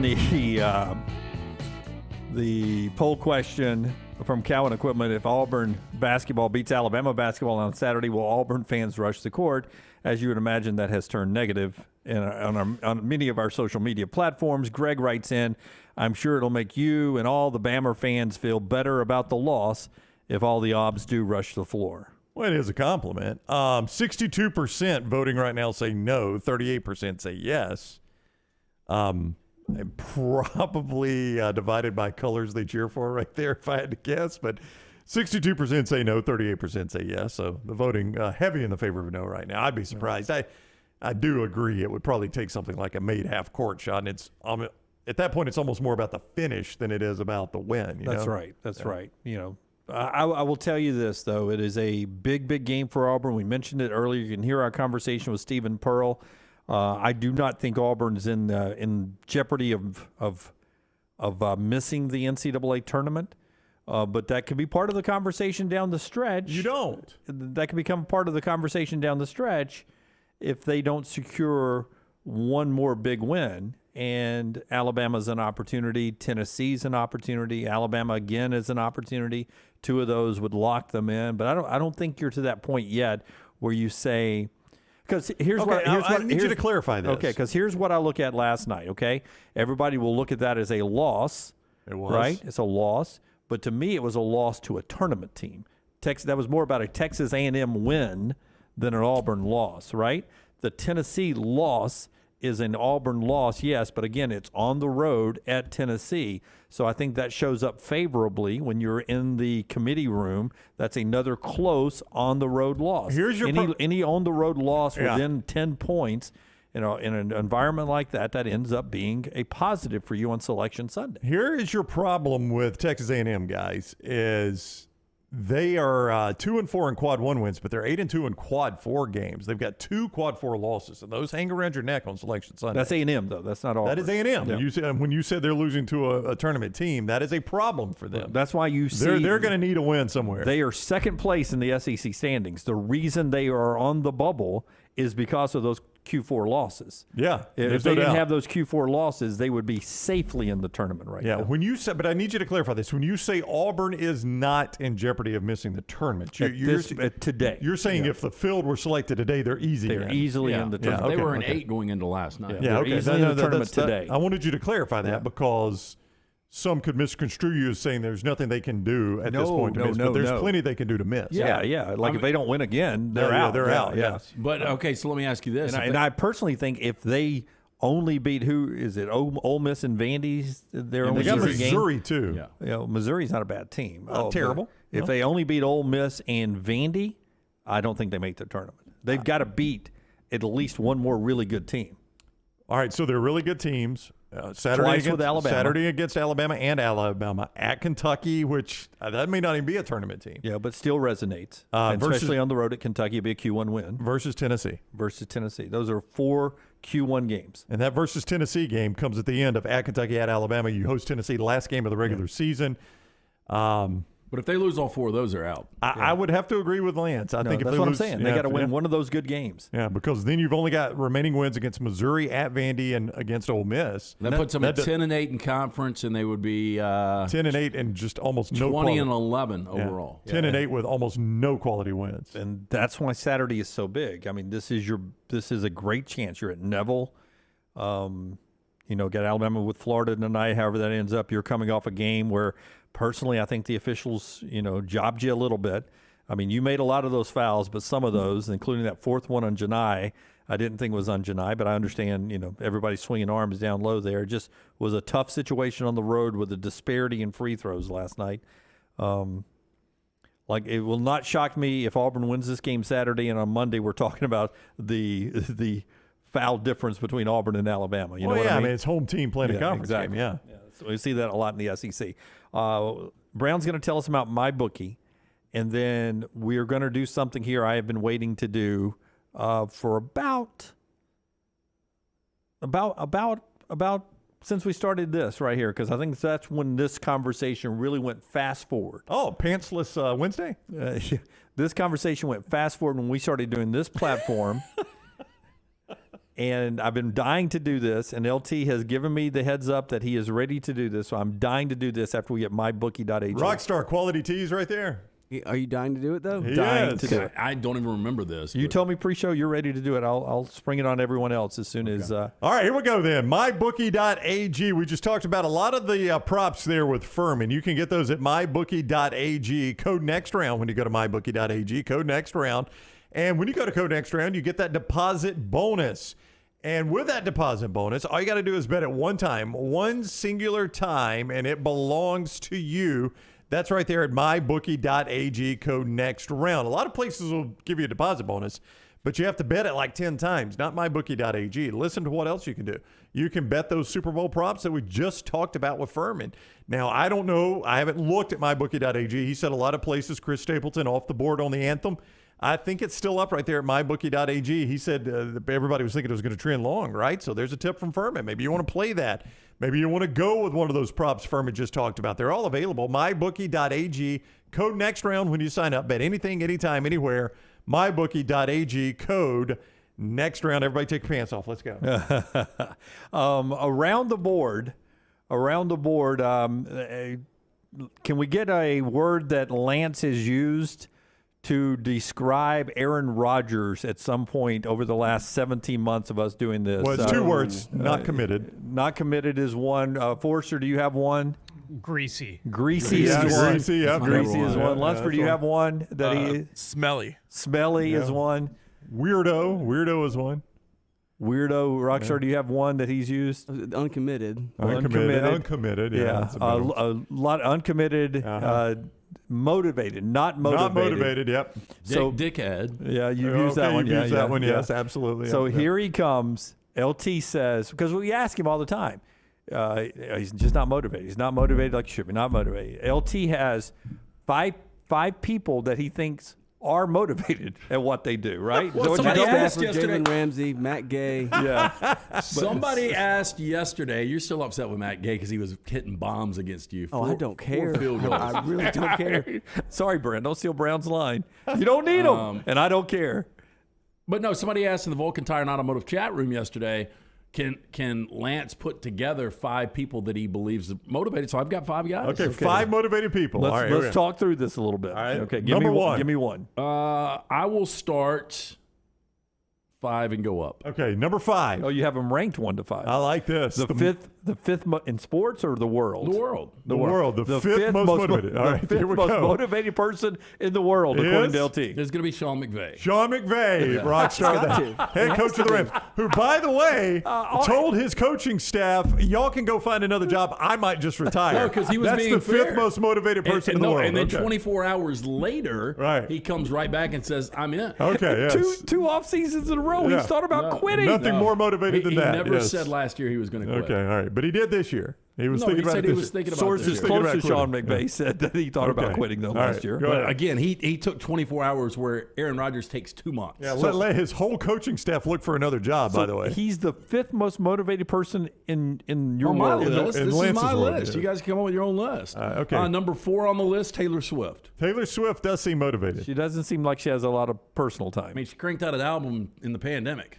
Well, she did more than that. But she's having to re-record all her old stuff so she can make the money on it too, right? Yeah. But she spends time to put those little Easter eggs out with hints about her next album or a tour or something that's coming. I mean, just to think that stuff up. And to do personal concerts for people. Yes, and like Make-A-Wish. Exactly. She does a lot of amazing things. But do you have any more musical artists on there? Okay, one other musical artist. Can I just tell you, Morgan Wallen. The last album he did was like a double album, that came out, and he's just one of the biggest country hits of all time. He had to win a lot of people back over, though. But he put that album out before that happened. I know, I'm saying, but I think he's still motivated to try to win people back over. That one had like 30-plus songs on it, his last album. The new one that's about to be released, I saw he was doing the interview that the funny guy. Presley. Yeah, Caleb Presley. 36 tracks on his new album he's dropping. A writer writes. Yeah. But I'm telling you, I mean, you go 30-plus songs one album, your next one's got 36. Yeah. You could spread that out a little bit, Yeah, right? you could. You could have done 4 or 5 albums. Yeah, that but way, since he did that album, I think Taylor Swift has done 3 albums. Well, Lunsford says she's done 5 since COVID, which is crazy. Okay. All right. There you go. All right, So, I agree with you on Taylor Swift. he's You're wrong on number me. 4 on my list. Number 3 on my list is Tom Brady. Guy doesn't eat meat. Man, that guy was dedicated to his craft. I mean, I don't think that makes you dedicated to your craft that you don't eat meat. And left his wife and kids for it? He did do that. Cost him a marriage. Maybe she left him, though. I think Tom Brady's one of the most dedicated athletes we've No, ever I don't seen. disagree with you. I just don't think being a vegan makes you dedicated. No, it was one example. Yeah. I mean, what would you give up meat for? Death. Yeah, there you go. Hey, and by the way, he's attacking his retirement full bore, man. Every day he's launching something on social media. Like he's, look, there's the Brady brand. He posted that 2 days ago. Weird picture, but, you know, if I'm Tom Brady, I shut it down. And that backdrop is where I am every day. I'm not working, and he is working nonstop. Yeah, today or last night he posted, because I follow him, that he's got a autograph meet and greet with him and some of his athlete friends in Tampa coming up March 14th. You can sign up for the VIP experience. And he gave a website where, you know, he's hawking something every day. The guy's working his butt off the first 4 days of retirement. So I agree with you. Motivated there. Number 2, Ryan Seacrest. That guy works my his tail goodness, off. I mean, yes. he's doing something all the time. I Yes. can't imagine. And I can't imagine what his net worth is. He's probably close to a billionaire with this Kardashian. Because, I mean, You think so? I mean, he's got a lot of it. Yeah, but I mean, producer credits. Oh yeah, and enough to where he bought Dick Clark's New Year's Eve. He bought that from him. Yeah, so he freezes his ass off on New Year's Eve. He does the countdown. He does a morning show every day. We know how big of a pain in the ass that is. Yeah, I can't imagine doing the morning show. He bought American Idol, I think. He still records the top 40 every week. Yeah, I mean, he does that. He does American Idol. I mean, all those things. It's crazy. Well, like when he's doing American Idol and he's doing that all night and then he's doing a morning show the next morning, I just cannot even imagine that schedule. $450 million. That's what it says on the low. search, yeah. I would have guessed more than that. That's his net worth right now? That's what Lunsford just pulled. Yeah, but now remember, he has bought a lot of that stuff, which is a little out of pocket, so he'll make it back because I think he bought all of Dick Clark's entertainment properties. I think you're right about that. I think Dick Clark Productions, Right. he owns the whole thing now. Which I think means down the road he'll be able to bring some things back that Dick Clark, sort of cycled out of game shows and things American like that. Bandstand, Rockstar. We got to have American Bandstand back. Love me some American Bandstand. It's still I hot. liked it when I was a kid. Number 1, This is the most motivated person in the world, according to Lance Taylor. Michael Strahan. He works hard too. He does Good Morning America. I mean, he flies across the country. Yeah, because Nate Burleson does the same thing, but both his are in New York. But you're right, Strahan has to fly to L.A. for his. Yeah, and then turns around and has to be up early Monday morning. Yep. He's doing a lot of production work, too, so he's producing television shows. Yeah. That's right. I mean, so he's doing what Seacrest is doing, but he's doing it coast to Well, coast. let me ask you this, though. And John Dunaway, you did this for a minute on a local level.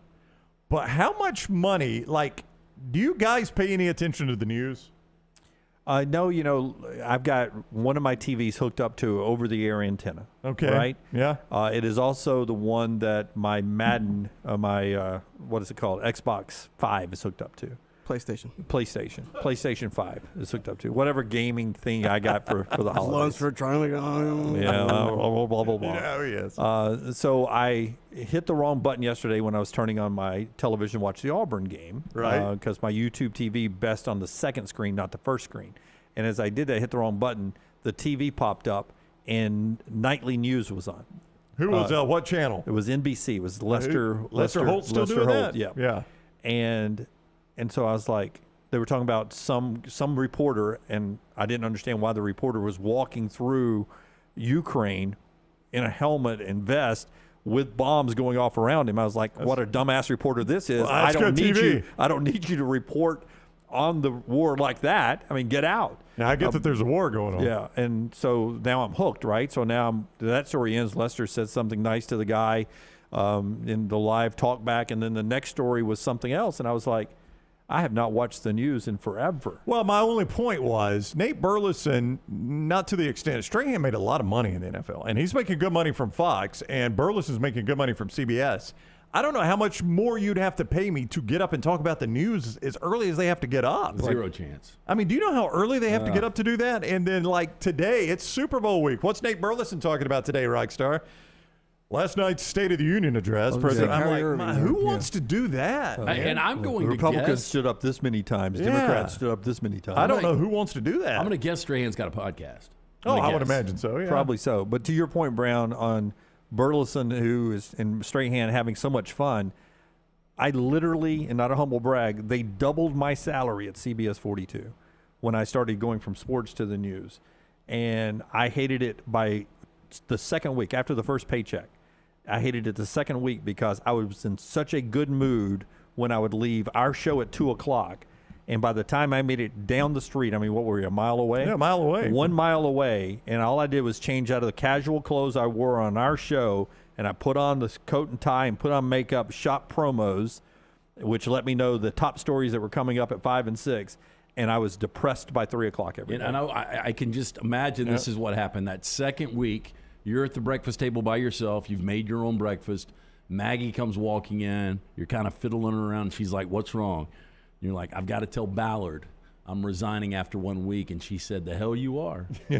I like that paycheck. That's exactly the way it went, except I was not telling him I was resigning. I was like, "I'm not signing another contract. I'll work out these 3 years." And Okay, so and I didn't. Apparently, you guys don't agree with McVay.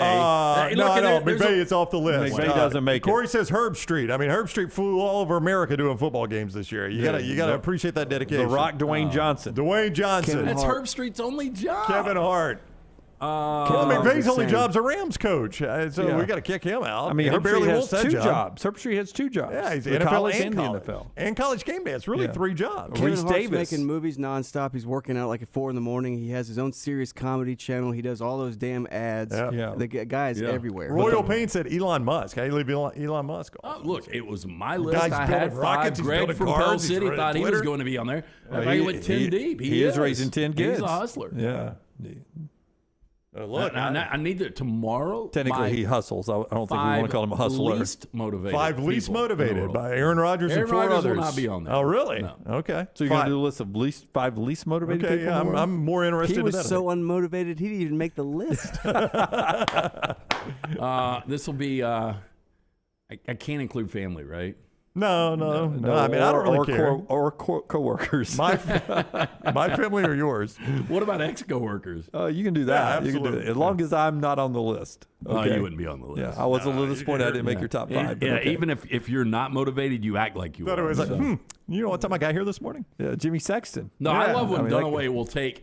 He'll do one of 2 things. He'll take a picture of the Crest the building. sunset. Here we go. Or Here we he'll go. send a text. Man, it's cold. Like it, Yeah, if he gets 6:20. in early and it's cold in here, you guys make sure you bundle Yeah, up. notice this text was sent at 6:20. Here goes. Here goes. Earlier today. I asked earlier. What'd you ask? I asked. What's the weather like? What's the up weather here? like? What's the weather like inside? Somebody had. I think it was you or somebody texted something. Yeah, that's just- true. You'd just- already sent a text at 6:20. Yeah, I mean, just because I didn't update you today, you wanted to know, so it's useful information, right? I was.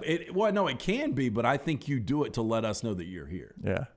I mean, around the horn, do you guys agree? No, I agree 100%. I mean, raise your hand, show of hands. I agree 100%. Yeah. All right. Yeah, everybody. And sometimes never get it again now. sometimes it You will wakes never me. get it again. Sometimes it wakes me up. I appreciate it. Nick Saban, by the way. Very motivated. Yeah, I but don't know how I've already got anybody else. Alabama as one of my 6 to win the national championship. I don't want That's my it. crimson colors Yeah, coming through. to Bama. And Bama and Nick Saban's a given, right? Yeah. He is. All right, these guys will finish out the show. I will. I will take my female body parts and go ahead and go to the car and pack it in for the day. I could have made that 1:20 tea time if I'd have known. Good weather for If I'd have known you didn't need me around here. Part of the show being brought to you by our friends at Redmont Distilling. We've got 4 downs when we come back as well. Do we have 2 more segments? We do, Jim. Oh wow, LT, we went deep there. Tell us about Redmont. We're back in a second. Locally owned and operated, great product. Ask for it by name, available in 20 states now. Their aim, clarity, and taste, color, and smell. It's vodka perfection. Remember, win Chuck's Bucks. We've got a big March Madness promotion coming up. We're going to give you more information. Meeting on Friday. Then we'll have all the details for you. 8 times distilled, available at your local package and ABC stores. Again, ask for it by name. It's Redmont Vodka. Follow Brownie on Twitter and Instagram at Ryan Brown Live. Hey, big news from our friends at Wayne's. 2023 is their 50th year in business and is their way of saying thank you To loyal customers in the communities they serve, they're offering $50 off pest, termite, lawn, or mosquito service. This offer is good to existing customers as they add services or new customers. This offer good through February 28th. Hey, look, Wayne's keeps all of us here on the next round pest, termite, mosquito free. They also keep our lawns looking fantastic. Call Waynes.com or 866-WAYNES1. Hey, Lance Taylor from the next round. You've heard me for years talk about our friends at Bromberg's Jewelers, and we welcome you to stop by and see that great customer service at the Mountain Brook and Summit locations. But we'd also love for you to check out their new online shop. They've got plenty to choose from. Great gifts, big and small. Available online, they've got David Yurman, Tudor watches, select diamond and gemstone jewelry, William Henry, seasonal and favorite giftware items and baby gifts as well. They've even got an online sale section. For more information, Brombergs.com. Want more of the show? Download the app or visit nextroundlive.com for the latest podcast. The Mystery Fifth Hour, our Not For All Ages podcast, The Last Call, and our entire Double Down Media podcast family, all at nextroundlive.com and on the Next Round app. Want more of the show? Download the app or visit nextroundlive.com for the latest podcast. The Mystery Fifth Hour, our Not For All Ages podcast like Bama and Bourbon, and the entire Double Down Media podcast family, all at nextroundlive.com and on the Next Round app. Don't let a roof problem disrupt your football Saturday or Sunday. Call Greg from Pell City and Storm Restoration Roofing. Locally owned at 205-542-3531. Greg wants to give you a free, no-cost inspection. Free, no cost, no obligation, 205-542-3531. He can also pressure wash your metal roofing. It's easy to see why his company's so successful. A-plus rated with the Better Business Bureau, and insurance companies trust him. You should too. 205-542-3531, or just look him up on Facebook, Greg from Pell City. Hey, Ryan Brown here from the Next Round. Do you want to help pay for my kids' college and look great while you're doing it? You need to go to the Next Round store. Everything from hats to short sleeve and long sleeve t-shirts, sweatshirts, hoodies, zip-up hoodies, and much more. And we're adding new things all the time. Why would you not want to see my kids get a great college education and look great out in the public while you're doing it? Get the gear we wear all the time on the show, and there's only one place to get it. nextround.store. That's nextround.store. This is for the men who never settle, the ones who miss the fairway all day and still pull out the big stick, the type of guys who will always prefer to be behind the grill than in front of the camera, and the men who never let their friends forget about a high school nickname. This is the Lodge mentality. This is Twin Peaks. Who wants to settle for a single TV? With more TVs, bigger screens, plus our fabulous scenic views, there's more to watch at Twin Peaks.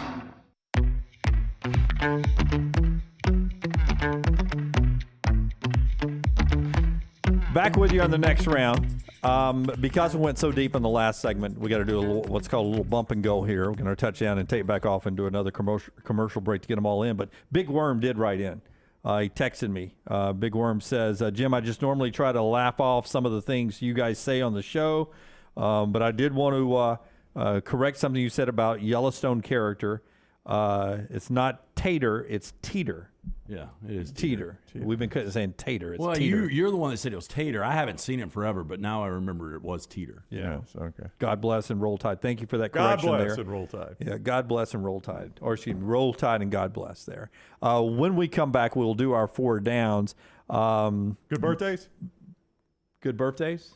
There's a couple, yeah. Okay, good. Milkman 256. If McVay is on there, where is Saban? Saban in front of McVay. Yeah. Easy. But Lance didn't want to be Lance Bama. He's a big Bama guy. What was Saban doing when he was 33?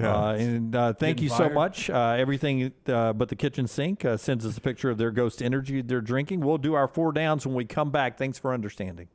Follow Dunaway on Twitter and Instagram at Jim Dunaway. Face it, a home is one of the most powerful assets you can have, and our friends at Mortgage Right want to help you build wealth through home ownership. Mortgage Right is all about providing competitive rates, a variety of loan products, and a multitude of resources for a seamless home buying experience. They treat their borrowers like family and are always looking to bring more happy homeowners under their roof. See more by visiting mortgageright.com/TNR today and start living. That's mortgageright.com/TNR. NMLS 2239 Equal Housing Lender. If you're looking for a fun golf atmosphere that is laid back with a peaceful environment, the Meadows Golf Course in Harpersville, right off of Highway 280, is perfect for you. Just a short drive from Birmingham, this 18-hole, 200-acre track with rolling fairways and ample greens is the definition of peacefulness of the country just miles from the city. Enjoy a great lunch before your round and a cocktail on the wraparound porch after 18. Come see us today. The Meadows Golf Course in Harpersville, right off of Highway 280. Hi, this is Wes McClooney, owner of the New Balance Birmingham store. Getting the whole family into comfortable shoes can be an incredible feat, but not at New Balance Birmingham.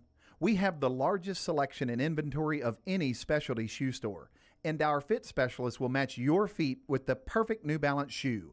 Come see us at the New Balance Birmingham store, located on Highway 280 next to Chick-fil-A. Experience the difference a custom fit makes today at New Balance Birmingham.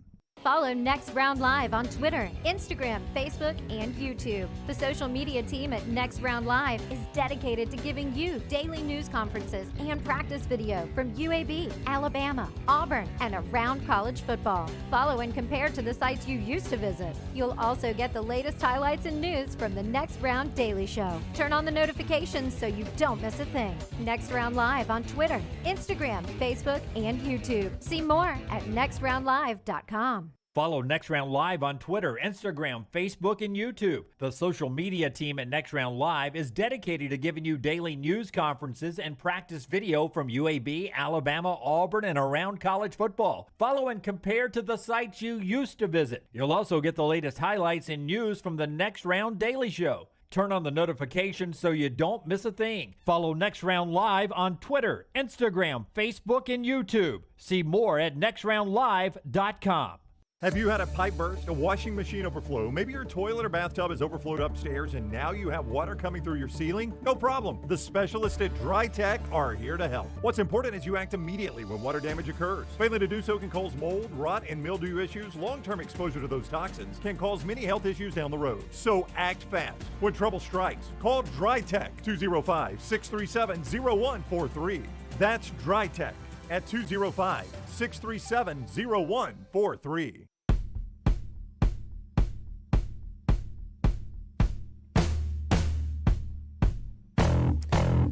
Final segment of the show today as we enjoyed our time with Todd Fuhrman and Stephen Pearl. Yesterday, Matt Rule, Dan Orlovsky, Andy Kennedy, all that podcasted. You can start right there at our website, nextroundlive.com, nextroundlive.com, in the podcast section, always on our YouTube channel. Remember to like and subscribe wherever you watch the show or follow us on social media. We got 4 downs here to wrap up the show. LT has them. Vulcan Tire brings them to you, and they've got 4 locations to keep the tires in line and also anything bumper to bumper. Yeah, and remember, it's wintertime. Do not get stuck out in the cold. Winter weather takes a toll on car batteries, so keep your car starting strong every single time with a battery check from Vulcan Tire and Automotive. Their team will keep you on the road no matter the weather, and they are who we, right here on the Next Round, trust with our vehicles. There are locations all across the greater Birmingham area. Tell them the guys from the Next Round sent you. Ask about that battery check. Vulcan Tire and Automotive. For more information, vulcantireandauto.com. First down. Oh, where did I put these? Here. Well, the problem is I did my list in there. Okay. Sean McVay. Oh, wait. Better chance of winning another championship, Aaron Rodgers or LeBron James? I'm going to say Aaron Rodgers. Yeah, go ahead. Well, I'm going to agree with you. Yeah, well, here's why I go. Reason. Yeah, here's why I go Aaron Rodgers. I think if LeBron plays for another franchise other than the Lakers, it's going to be for somebody that will also draft his kid, so he can live that dream of he and his kid playing together. That means it's going to be a crappy franchise. Aaron Rodgers is going to go to a Super Bowl contender. If he goes somewhere from Green Bay, he's not going to go to play in Houston. He's going to go play for a Super Bowl contender. Yeah, I would think if he goes to San Francisco, they probably win the Super Bowl. It would surprise me if LeBron was like part ownership of Las Vegas or Seattle in the quick expansion of the NBA in the next year or two, where they announce that, build that franchise up, and let them go play, and LeBron and his son play for them. I agree. I'm going to go Aaron Rodgers immediately wherever he goes. Second down. Back on this day, way back in 1936. The first NFL draft was held. More surprising pick, Jamarcus Russell at number 1 or Brock Purdy at number 262?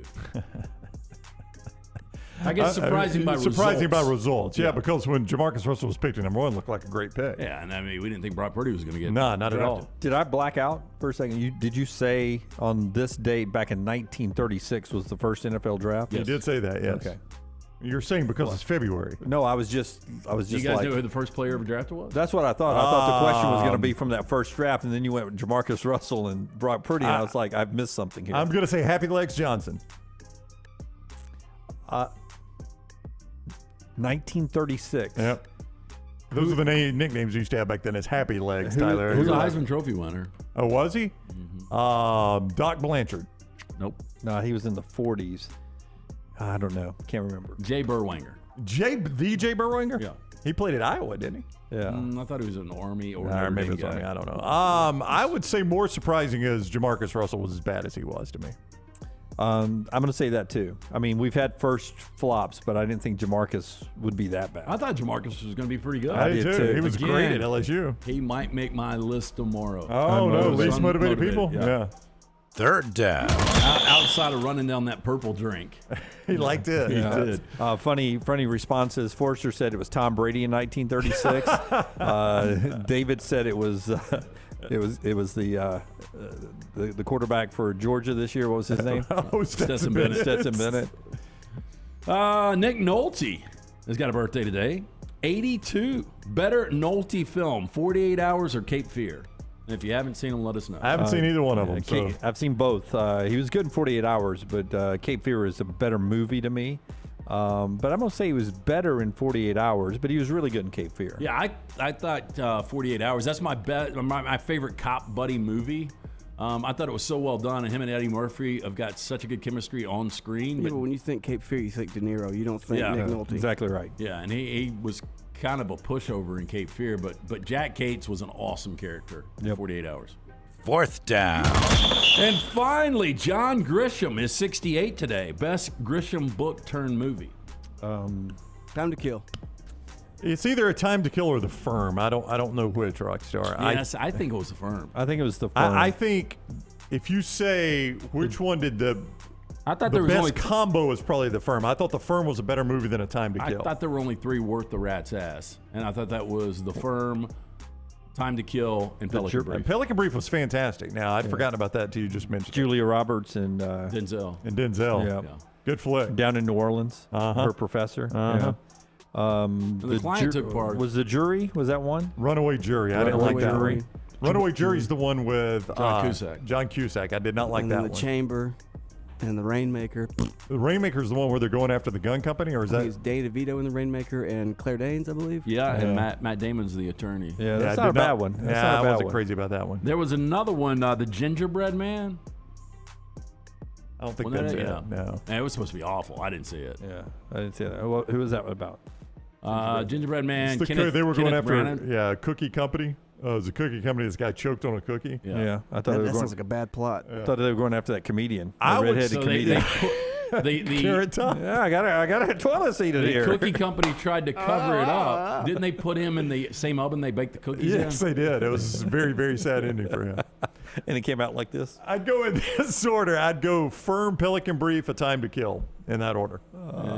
Maybe me too. Close. Firm, Time to Kill, and The Pelican Brief for me. That's our show. Vulcan Tire and Automotive brings us those 4 downs. Hey, if you're heading to a college basketball game in Tuscaloosa like Dunaway is tonight, or Auburn, a dead battery will not get you there before your next road trip this winter. Take your vehicle down to Vulcan Tire and Automotive for a comprehensive battery check.